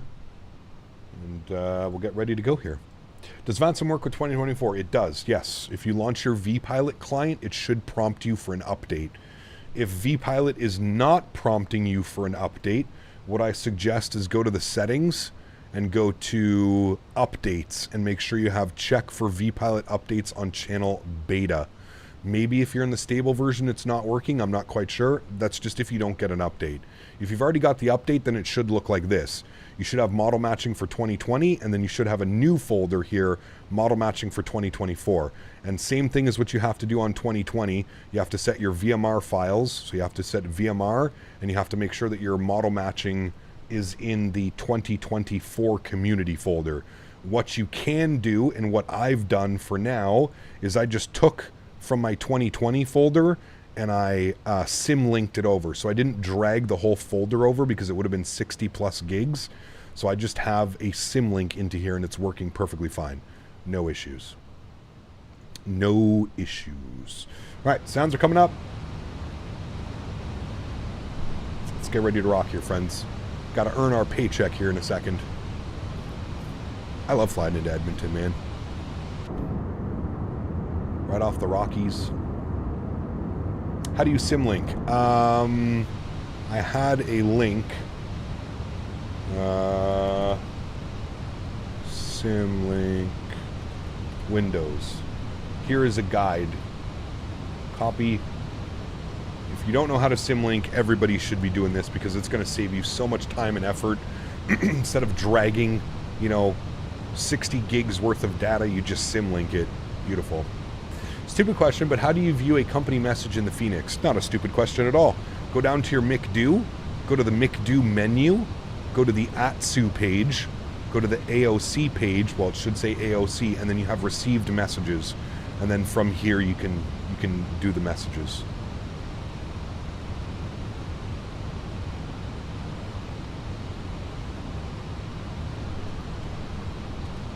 Heard FPS with some people are better in Microsoft 2020, some worse. I guess it just depends on the optimizations, right?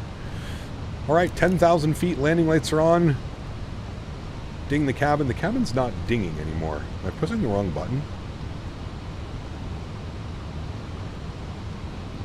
Nope, just not dinging. Is Fenix or any builds default better? Well, Fenix isn't default, so I think it's kind of tough to say, to be honest with you.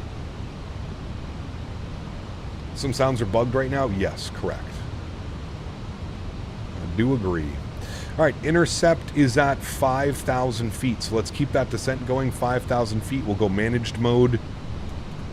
Keep our descent going. We've got the ground spoilers out, bleeding off some of that speed.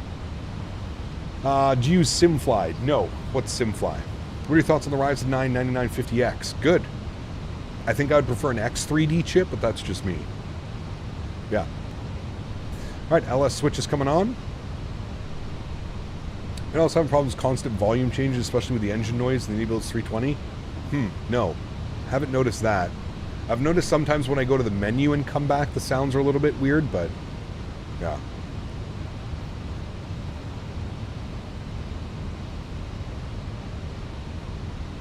All right, ground spoilers are in, speed check, flaps 1. And we'll make sure that our approach phase is activated. It is. I don't know why I keep saying enter descent data, but everything's fine there. We're good. So in a flight in the 319, the plane wouldn't go into managed mode. How to fix it? And try and send it direct to a waypoint.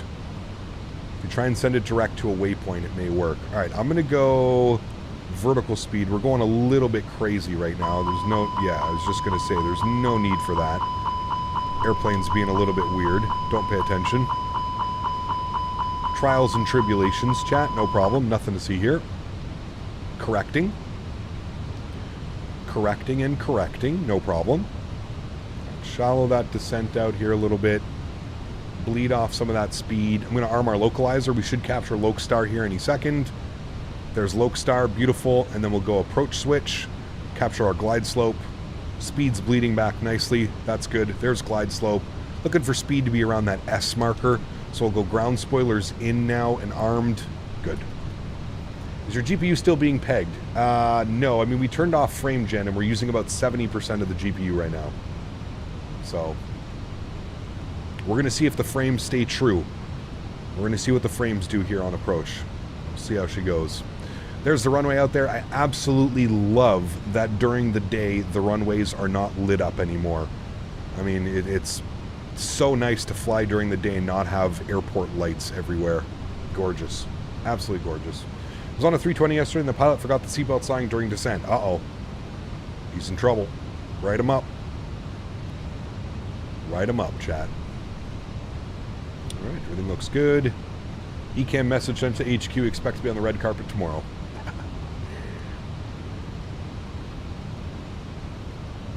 The clouds look incredible. What I really like too, Zach, is the way that the clouds cast the shadows on the ground. I feel like they did a really good job with that as well. Gear down, flaps 2. Start slowing her down. There she goes. Physics, thanks for your support, man. Welcome.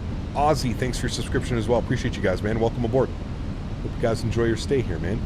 Runway turn-off lights are going on, nose lights going on, wing lights going on. And I'm going to make sure we're getting our calls.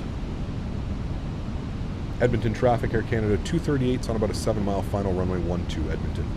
Yes, runway 12. Flaps 3, speed checked.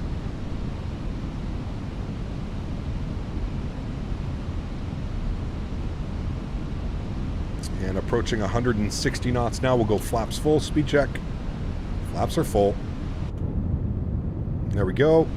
Ground spoilers are armed. Auto brake is on. ECAM memo is no blue. All of the lights are on. Friends, you know what time it is, right? Let's throw it over to the joystick cam. Let's take a quick little second to shout out Thrustmaster once again for sponsoring today's video. If you guys are interested in any of the peripherals that you see me using, don't hesitate to click the link that's pinned above or the link that's in the description. Thank you, Thrustmaster, for the continued support through 2024. Let's get it here, friends. My airplane. Yeah, some of the sounds are definitely bug. I'm wondering if it's just a turnaround. I'm wondering if we're not even going to get any call-outs. Because we didn't get 1,000, we didn't get a 2,500 foot call-out. Let's see if we get 1,000. No 1,000 foot call-out. So the call-outs are definitely bugged. I would suggest if you're trying to do a turnaround right now, I would go to the main menu and load back in. Because we're not going to have any call-outs on this approach either. So things are a little bit weird. We're not getting any of like the dings. We're not getting a lot of sounds. They seem to be a little bit bugged up right now. So no call out. So let's have some fun here, friends. You got minimums at 10 feet? Oh, man. Blame Dan. Do not start the McDo correctly. I agree. Dan's fault. All right, 2 white, 2 red. We're looking good. Slightly above path, but when we follow path, we get to 3 red. So maybe I'll just go right in between path and diamond. Approach looks phenomenal though, and I want you to guys look at the FPS. It has not moved. It's basically stayed at 40 the entire time. Much smoother experience as well. So let's see what things do as we get here onto the runway. Remember, no call out, so this is probably going to be a smasher. Everybody hang on.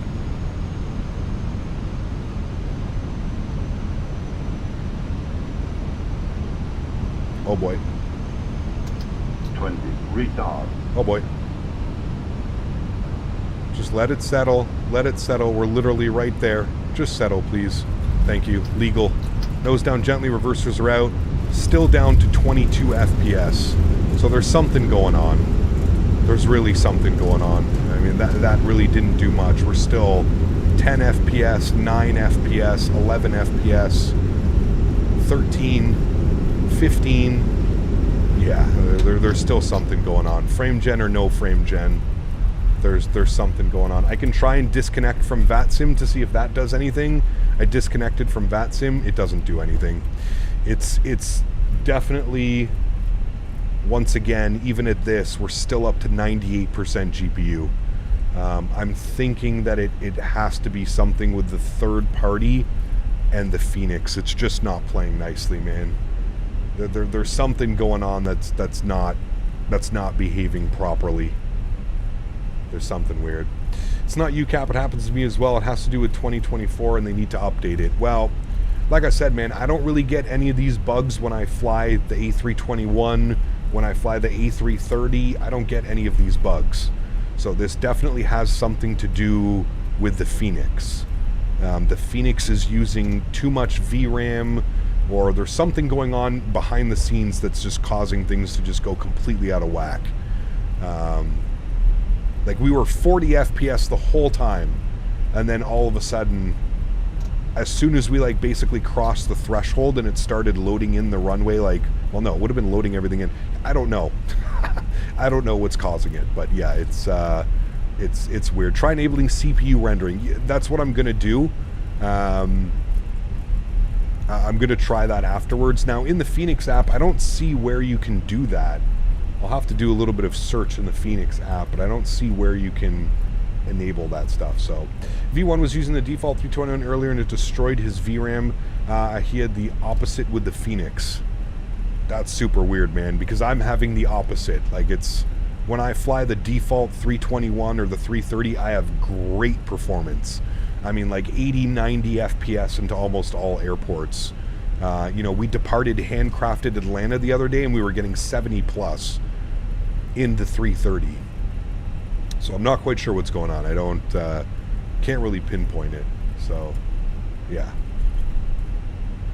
Now, can you change the display rendering while you're using the aircraft, or do you need to restart?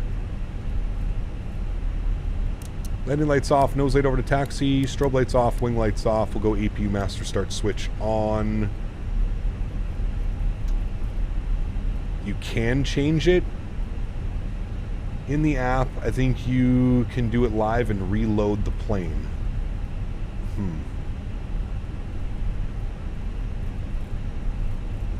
Need to restart the flight? I mean, that's fine. We can restart the flight, but it's in the Fenix 320? Okay. Let me see if we can get this. Fenix A320 app. Get that open. Bring that over. Use alternate rendering displays. This can help with compatibility on systems with lower VRAM. Okay, let's try that. Apply.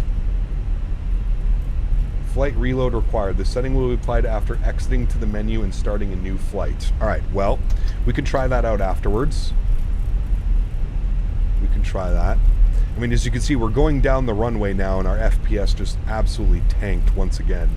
I don't know if that's because we just changed the app, but we'll test it, chat. We'll go to the main menu and we'll test it. We'll see if it does any better. But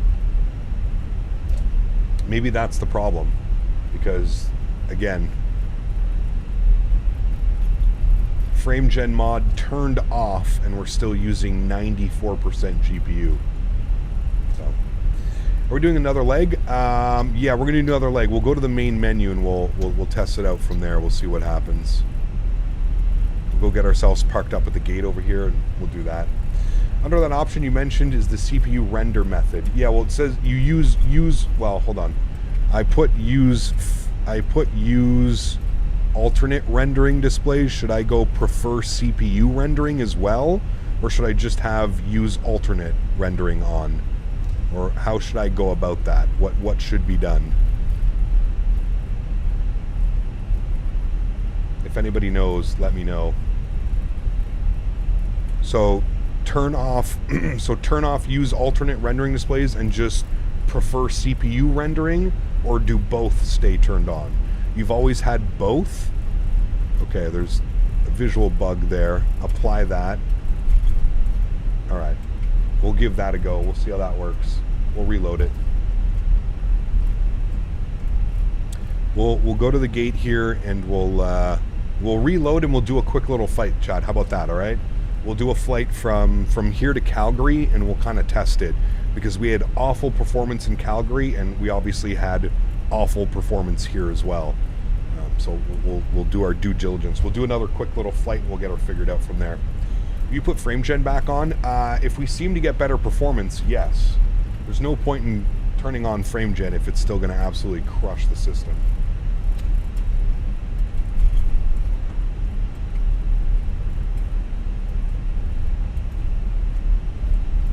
Alright, APU start switch is on. Yeah, Minibuild 321 is saying TCAS standby. When I put it to TRA, nothing happens. You have to turn it on, Blue Crown. It's in the new radio panel. You actually have to turn it on. I am using FS Realistic, yes.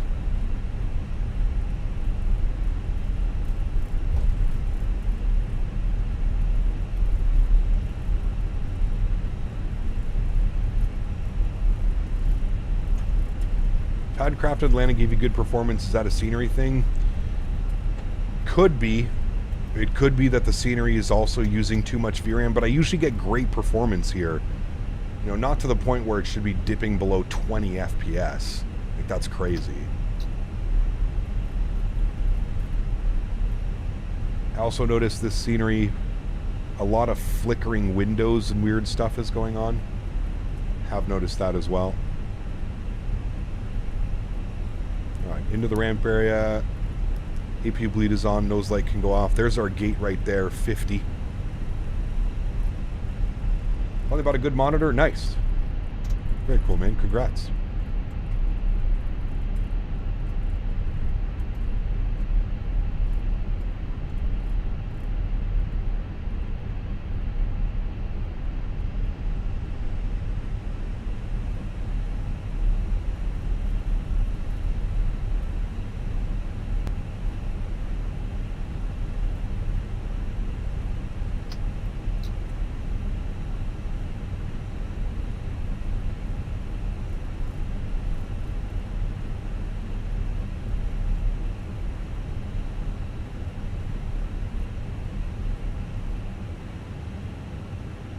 Brakes are still a little bit too sensitive for my liking. How do you configure the throttles? AvGeek, if you go to the beginning of the video, I went over how to do all that. I think that's going to be good for the parking. A little bit further. A little bit further, please.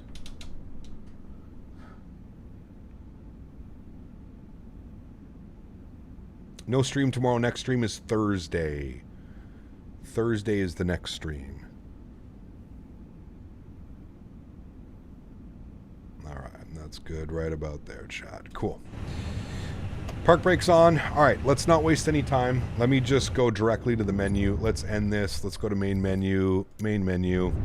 Now, I don't know if we should be using frame gen, if we shouldn't be using frame gen. Oh my goodness. What the front door happened here? Something's not happy, chat. Let's go Edmonton. We entered the Matrix. Yes, we did. Alright, let's go Edmonton. We're going to go to the same gate we were just at. Set as departure. Flight conditions. We want this all to be, should be live time. Live time, live weather. There we go. Save and back. Alright. And gate 50, start flight. Alright, let's see how this handles it.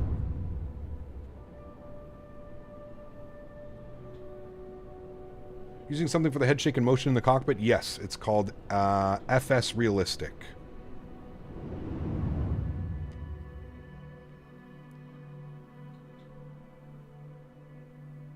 Alright, we're in.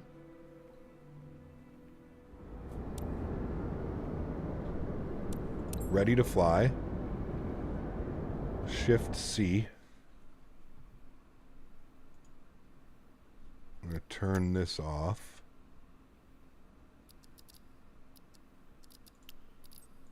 Alright. FPS seem to be significantly worse.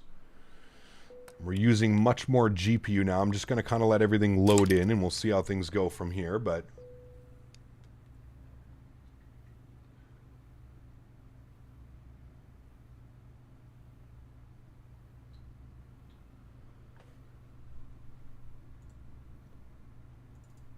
it said I just need to go back to the loading issues and come back, but I don't know. They definitely CPU is getting used more, 100%, but we're still using over 90% GPU. So let's do a little bit of a test, all right? Let's do this. Let's load out.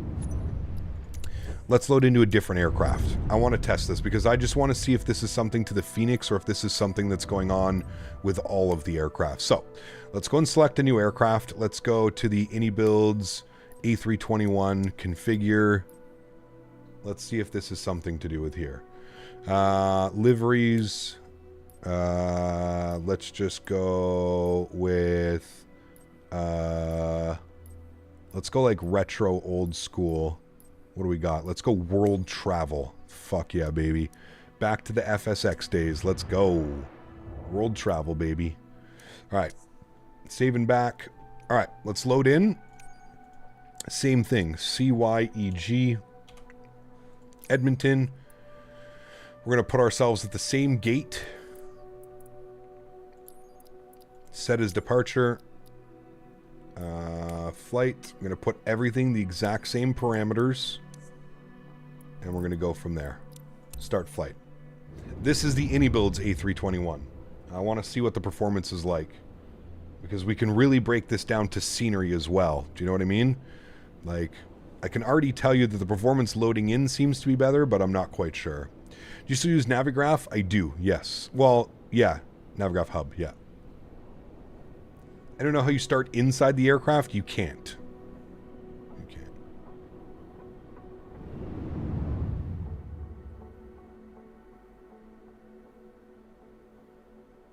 All right, we're in. Let's let it load.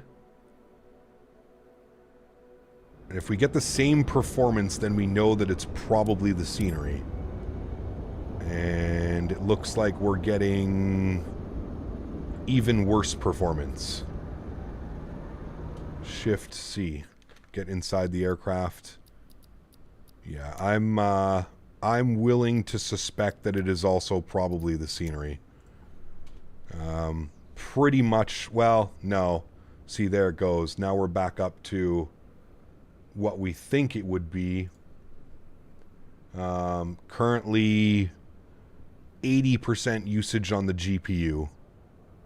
And the frames are much better.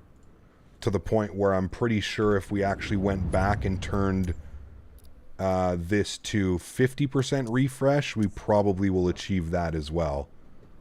So let's see how high we can get the frames to go. Into the mid 40s. Developer confirmed they have issues with them in 2024. Yeah, like, here's the thing, right? So we were getting 20 something FPS, 20, what was it, 25 to 27 FPS in the Fenix, where we're getting mid 40s, and that's without frame gen turned on, and we're only using about 80% GPU instead of 99% GPU. So I think it's a combination of both. I think it's a combination of the third-party scenery not being fully optimized for 2024. And I also feel that the Fenix A320 is using quite a bit of VRAM. And I think that's what the problem is. Now, this is also using quite a bit of VRAM. Now, let's try and turn on frame gen. Let's see what happens to our...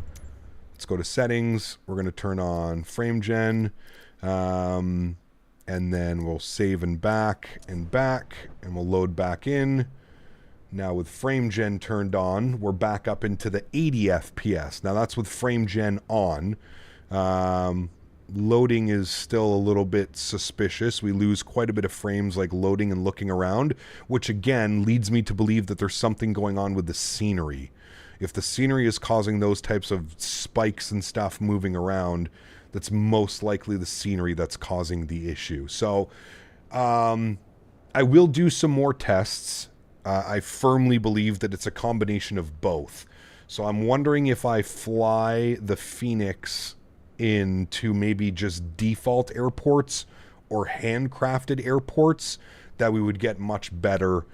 Even with frame gen turned on, we're still, like, the GPU didn't pin itself to 99%. It's still hovering where it was without frame gen turned on. So I'm guessing it's probably third-party scenery that's causing some issues with what's going on.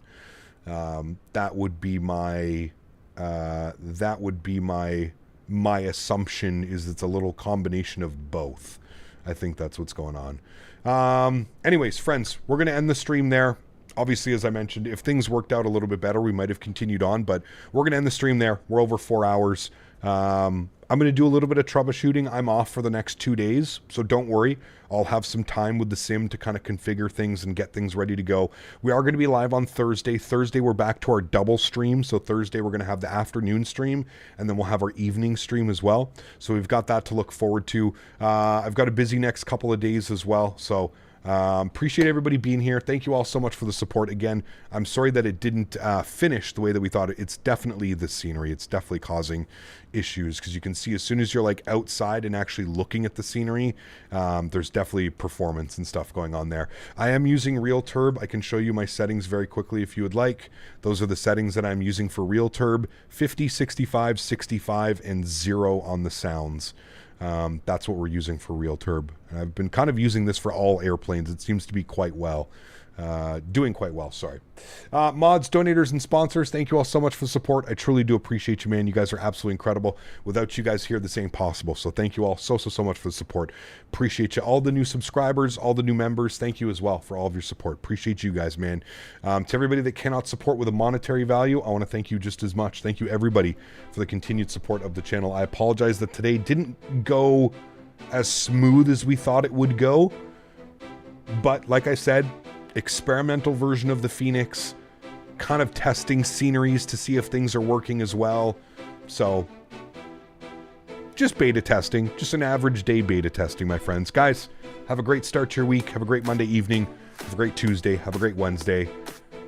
If I come home with a little special friend, check out the Discord. I'm sure I'll have something up in there. Happy landings, my friends. Looking forward to seeing you guys all on Thursday. I'll have everything ironed out by then. I'll be able to do some tests. I'll be able to confirm some things. Happy landings, my friends. See ya. Why did my camera... See ya. Was my camera not on that whole time? See ya.